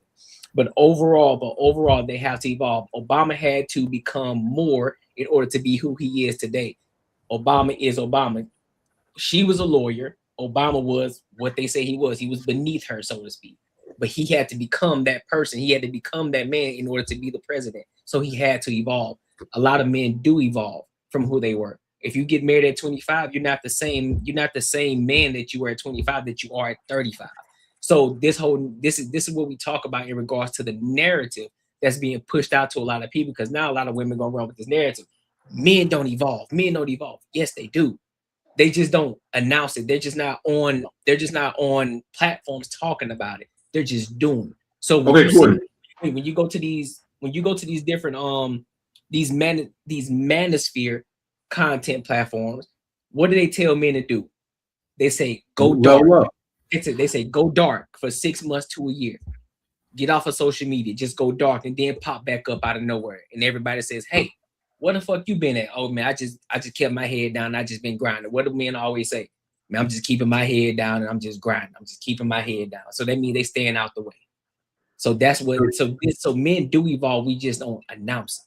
That's the Hey, can I ask all you men here, because we've all been in situations we're old enough to where something changed and it had to do with a girl, and then it made us better, or like we want to do better. And I don't think that shit happens with women. You know what I'm saying? It could be, even she could be in a higher spot, and then you say, you know what? I gotta man up and do better. And but I'm pretty sure all of us have had this situation happen. And just so I understand, you're saying that men grow in relationships, and you're saying that women don't. I just want to make sure I'm understanding before you get too far. I never said women don't. I never said women don't. He's saying that with men, there's a unique situation. Yeah, that makes you like, and it's more like I want to do it for the other person. Right. And so what was the portion of the women part? Sorry. I'm on the same page. Okay. Women don't do that. You don't feel that women grow from relationships? I did not say that.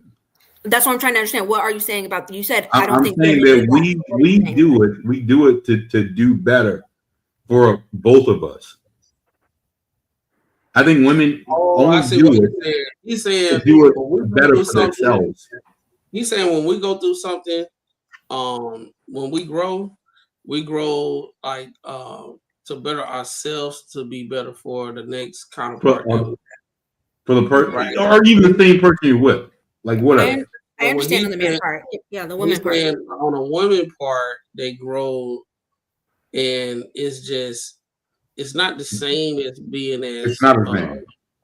It's not the same in the respective of more than likely y'all gonna be more reserved to yourself.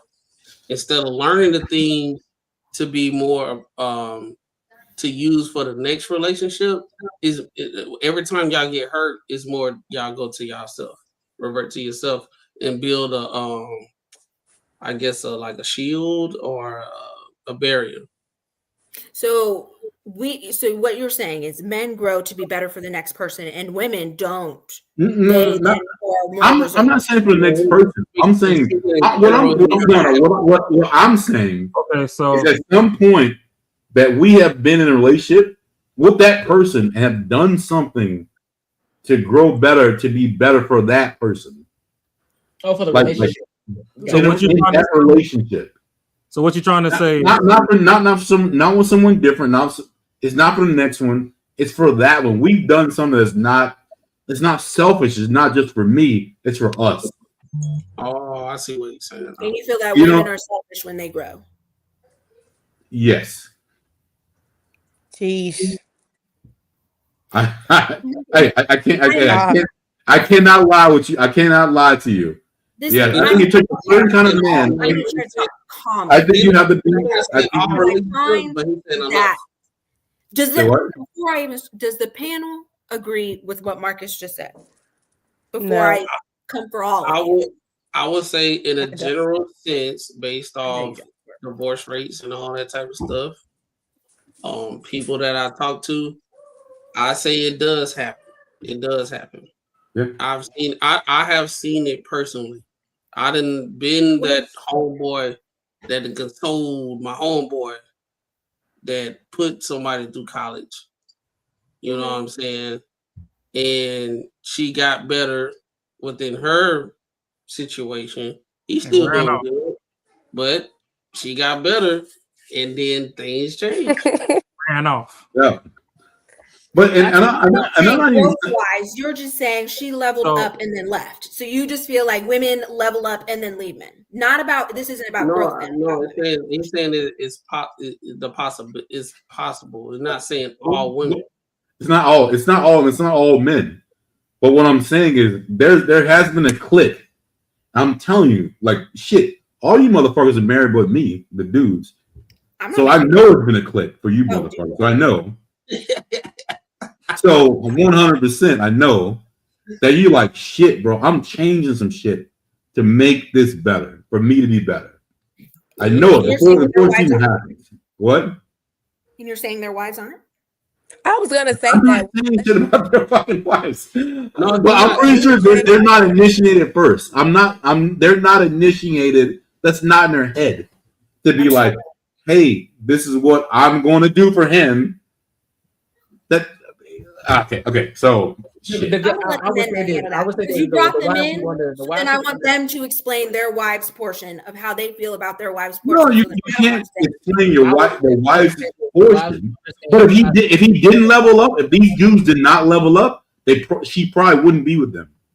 But why do you think also that if she didn't level up, that they wouldn't be with her? What? Vice versa, same thing. Why do you think that? Because they chose him for a reason. These dudes chose these girls for a reason. It's not because they're not because they're social. It's not because they're all this other shit. It's because they showed some quality that they liked. I'm gonna help Marcus. Fuck it. That's what I'm gonna do. I'm gonna do this for this. You asking why? I think I'll do a wrap around now. We'll wrap around. I need a man to explain. Oh, it's me. And Am I I need it drunk? to sound correct. Okay, when you explain it, it needs to sound right because I feel like how I explain it is not going to be the correct way to explain it. So I need one of y'all that are married, don't piss me off, to explain it to him. No, go ahead, Rob. Before I get into that, Go ahead. what I'll say is to answer your question initially is the reason I could see why Marcus has a take and a lot of men have that take is sadly when we do zoom out and now we actually put personal life experiences into it, we've seen more situations than not. And I'm not going as far as to marriage. I'm just saying relationships that could be leading up to marriage where, you know, a guy will bust his ass to, you know, better the situation for both people. And, you know, girl might have been a 2 when he got with her. He done built her up to where she look like a 6 now. Somebody else come and just swoop her up. She gone. Like, no looking back, nothing. Okay. And then that dude is just sitting there, huh? And so go ahead. I'm sorry. Finish. My bad. Yeah, so then that dude is just sitting there confused, like, hey, I thought, you know, we were supposed to be together. Obviously, you probably got with me when I was dusty. I was probably selling dime bags and stuff. And yeah, you probably did invest in me and get me into corporate, whatever, got me out the streets, blah, blah, blah. Now that I'm out the streets and I done put you through nursing school and you a nurse, you done ran off with the doctor. Like, hold on, what's up? Like, we supposed to be building each other up. Why after I build you up, you take off? But I didn't think that's what he was asking. No. Okay. So, okay. Well, all right. I'm gonna say it. Shit. No, I don't give a fuck. I'll say what the fuck I mean. Wait. Jesus. I mean, Raw, you're still good. You're still good on it. Yeah, man. Get to like. Be concise. But more. If you ever deal with a girl who has her shit together, like, and just say you don't. Just say your shit is not the same as hers, and then you see that person has as much interest in you that you have in them. You're going to fucking go. You're gonna do whatever it takes to do whatever to get at least on the same level, if not higher. Okay. And that's literally what I meant. That's all what I meant. Okay. I literally deal with girls. Including the woman part. Then, when you meet a good woman, you're going to level up to be better for her. We're not going to include that women don't do shit because you don't make me mad. But you're just saying that men level up for. They level up. Okay. But yeah, they level up. That's what I was trying to say. Okay. And the woman who wants to stay with that man, she'll level up with him. Because she follows his lead. Because he's leading. Because he's leading by example. Yeah. Yeah, I understand that. Because I was gonna get into the toxic side, but because y'all still got that saying where his money is our money, but my money is my money, and that's some bullshit. But see, that's a whole bunch of bullshit. Nah, you better that's stupid. And I think that's also per who you're with. Now, if you're 50-50, then that works for y'all. And if you're not, then that works for them. Men are going to be with the woman that they want to be with and how they want to move. They're exactly where they want to be. If a woman says that and a man is totally fine with it, they're exactly where they want to be. Don't shit on the ones who are cool with it, even though you're not. You found a woman that was cool with whatever you got, and they found a woman that was cool with whatever they've got. Because we are gonna shit on it because at the end of the day, that's the same situation. Those typically are the same kind of guys who end up getting left in the first fucking place. So no, we ain't gonna do that because if you married to this man, it ain't your money. It's both of y'all's money. It's going to the household, and if you're gonna do something with that money, it ain't your money. It's for the household, or you make an investment to better the house. And that's totally fine. No. See, that's where you're wrong. That's not 50-50. You're investing the money hold up. You're investing the money to better our family. This is not a 50-50. No. This is like how y'all like to say. But you stealing. I'm gonna play y'all role. This is a partnership. You invest in order for us to get to a better place. This ain't your money. This is our money. My money is our money. Your money is our money. It goes into the household. So if I'm taking care of all the bills and everything, you're going to take that money and you're going to invest it. Or we're going to be doing something in order to put us in a better position. And it ain't for you to go spend your money on a Birkin bag. It ain't your bread to go spend on whatever other bullshit. No, we invest in this money until we get to a place where assets then can pay for the lifestyle that we want. And then, okay, let me ask you, are you okay with women who have a separate bank account? Like you guys can share a joint and then, 100%, 1000%. Okay, that's the same fucking thing. No, it's not. No, it ain't. You say 50-50. That ain't the same thing. When I say that, and I mean as in sharing assets. Baby girl, I feel there's a dirty word behind 50-50 that we have built, and that's totally fine. You're a literal woman. And then having your own shit is the same fucking thing as because you remember we on a podcast, we on the internet. You know, certain things that we say, you know, a lot of people can take it and run with that narrative. So we gotta make sure that we understand. When we say 50-50, people think literally 50-50, like, oh, I'm gonna take care of this, you take care of this down the middle. What you just said, that ain't 50-50. Got it. Yeah. However you want to slice and dice it, I also said what works for you works for you. And what works for them works for them.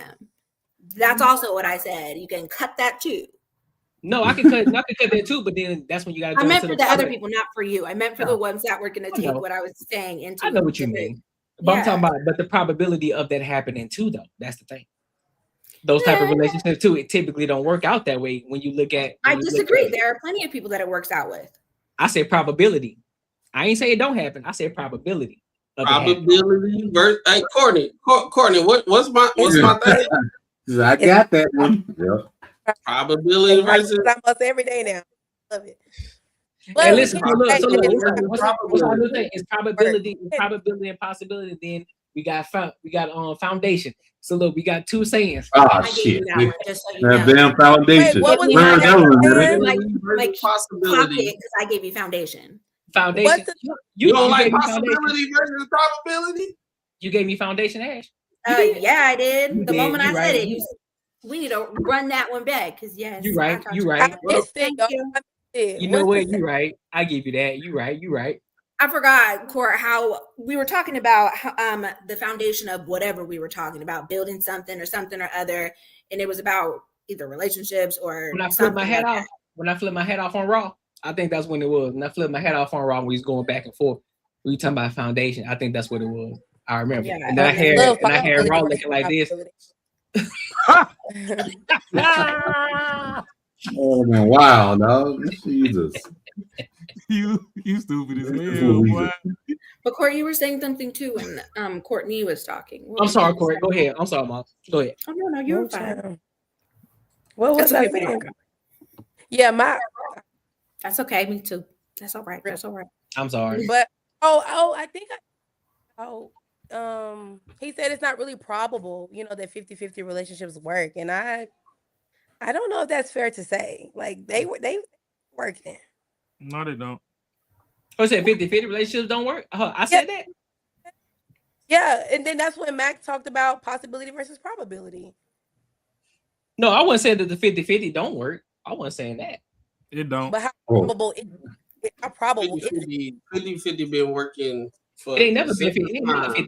It don't work. Right. Nothing. It's been working for like 100 years. If both people work, working, 50-50 is working. So no, I'm just saying, ain't no 50. Don't no 50. It ain't never 50-50. That's what I'm saying. It don't. But I mean, if you mean like literally 50-50, that's stupid. It's not. It's never literally 50-50. Yeah, that's crazy. 70-30. 30, 20. Okay, so I think it's just opening the What, conversation. what if the girl made 120 and the dude made 70? Like, what would that be? Oh, that's it depends on the household. No. What would that be? Then it would be 50-50, right? Who? No. Then 50-50 would work. If she made more, if she made double than he did, then 50-50 would work, right? No, man. No, I'm not talking to you.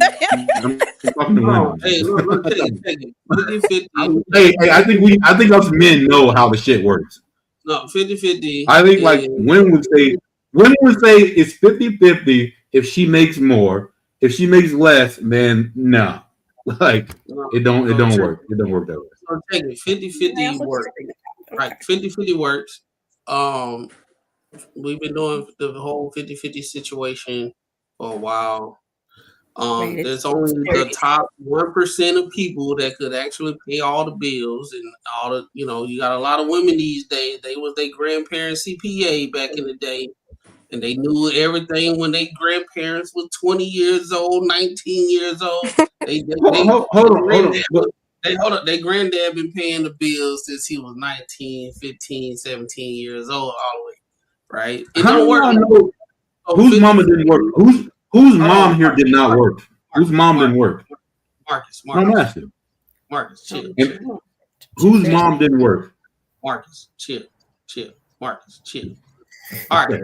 So, in real reality, it hasn't been 50-50, but everybody had to contribute to the household. I'm pretty sure me, Courtney, and Court can honestly sit here and be like, we understand how it was back in the day, because our parents used to tell us what it was back then. Everybody had to contribute to the house. It might have been your uncles, your grandma, and you got some brothers, all living in the same house. Everybody had to contribute to the house, right? If there was a situation where you had a nuclear household, usually what happened is your grandma and your granddad, they ain't have shit in the beginning. They lived as they climbed to get to where they had to be, because you want to know why? You had the civil rights movement, you had Jim Crow, you had all that shit going on back in the day. So it wasn't on him just, oh yeah, man, I'm in Jim Crow, but shit, I'm balling. It wasn't like that back in the day for most people. It was for some, but not most. A lot of it was in the North, but not in the South. But majority of how people met, they met each other where they was at and said, we gonna build a future for each other to make the next future, the next generation better. And that's usually what was happening. It was a small percentage. Now, all these people that were their grandparents and their parents CPA, once they saw the progression going, they saw the end result after they was born, after they were like 6 years old, 5 years old. They didn't have to worry about shit. And then now they finna go to college. Now that dad they matriculated all the way through whatever endeavor or whatever job he had going on. Now he can pay for all the bills now. And the mom can do what she had to do and all that type of stuff. That's how the shit usually was working in the black community for real, for real. But we got this conception now that if he ain't paying all the bills, he ain't shit at 20 years old. I disagree. I think it works for like the modern like, our parents. So this is funny because I had a conversation with my grandfather probably like a week ago because I was telling him about a little dating situation I had, and he's like, "Let that man be a man." So I was like, "What does that mean?" My grandmother worked. Did work, but my grandfather just told me, he paid everything. Everything in the household was clear. He said your grandma didn't have to do nothing but pay her phone bill and buy her own cigarettes because I ain't buying no cigarettes. That's all. That's what he just told me 2 weeks ago. He's like, that's what I'm supposed to do, right? I'm supposed to take care of the house. So honestly, Can I ask you something? Sure. Hold on, Marcus. Let her cook. Let her cook, bro. No. I just gonna ask you one thing. I know she answer.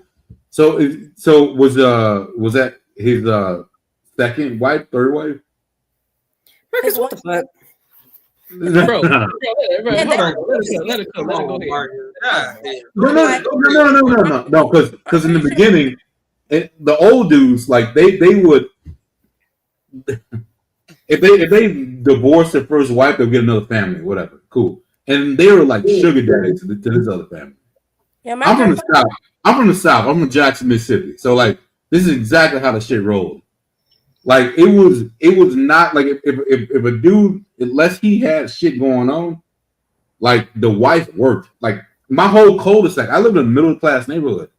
Like my whole cul-de-sac, like where we lived, all the women worked, all the men worked. Like everyone worked, and then they like worked it out to where we were all like about the same age, to where we can go to each other's house when someone took a day off. So like everyone still did the same shit.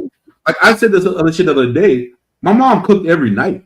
Like my boy Dom, his mom cooked every night. We would fucking go around and hang out at other friends' house. So I still know the different dynamic how that shit did not work. Well, my grandfather, he didn't marry anyone else. My grandmother was his only wife. Okay.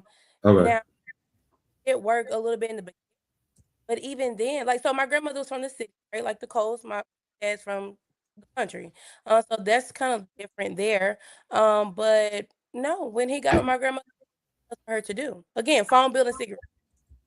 Now, any debts that she had to pay for because he provided housing, utility, and gas and all that stuff separate down there in the country. But all of that, she didn't have to worry about gas in the car. Them your only two things that create. Their children.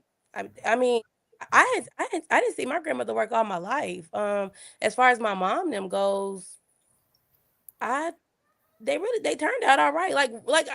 My grandfather's like a great man. And so when I called him the other day and I was talking about this situation, I was like, Papa, there's this thing now in the world where 50 is always a question. And my Papa told, and this is the thing, I don't because I understand the economy, right? And I thought it was quick to say, no, you need to pay 100% of my bills. Like you need to pay 100% of the bills. Like I thought that was crazy. But then when I just talked to my grandfather, and mind you, this is my first time ever in my life granddad about dating. And he's like, got my nickname, so I knew he was serious. He was like, no, that man needs to take care of them bills. That's what I did. What's wrong with doing it? You make it happen. My grandfather went from making pennies a day, right? Dollars a week to now, been named the heart of the company that he works for. He's been doing over 50 years. So it kind of gave me something to think about. But when it came to like my parents, like they both have worked, right? So that's why I said I think kind of what you're talking about, Meg, that relates to like more modern situations because that wasn't the case of my grandparents. Because they mortgage was $150 back then. But they still weren't making the money that we make today. That's why. But they was making enough money. So if they mortgage was like $150 back in the day, those pennies to the dollar or the overtime he was making at the mill or the factory or whatever hard labor he had got going on, they still had they had pensions and all that stuff back in the day, right? In today's society, the houses, the mortgage has gone up, but the wages is not. That's the reason why you can see when he was there, during his time, yeah, cool, take care of everything, the mortgage, all that type of stuff. She only had to do the phone bill and everything. Then you But see Mac, I'm not gonna agree with you that he could afford that. Really, I'm not gonna agree with you from his mouth, like stories that he's told me. I'm not gonna say that. My grandfather has told me how he was on the road. He made it happen right? though. Well, no, see, so, but he never. But even though my grandfather worked, he still did not make it something that like she needed to do because he figured it out. Well, no, what I'm not saying that that's something that she needed to do. I'm just saying, like, okay, 4 generations now. So you had the grandparents, you had your parents, then we got you, and then we got the people that's after us, right? Within that period, right, the amount of how much we can make has not caught up with the cost of living. So that's the reason why your parents, you said that it looks a little bit more 50-50. I don't know if they 50-50. I'm not the CPA and everything. I don't but think both y'all of them understand are very involved with the bills, right? I'm sorry, I got it straight. Okay, what's the very last thing you said? I said you and your parents was involved with the spending, right? With the bills and all that stuff, on both sides. Yeah, my parents do what work for them. They both put in. My parents do. Yeah. So now we in the next phase, right? Which is where you at right now.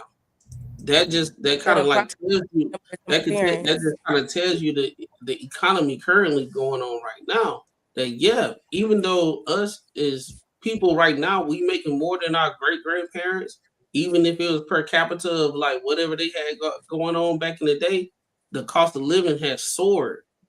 So even though,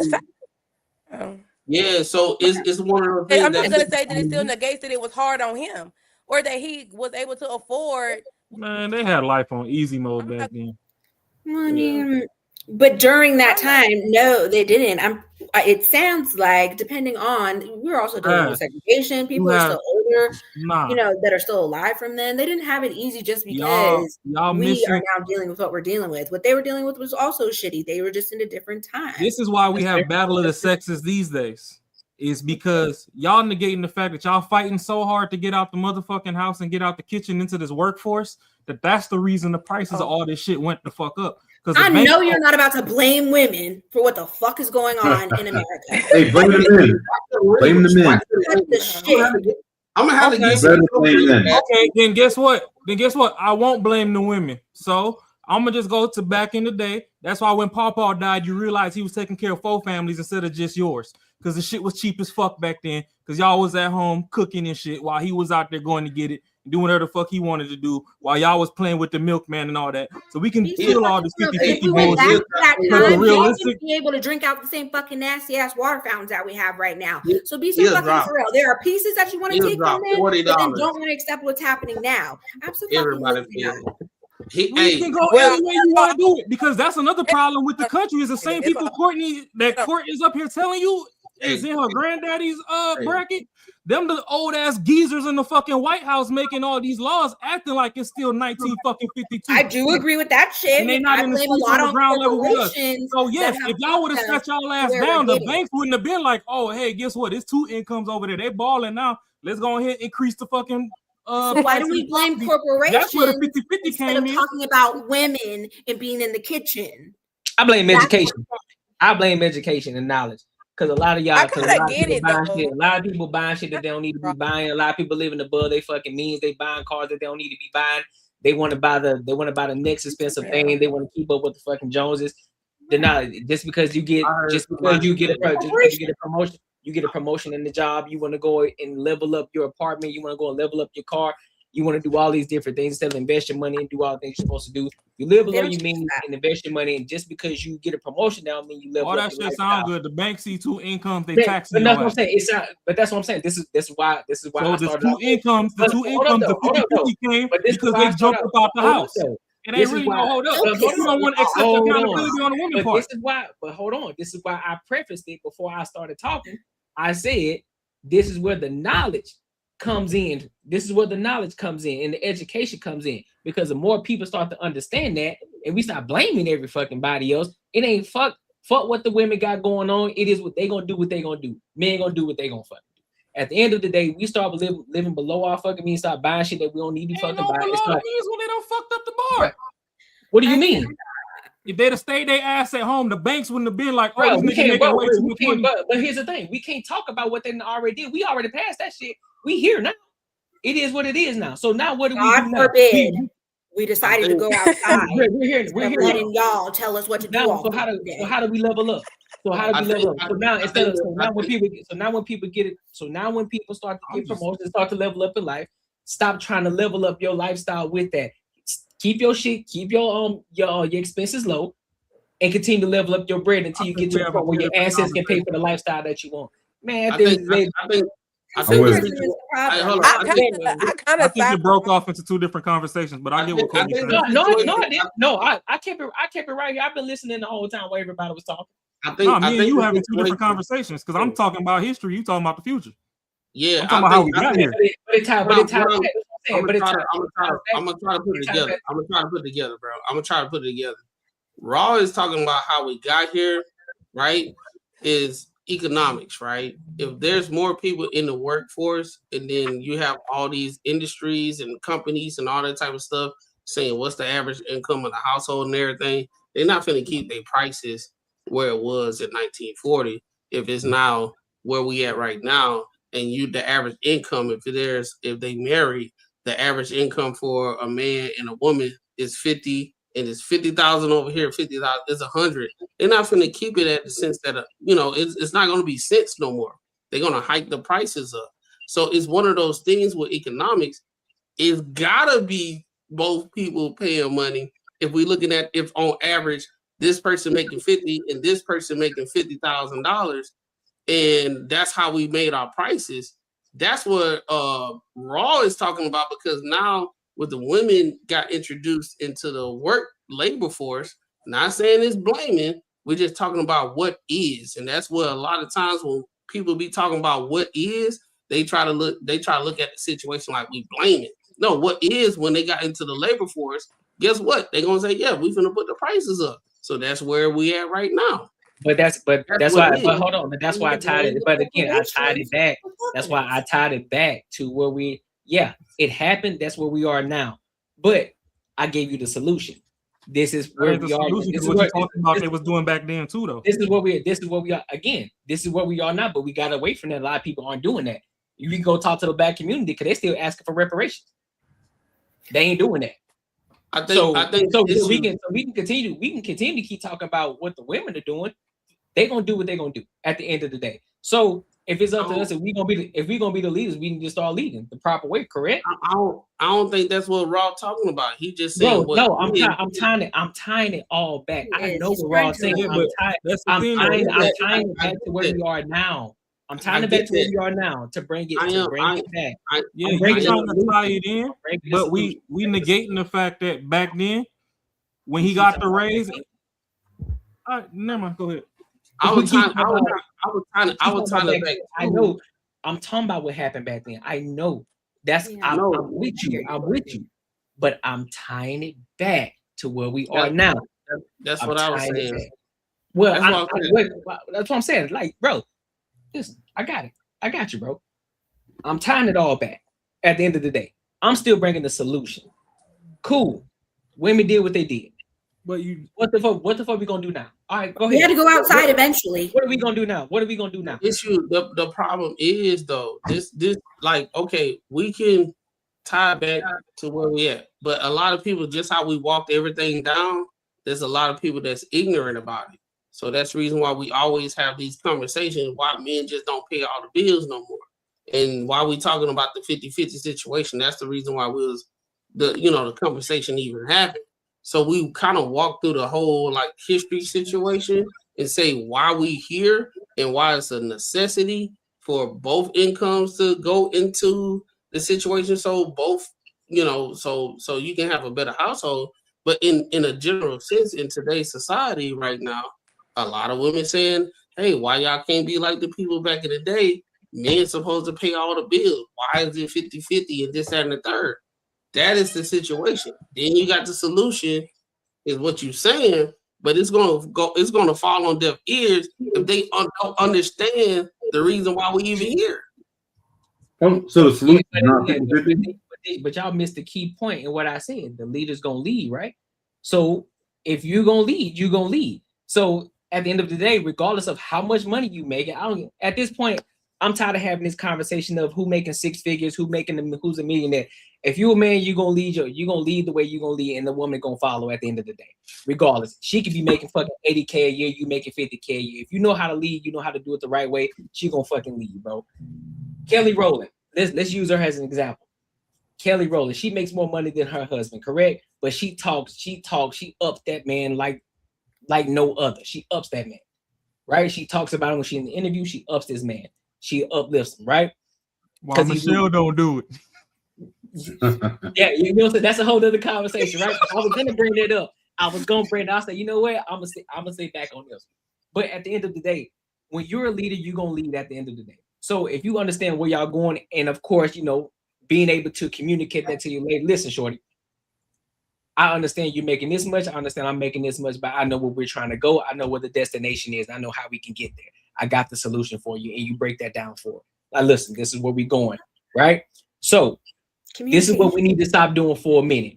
I need us to keep our head down for a minute. Let's lock in for a couple of years, put our money back. We ain't finna be buying shit. We ain't going on no fucking trips. We got enough time to go on trips. We need to put our money back. See, I see that face, Ashley. You fucking up already. Sure. I'm sorry, I'm listening though. I get it. That's only because of the tax bracket that I am personally that's fine. Saying. Yeah, you know what I'm saying? That's fine. That's fine in a certain aspect. I get it. I get what but you're right saying. now, what I'm saying? But like right now, take your time. Hey, Corey, can I hear what she had to say though? Hold on. She wasn't finna say that. She just made a face. Nah, let them cook first. She just made a face. She didn't say nothing. But the whole fact is, you understand where y'all are going at this point. So we're gonna lock in, we're gonna invest our money, we're gonna put ourselves in the position so when it's time for us to actually bloom and blossom and go have this fun and to really enjoy ourselves like the way we want to, we ain't gotta focus on the fucking money because we had our heads down for a couple of years or whatever the case be. Now we can really do something. And we didn't go and buy some shit just because we got this promotion, but we still focusing on leveling up throughout this entire process. This is how we can get to that point again of the whole pay for the 100%. So yeah, I understand what happened back then. Because my grandfather used to do the same thing. He had a business. He took care of, you know what I'm saying? I ain't finna out my grandfather like that. But he had businesses and shit like that. You feel me? He took care of the grandmom and all that shit. He did what he had to do. You know what I'm saying? Papa Edgar, you know what I'm saying? He did what he had to do, right? He took care of business. Right? So I understand what the women are saying. That's how the fathers used to be back then, but they also did what they had to do as well. I'm pretty sure they had these conversations with their women. Listen, we ain't finna be out here just buying crazy shit.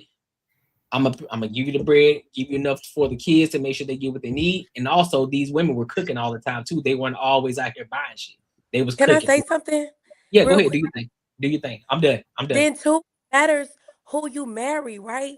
So my grandfather, grandma, so special wasn't his thing. My granddaddy got checked 30 years ago, like literally just checks. Like he has all of them. Like, so he didn't hand out money. He knew every bill. It wasn't no, hey, here you go. I remember being younger and my like I would see my grandma, like they would sit down in the living room and my grandma would have a shredder, hey, you need this? Call each other mama and daddy. Daddy, you need this? Yeah. And Mac know about that. You know, mom and daddy, your mom, how your mom and dad, I would say mom and daddy it's to rough each other. too. But yeah, it's always daddy. She'll yell out, "No, daddy," you know, like it's just a thing. I used to just mention that. Yeah, my grandfather, he just wrote checks, right? And he knew if that check made it to where it was supposed to go, you know. So it's also knowing who you're with. And so I commend my grandfather for even sticking it out. Now my grandma, I'm not saying she did not go make bad decisions. And she did money because he was, you know, he did know the things that he had to take care of. And I'm not gonna lie, my grandma passed now, but she used to say, you don't never want to buy no, like for what? You gonna put, burn holes in it and make fun of what I'm, for what? And now that she's passed, my grandfather new living room set. I be telling him, my grandma wouldn't like that, but he when and where to and what I'm saying. So kind of with you on that, as a man, you gonna leave, right? But it depends on, type of woman that you're with. You know what and what's not, So I just want. That's a good point. Hey, Courtney, I got a question. What's up? Oh, you talking to me or you talking to Court? Yeah, I'm looking like the host C. All right, got you. Now it's Courtney, bro. Goddamn, too many Courtneys in this bitch. But you ain't lying, bro. It is. All right. I'll be looking. So I heard you laid out what the solution. What are the things that you feel like that would, I would say, the what's the word? What are the things that could like make that difficult? Like, what are the variables that will make that difficult to be achievable? Like, what are the aspects? What's the variables? What's the group thinking? What if it's from a societal standpoint, as far as the the push, the agendas, the lack of education, lack of being coachable, lack of a person being resourceful, the lack of a person choosing the right partner and having the discernment to choose the right partner and understanding who's for you and who's not for you. I think those are the defining factors overall, because I get it. Some of us come from different places. A lot of people don't come from the background of a 2-parent household. Some people come from a shitty background. So you have to be resourceful and you have to be able to get outside of the box that you're used to, right? A lot of people aren't, because they don't. I get it. Some people are so boxed in that they don't even know that there's an outside, right? So that's why I always preface the world that we're in now. We have social media to this point. Now I get it. Sometimes it can be smoke and mirrors, like, damn, bro, like, damn, that nigga living a life like that. But it also triggers the mind to be like, you know what? I want to kind of live that life. I want to see how to fucking get there. So then it starts to fuck with your brain. It's like, how the fuck can I get there? Now you start to activate this. I want to figure out how to get to that point. I want to live this lifestyle. How do I do that? Now, again, some people may go the wrong route in trying to get it because of the environment. But again, this is where you also have to, sometimes you just got to go through the mud. And so this is where I sympathize. Am I using the right word? Sympathize and empathize. Sympathize with the people who are in the hood who may not have that. Oh, but I disagree, man. I'm gonna let you go. Hey, my nigga said, "Hey, hold on, I disagree on that. Yeah. Man, hell no. Man. Go ahead. Listen, bro, you stop me. Go ahead, bro. Go ahead. No. He was in a double too. Anyone? Hey, yo, all I know is you better cook right now. If you don't, cats in the hood, bro. Cats in the hood are the smartest motherfuckers you can ever fucking know. Like, them cats like do shit from like this big to this big, and they have to count money. They doing all kinds of shit. Like, they making shit work. Like, like if anyone I would ever say that has like the mentality of almost like a grown person, a lot of people who are in the hood, and it's those cats. They grew up so fucking quick. You know what I'm saying? Like, bro, like you roll. I remember going to my cousin's house. Like, shit. I mean, yo, that mother was like a grown man at fucking 10 years old. I'm exaggerating. My bad. Definitely not 10. But like, hey, I was in the mix, bro. Like I said, like I'm right there in Jackson. Well, like where motherfuckers had to make a lot of decisions. So I say if you grow in the hood, because you experience a lot of shit that people don't experience that are like sheltered. So, but I don't think I would say they do need to do is get the fuck outside of where they are.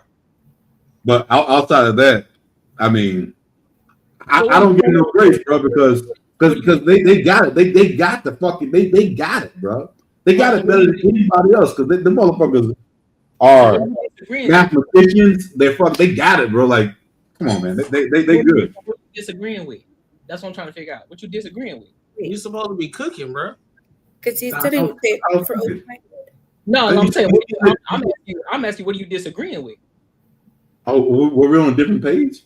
I think so. I think we're on a different. Because it sounds like you want them to be open-minded and grow, and he was saying to be open-minded and grow in both words. And so I think Okay, so maybe my bad. Had you been practicing on your art, you know you're way in the dark. Silence. Hey, your boy is ready to respond instead of listen. My bad. Hey, I'm gonna admit to that. Threw him off. Hey, I must have did. I was like, what? You talking about hood motherfuckers? Let's get in it. Hey, my bad. Hey, there you go. Hey, listen, fam. Listen, bro. Shout out to you, bro. I think I'll do a wrap around now. We'll wrap around. That's why your boy don't drink. That's why your boy don't drink, man. There you go. It was definitely the sympathy part. I feel like Marcus like, wait. Yes, he heard sympathy and it clicked. He said, wait, absolutely not. Oh, yeah. I'm like, no, let me go. So like, damn, that was my bad. Jesus, my bad. Hey, Courtney, hey, fire him up, man. Nah, I just think nowadays everybody just needs to actually move with intention. I think back in the day, Courtney's crying. He's like, sorry. Instead of Courtney, I'm gonna call her Nye. But in Nye, why? It was in with an I, so I'm just saying Nye instead of saying so we ain't getting the Courtney's confused. But Nye was talking about having that conversation with her grandparents back in his day. They could kind of freestyle their way to success a little bit. I'm not gonna say it wasn't hard for what they were going through. I'm not saying it was making the money we was making or whatever, but it was a little bit more of if you had some grit, then you could acquire things a little bit easier than modern day for what you wanted. Because now it's like a lot of people want something, but to obtain it, it's kind of getting astronomical. So they're settling below what they want.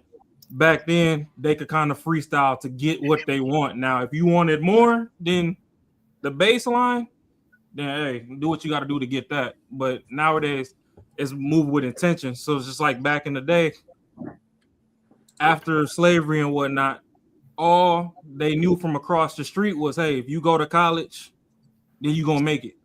But they never told you what to go to college for.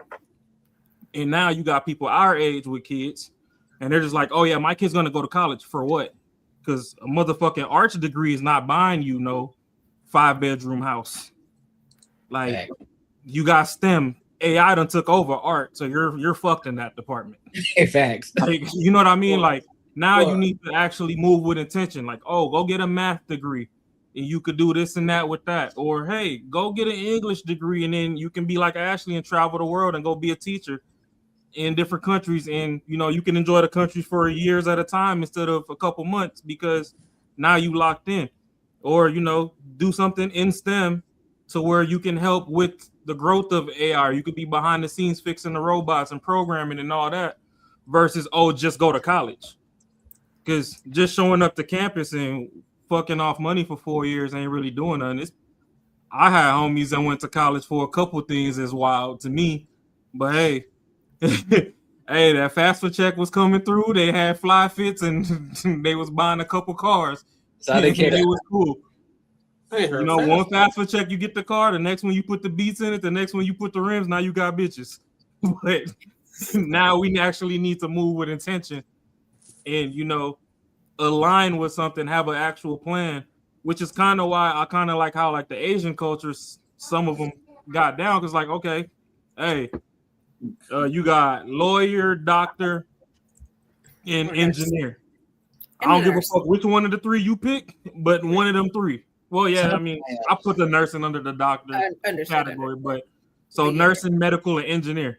Yeah. I don't give a fuck which one you pick, but just know those are the cream of the crop. You got to jump in one of them. Versus our side is like, oh, hey, go to college. So now we got our people yelling, loud and wrong. Oh my God, I got 6 degrees. What you got a degree in?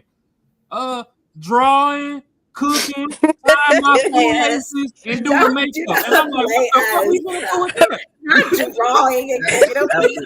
A chef is a good job. In arts, you can take art somewhere depending on which department. Don't be playing us like that. Damn. That's crazy. Really tried to do us like that. And everybody was just like this. That's crazy. Oh, I can't. I'm just saying, motherfuckers got that arts degree and they end up a CEO and talking about, oh, well, I know psychology, I'm a PhD, and still get played by 6 inmates. Now you an inmate. I thought you knew it all. Do as I say, not as I do. Said an inmate. Wait a minute. And see, you still got Ashley, you still got that nigga tree, and you said do as I say, not as I do. See what I'm saying? You were talking about it in psychology because people can help other people and still struggle in their own fucking life. That's fair. That's fair. Yeah. But that's why I don't believe in therapy. To each his own. You can help someone else and destroy your own life. How I'm sitting here, you telling me what to do in your life fucked up. Not all are fucked up either, but people. That's just like you giving somebody advice. You know what I mean? And that advice is really helpful. But you probably still doing some stupid shit. Same thing. Oh my God. I know. Well, it's like, the OG's gonna not know. The OG. That's like one statement though. That's not like advice though. Hey, don't do what I did. Okay, cool. It works. Help someone else out. Like I don't think you like constantly give someone advice if you fucked up. Hold on, it's Court. You were skipping. We didn't hear what you said. Oh, yeah, Court, your microphone kind of skipping. Yeah, it's been going in and out. Right. Does it sound better? Yep. Yes. Yeah. I think I have AirPods in the noise cancellation on my voice, but I was saying, damn. Oh, you said how you gonna do something like right up yourself?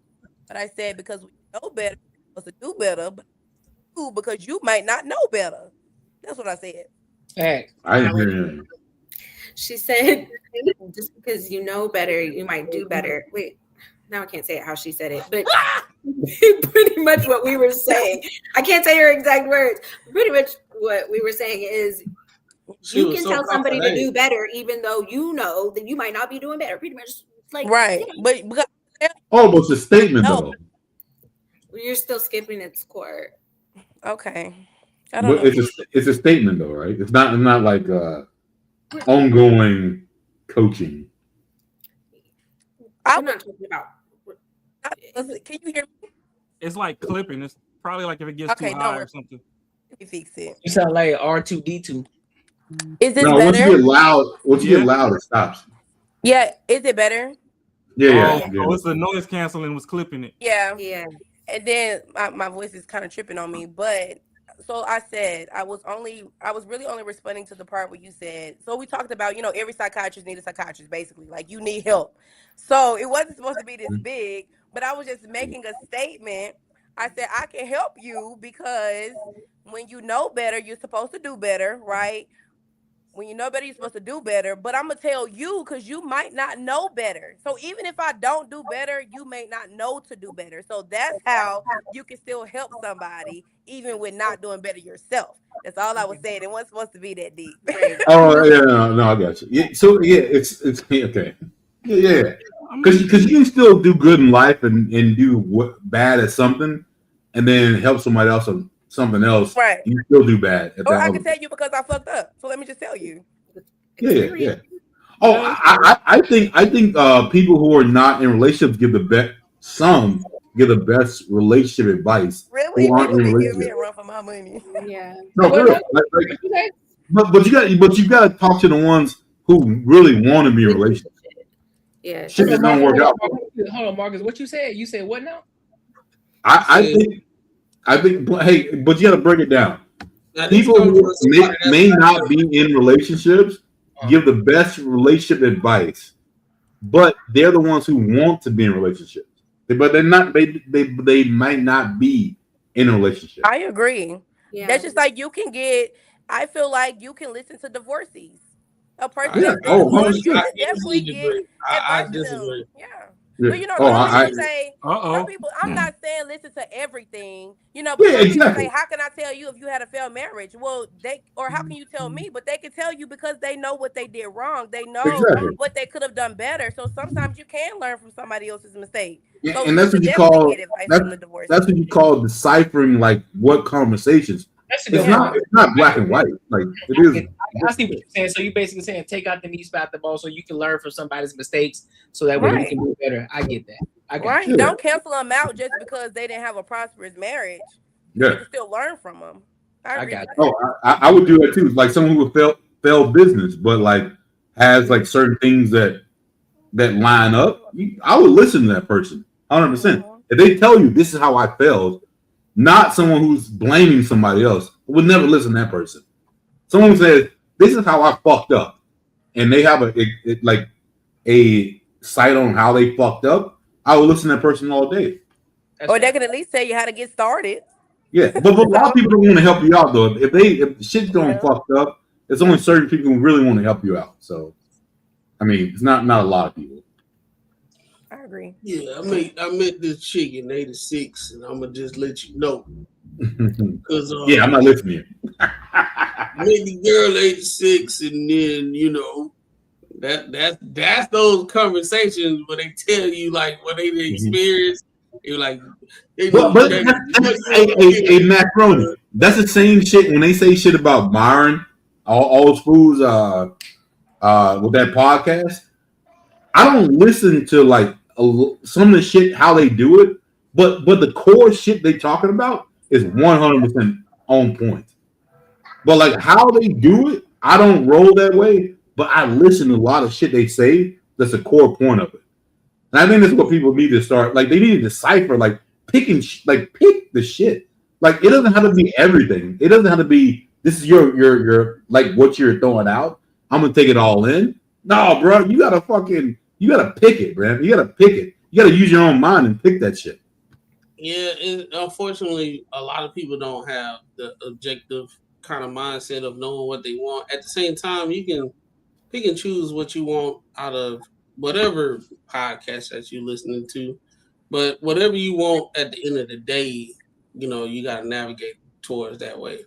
You can actually get some good information from all those red pill, purple pill. You can get some good information to stay away from certain individuals. But at the end of the day, just know what you want out of. Just know what you want, and then you navigate through that. You navigate to that type of content, or navigate to that type of counsel. Because if you want that certain counsel, but all you getting is this information over here, it's counterproductive. See, I don't know if I'm asked backwards. I'm gonna ask you guys. Yeah, like wait, who is this nigga? I told y'all, and my girl gets pissed at me because I look at the fucking Sister Wives shit, and I look at it and be like, how the fuck would I not do that? Like I look at it like backwards. Okay. Like, hold on. Like this is something I don't. I like. What is Sister Wife stuff? Like, what is that? Is that a show? The show he was talking about, how they want sister wives, not the Mormon one, the one that they have different families, and the men want sister wives. Oh, okay. I know that.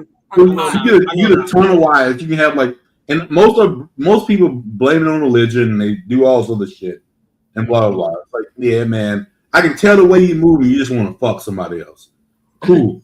It is what it is, bro. Like, come on, man. You can kind of get that. But you can, like, I'm not going to do some shit that I know is going to cost me, like I have like a point system. My point system, my sanity and my peace is fucking number one. Whatever can lead me to that is where I'm going to go. And I know just because I want to fuck 18 bitches, that's not going to lead me to peace.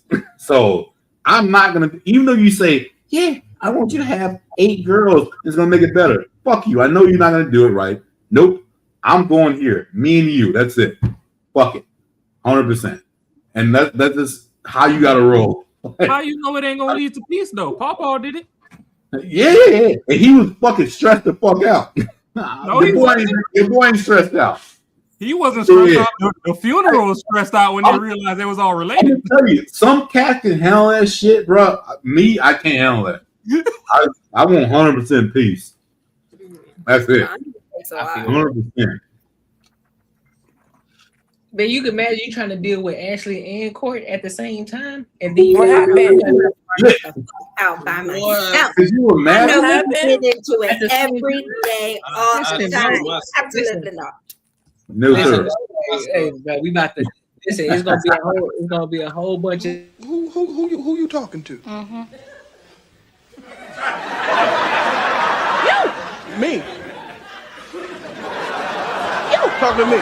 No, bro. No. So you can't be talking to me because I'm a grown ass man. It's gonna be a lot of that. There you go. Why you put Corey Holcomb up there? Hey. Huh? Why you put Corey Holcomb up there like that? You gotta get some Patrice O'Neal in that joint. I'm a grown ass man. That's it. And y'all got any final thoughts before we close out? But we 4 hours in. Oh, this was beautiful. I know, hey, right? I like the Friday, man. I know. I might want to get it drunk. I know you like it.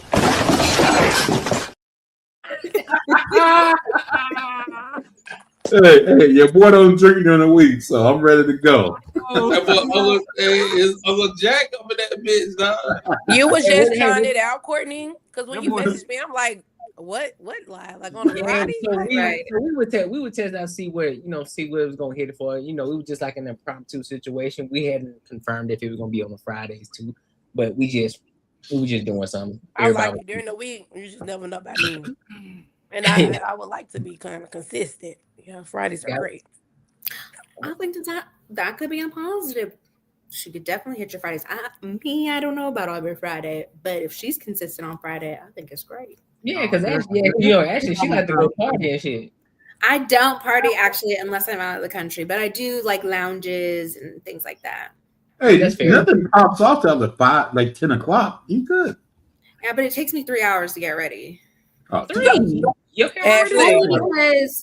Only because it takes so long for me to find something to wear. It's fucking disgusting. You need to think about it on Monday. I have like going out on Friday. Think about it on Monday. Hey man, that means she got a lot of clothes, bro. I have like, so if much. you ain't got that many clothes, it don't take long for you to put something on. No. 3 locations for the clothes. Narrow it down. A walk-in closet and another closet. It's too much. I'm stressed. Man, do you live inside Spirit Halloween? No, but I like to shop. And See, and that's why she say her money is her money because she know what she like to do. Right, but I support myself. You know what I mean? I know what I bring. I can afford me. What works for me works for me. Shorty, I'll find somebody that works for me. Nope, Shorty, I need you to figure out. Keep your head down for about 2 years. You got a lot of clothes that you ain't even wore yet. No, when you say that, I totally understand. But like, no vacation is crazy because that's my favorite thing to do. That's why if you had said like go buy a car for 3 years, cool. That's nothing. Don't don't eat out. All right, sure.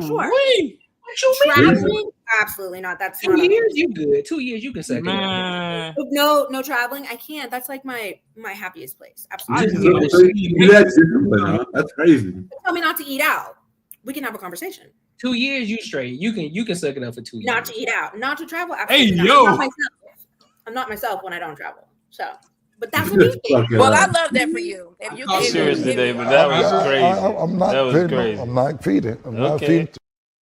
Yeah, but I afford my lifestyle. If you can afford to travel where you want to go, it's It just ain't about the what you can afford. let her. Well, Yes. tomorrow ain't promised. Goddamn, we may not be here. She gonna leave Hey, today. Raw, She gonna Raw, make it Raw. today. And eating out Raw, is pretty much the uh-huh. same amount as I see what traveling. you're saying, Raw. I see what you're saying, Raw. Ashley, Hey, Courtney, But Courtney, I can afford me, Courtney. so Hey, do Courtney. whatever you want to do. Hey, Courtney. Can I ask you a question? Girl, Courtney. Oh, not Ashley. Hi. Not Ashley. Hey, girl, Courtney. Hey, so if you can if your friend really want to do something real bad, like whatever, and you said this probably would be better for you long term, would you tell them? Yeah, why not? Not fucking. Why not? Like, would you like if you're gonna hurt her? Well, I feelings, can't would say you? why not, Mark. We're not understanding. You gotta go deeper. Like, would you hurt her? Would you like? You're gonna hurt your feelings, so I'm gonna tell you. For one, I don't befriend a lot of women. I have 2 female friends. One is my close friend. Now with us, it's just I'm gonna tell her straight up. We don't really cater to each other's feelings. I'm not even gonna say we don't. Like Yeah. if we That's a real think, hey, friendship. it should be like this, that's what it is. We might get mad at each other. We might hurt each other's feelings. Not like not cut each other to the core, but we just keep it real and we be like, all right, girl, good night. Call you tomorrow. And guess what? Tomorrow she may not want to talk, but the next day we do. So no, like I don't babysit my friend's feelings. Like I'm not gonna like hurt her, but if it's something that she needs to know or something that I think is more wise, then I'm gonna tell her, hey, I think you should consider this. I'm not gonna tell her what to do, but I would definitely tell her what she should consider. All right. So all right. So like a scenario like this. I had a girlfriend. We had a house together. Broke up. I moved to an apartment in a dope ass spot. I was cool. And then my bro was like, "Yo, you should buy a house." And I was like, "Nah, man. I'm cool here. I don't need to fucking do all this fucking maintenance and all this other bullshit. Let me buy a fucking house." And keep telling me, right? I'm like, and it was at the right point where I should have done it. And I really didn't want to do it. I was like, fuck it. I don't want to fucking fix shit and whatever. Like, and then he kept fucking hitting me up to do the shit. Just do it. And I did it. And it ended up being a good decision. But in my true self, I was like, yo, you know what? I don't have to deal with all this other bullshit. I don't have to deal with manhunt in the yard and all this other bullshit. Ended up being the fucking best thing I ever did, right? And it could happen different kind of ways, right? But do you tell your friends when they're doing shit that you should, even though it feels good, bro, don't fucking do it. Like, do it the other way. Like, that's not the way you should do it. No, I'm gonna tell my friends. Like, let's say me and Ashley were best friends, and she tell me that she vacay 3 times a year. But then I also know that she got 2 kids, and it's just her and the kids. And sometimes rent is late, or sometimes they run out of food for the month. And I'm gonna say, hey sis, I know you like the vacation, and you say you feel more like yourself when you vacation, but I'm gonna really need you to lock in. Like, can we not vacate this year? I really want you to, make sure things are better for you and the kids. Like, I'm gonna say that. I'm not gonna say, I'm telling her right now. You. I'm telling her now. Hey, vacay if that's what you want to do. Yes. But we don't have that relationship. I can afford my lifestyle. Okay. But if she wanted to disclose that, sometimes I do have hard times, I would just tell her. But even you can afford hard times. Sometimes there's different decisions. You need to hear someone say, "Hey, you know what? Maybe you're not doing it the right way." Yeah, I don't have any of that. That's what real friends do. I wouldn't be a friend if I didn't tell her. I don't think you should. That's how these girls from the South act, man. Y'all gotta get with the girls from the South, man. You better tell them that. You better let them know. Let them know, man. Hey, them girls from the South solid, boy. They be eating pig in a red jar with the white. God, guess what? In the red jar. Hey, if Ashley had 2 kids, I got a kid. Hey, we hungry. What you gonna do, sis? You got $5? I got 10 to buy a pack of chicken. All we need is a bag of rice. Let's make we something about to happen. put something on the grill. Ain't nobody gonna get hungry. Now you can get a whole pack of leg quarters for $10, and you feeding the whole family. Put I'm that shit telling on you, the chicken, grill. You rice, in and that give me bitch, a can of corn or string beans. Man, we finna eat. I'm Bruh. gonna eat cornbread. Everybody going to I'm bed about to hungry. hook them bitches up. Full. Real, man. Everybody going to bed full. Hey, yo, I'll try to find some pig ears the other day. You know what I'm saying? Did you say pig bro. ears? Hey, Marcus. Yeah. Hey, you can only get them the Mexican mark. Started on this country Mississippi stuff. I don't have time for him tonight. I really Hey, don't. you can only get the Asian mark, or you can only get it at the Mexican joint. I don't need to know. I'll never I do don't it. eat pig ears. But you said pig ears? You said no, pig but I'm ears, gonna bro? eat some Pig pig ear ears. sandwich, bro. Shit, man. You can keep that though. Enjoy Man, it. I'm back finna get started. That's I will. Okay. I'll get 2 for $2, and both will be mine. I love that. Nobody else gonna mess with it. I'm gonna stay over here. I want to go in the gas station and really look a little hot from the outside, and I'm gonna look over there in the corner by the drink machine and see if they got them jars with the white lid. Hey, yo. Hey, that glass all tinted for like 5-10 years. Like you can't even bust through that bitch. Let me see. Hold up, they got it. Oh hell yeah! Hey, and when I get in there, I'm gonna say, "Where y'all Ziploc bags? Can you rinse these out for me, the tongues? Because you know them hoes been sitting there for a week. You know they ain't been washed. Can you wash these? They not finna rinse them bitches off. Appreciate You it. just gotta take it. I can do it at the drink machine. Little water. They got a coffee machine, hot water. Get what I came for. That's what I'm talking about. Hey, Courtney, you've been gone too long, dog. Say another motherfucking word and this shit is over. And I ain't playing, nigga. Don't judge me. It just look. It real like Hey, that. Courtney acting like he don't know what we talking about, dog. Bro, when have out of all the years, when have I ever ate pig ears or pig feet? I don't know, cause bro, we used to go to Jackson with your family and all that stuff. Never. I have. That fool said, "When have you ever?" In my 35 years of living this earth, I have never eaten that. Even my grandfather, may he rest in peace, he used to have them shits in his store. Pickled fucking eggs, pickled feet. I would never in my life touch that shit. You put that shit on Hawaiian bread, bro. Hey. Man, you can, listen. I don't know why you folks be acting like they're from the deep south. I'm telling you, dog. Fuck you, and fuck you. Who's next? I'm not. That's some good eating, player. Good eating. Y'all two throw it off. What moral of the story is, we ain't gonna go hungry. And, if my homegirl, we look, bring me $10. We gonna be good. Chill out, bro. Hey, Courtney, she used to be eating hot fries. She used to be eating hot fries and pickles at 7:00 in the morning. No, I did not. Now that's stretching it. No, I did not, man. You love to come from Hey, no, I before did. first down. No, I did not. No, I did not. Meg love to do that. No, sir. Now, how did you get that out of me saying I'm gonna take care of my friend and we all of us gonna be fed and the kids and all? How did you get that out of me? I'm gonna tell you. You asked. I'm gonna tell you. You said you're gonna walk in the stove. You're gonna look at the front corner and do your stuff like that. That's how I know you eat hot fries. No, I'm not. I just 7:00 in the morning before the first bell. That's all wrong. When the next panel so I can go ahead? I told Meg next time I get one because I don't eat them often, probably like once a year, if that. But when the next panel so I can just go and show She sent me a whole TikTok. I said, shit, man. I did. Country as fuck. I did. Hell yeah!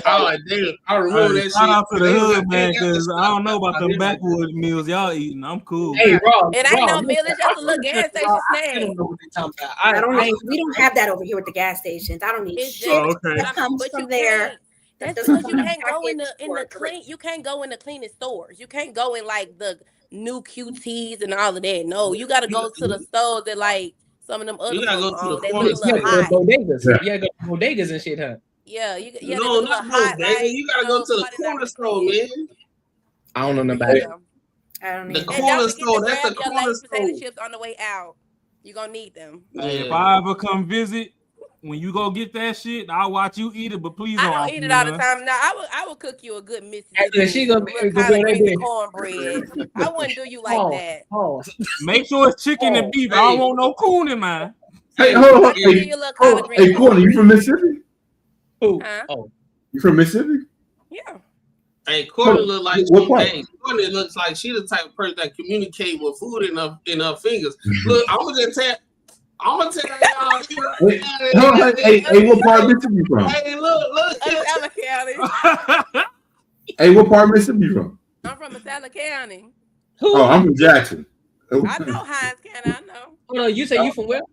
Atala County. Who county? Atala. Atala. Oh, No, no. no. I went They look like Holly Bluff. I went to school in Clinton, Mississippi, in my freshman year of college. I went to. Oh, that's a fancy school district. Hey, we bougie over here. Clinton has definitely been ahead of his time for a while. Yeah, Mississippi. 10-foot ceilings But no, out I'm there, from huh? Hey, well, Clinton's in Jackson, so same shit. Kosciuszko is in the middle of Jackson and Grenada. Oh, so right by Grenada. All right. Yeah. My best friend. I'm halfway. Well, I'm from the place I'm from is halfway between Jackson and Grenada. All right. Gotcha. Yeah. But anyway, I don't eat like that all the time. But if I want to, now I'm gonna go give me a little bit. Hey, I'm with you. But I'm gonna feed. We gonna. Oh yeah, I forgot to tell y'all. Don't be quiet because I think Courtney ready in the show. But Max said we having a party and he gonna cook the brisket. So make sure y'all bring some. Cool, man. Yeah, listen. For those of y'all who don't know me, that boy Mac be getting down. He be getting down on that grill. That brisket looks so good. Listen, hold on. I'm the only one. I'm the only one who's able to experience. I was the only one who's able to experience it so far. Boy. When I went down there, well, hey man, when I came down there, November. Yep. Yeah, like November sometime, man. He specially made your boy some jerk ribs, and I tell you, listen. Hey, you said I'm zeroed in? He's zeroing in right now. Get in that face. My dog been cooking for a long minute. And his brother, he a chef, so you know they be on it, right? Man, when I tell you that boy, food is not an issue when y'all. Man, around. that nigga made me some ribs. Well, y'all just put it on the grill. Y'all just gotta worry about alcohol. I told him I'm bringing the ice. Y'all just gotta worry about alcohol. Y'all don't want me to cook shit. I'll bring the ice though.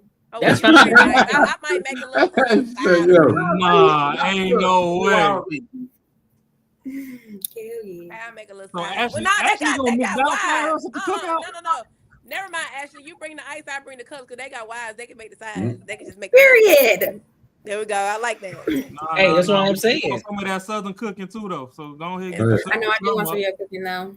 Hey, all y'all. What y'all want? Little potato salad, little mac and cheese. Yeah. And some cornbread. Honestly, you can bring this for me. I don't care, but yes, please. I don't do the. Hey, Courtney, that's your first name, right? Huh? That's your first name, right, Courtney? Courtney, yeah. All right. Hey, Marcus, I'm like, yeah, shit, we might be cousins or something. Like, shit, I didn't know. Hey, Marcus, you gonna break the sausage? Hey, I could do it. Yes, sir. The sausage. I could do it. What kind of sausage we talking about? No. Hey, your boy making some sausage.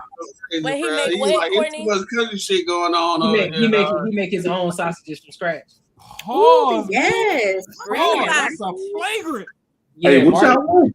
Like deer I'll let you boy. sausage. What? Whatever you want. Deer So what kind of sausage. sausage?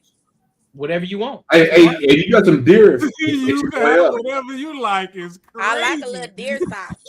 That's what I'm saying. You got some, send it to me. I'll pay for it. I'll send it back to you. A little jalapeno cheddar. No, Bucko.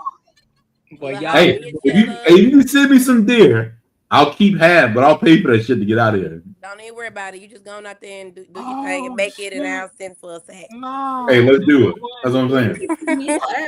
That's all I'm about to ask you. What your last name was? Nah, never.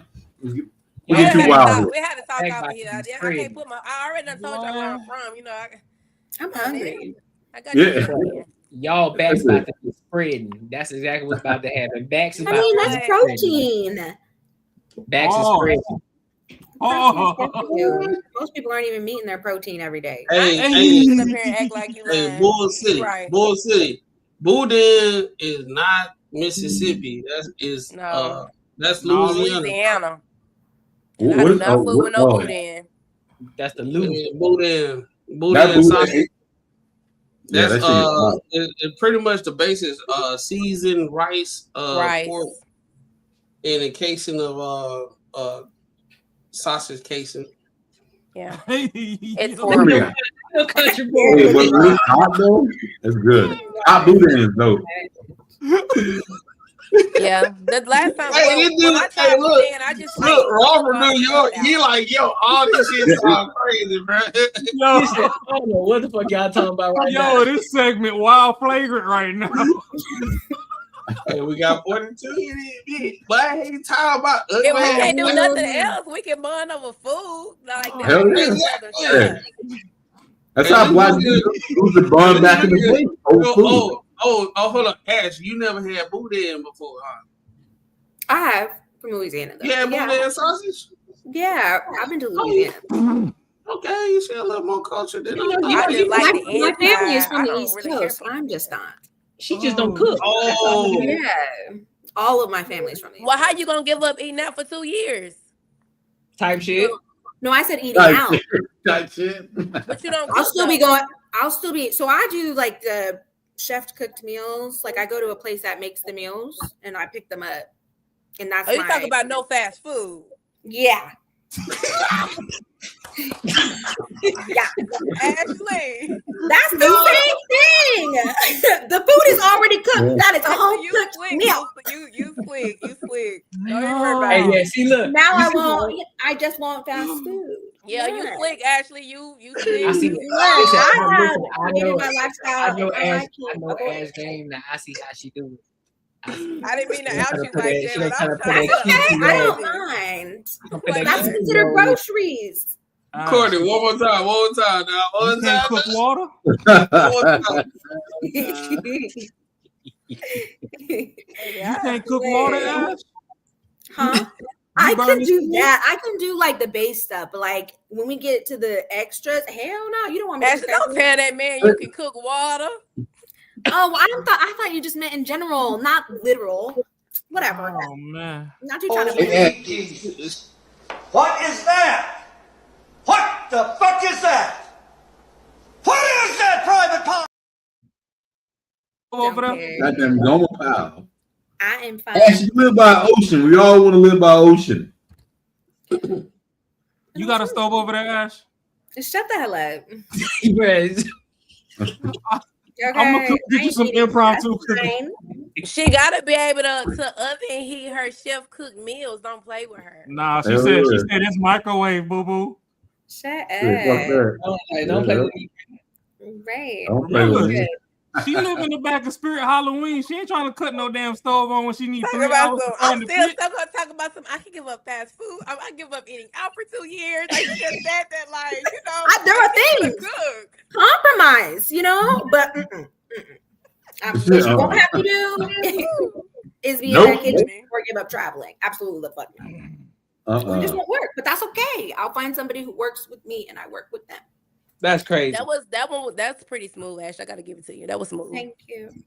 Courtney, what you doing? Courtney, what you doing, bro? Look at him. He got his new haircut. Look at him. Posing. In the live, bro. In the live. I did see that head is clean. Yeah, faded. Hey, I think you should end the live and go. This is on the back chat shit. All right. Bro, y'all good though, twin. You look good. Your hair slick, but you look. Hey, you feel me? Hey, you know what I'm saying? Like we out here. Shout out to my guy Hanif. You know what I'm saying? We done leveled up right here. Hey, listen, you see what the conversation always rolls back to something. We done leveled up. You know what I'm saying? We done leveled up. We professional now. Yep.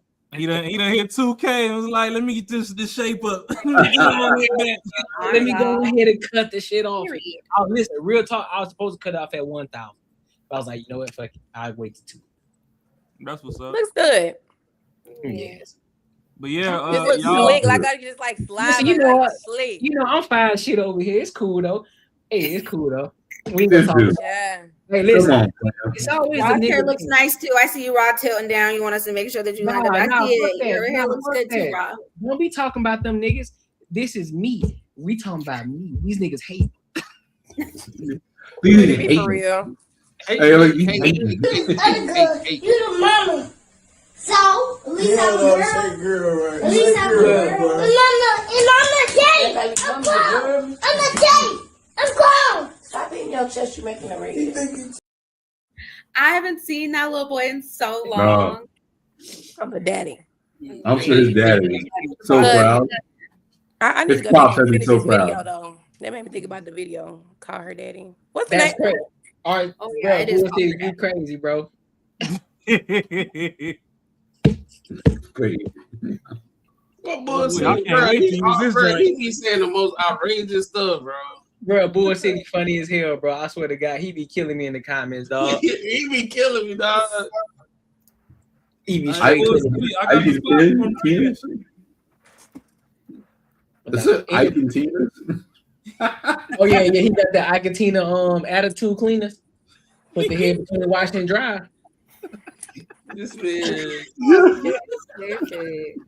That's funny. You gotta embody it. You gotta embody it. I'm spam one. Oh shit. But listen, let me let these people go to sleep. It's my relationship topic backdrop. Hey, I like it. I don't. Because what you trying to say? I know. Attitude cleaners. Nah, sometimes what he's saying is sometimes like the between the washer and the dryer, it's a lot of dust in between there, so you gotta get clean. Now you're trying to play me like I'm stupid. Got it. Ashley, I ain't gonna talk to you. I always believe it because I never get the whole concept of the wash and dry. Don't simp now. Don't simp now. No, I'm real shit. Between the wash and dry, I never get it. I don't get it. I'm trying. I'm like, nah, you just barely got that. It's okay. I still don't get it. Bro, you still don't get it? Yes. No, is he serious? The Icatina attitude cleaners. I can see put them between it. Okay. Hey, You just find the attitude in your tune up. Yeah, look. you gotta just knock a Hey, head over. take them through the, take them through the. And then both of them though, like they like. Okay. The wash and dry always right there. You right there.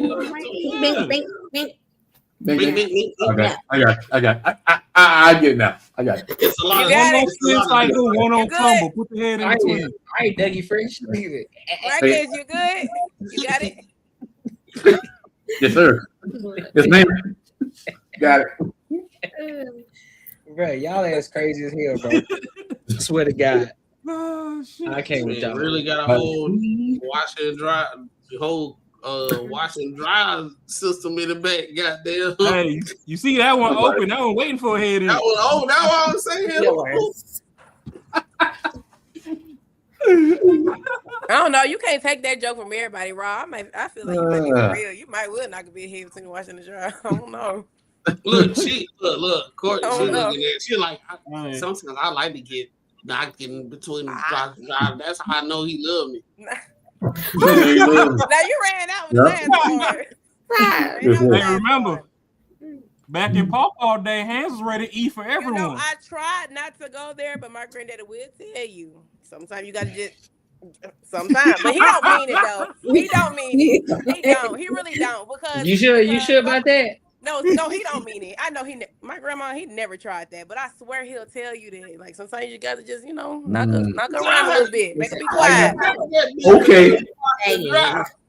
Okay. Now, because I remember somebody tried it with my mama, and he thought he called my papa thinking it was cool, and my granddaddy like, are you cool? So that's what I'm saying. Like, you can't joke like that with everybody. Some people take it literally, But Put his anyway. about to put his ass in the washer dryer for Okay, real. Like, when I came. For real. Yeah, you gotta be careful. Very true. That's why women got That to was play. it. But I mean, if you want to like knock it between, if you want to knock my hips in and hit the dry, wash it dry, you know, just like kind of gently, just to kind of prove a little point, you know, I kind of don't mind. The headboard, we Just can kinda- speak, you know, that's okay. So But I wash guess your dry. we gonna come back with the late night edition because what's going on? I guess as she old school. Courtney, she wanted her head between the wash and dry. A little bit. Like, Oh, babe. see, Courtney said, "Just don't scratch me or bruise me too Yeah, much." just a little bit. Yeah, you know. gently, When I though. get up, nobody needs to know I was down here but you. You hear what you're saying out loud, bro? Hey, Courtney, I think you got your perfect little soundboard, whatever you got. So Bruh, this shit Hey, crazy. hey, Let me get back out the streets and back into the mat because what's going on? Yes, same as the headboard. I know what you mean. You know, a little bit. Because, oh, man, you caught me off guard. Wait a minute. So how many hours it take you to get ready for the headboard, Ashley? Right. It takes 3 to get ready for outside. The headboard requires no clothes. What do you mean? Oh Lord. It's time to end the show. You're the one who wanted to turn it to the dark, the nighttime show. Damn. Don't judge me. Because Ashley said she stayed. We got to get the 4K subscribers for that. Right. I do stay ready, so I don't have to get ready. You ain't got to get ready. That's right. yeah. Listen, man, y'all ass is crazy here. Bruh, y'all wild as fuck. I'm having a good night's sleep. Oh, we know, Marcus. We know. I was like, we know you're gonna sleep great tonight. And you feel that boy feeling good. Listen, know. my dog was ready for this live. She's like, listen, I want to drink you on the podcast. Like, I haven't done it in a minute. Right. And every time we know. Marcus, Marcus, he going after this, he going straight to sleep. And he plan on eating something. But and he gonna go to I am. Like, I am. In the morning, that bitch on the counter, that shit is over with. Probably finna sleep flat on his back. That's 100%. I am planning on eating something. And then I'm going to either eat it tonight or in the morning. It don't even matter. It's going to get eaten, though. That sounds freaky as hell. Hey, my bad. My bad. I ain't going to waste. It ain't going to waste. I don't want you to change it. Period. It ain't going to waste. Whatever's going down is going down. I have never seen Ashley get that close on camera, bro. She Perfect. Yes, usually I'm like, what the fuck, Marcus? So for him to be like, I'm like, yes. Whoa. Some woman support, and I love that. Hey, you're passed out eating it, and then you wake up eating Get it it how too. you live, baby. I ain't mad at you. Get it Hey, how that's you it. live. Hey, sometimes you pass out eating and then you wake up eating it. Yeah, it is what it is, but Wake up eating. We got it. What? Serious today, but that was crazy. I'm not that was feeding. crazy. I'm not feeding. I'm not Okay. feeding. Dog. Wake up Hey, eating. hey, You gotta pick up where you we're live. really in this before it goes down. This is not the Skinamax. And then my Marcus like, he about to put some on the grill right now. He like, look. I'll worry about it tomorrow. It's over with. I'll let y'all know tomorrow. Got some steaks. I'll worry about it tomorrow. It's slow smoking. no And wrong it's with gonna that, be Marcus. plenty smoke Hey. on them ribs tomorrow. Oh man. Hell yeah. About to be Let's get dreaming it. about that dare meat shipment.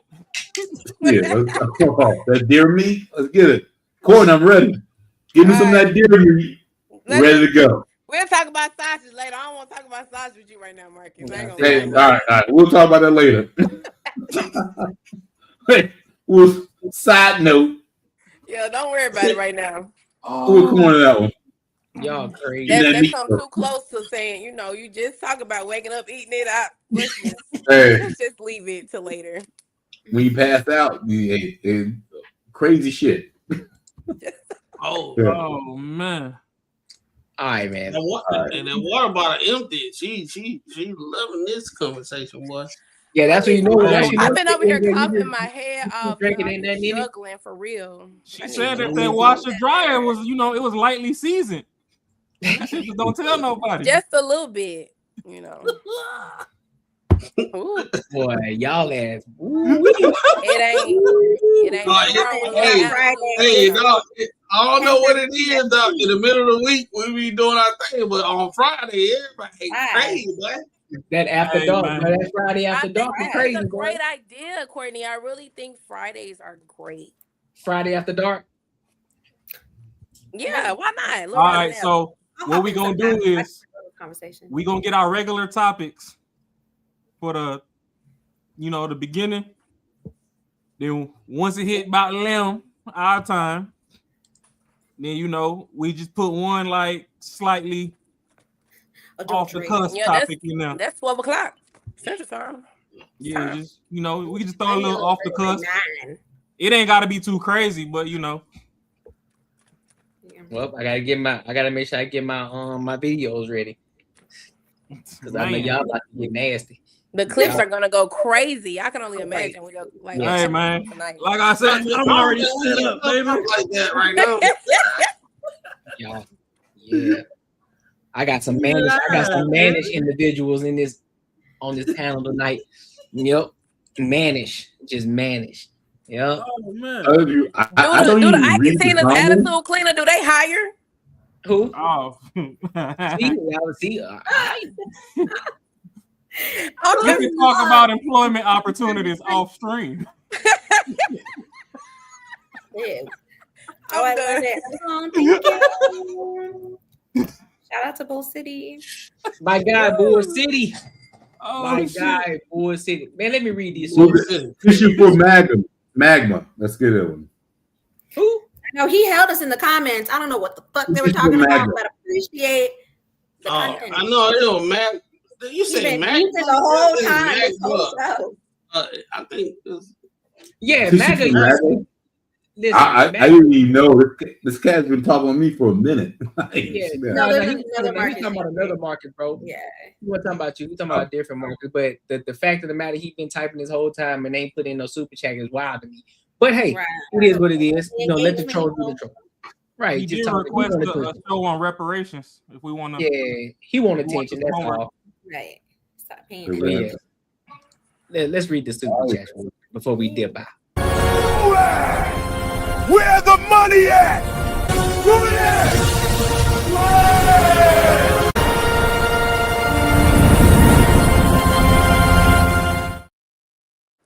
My guy.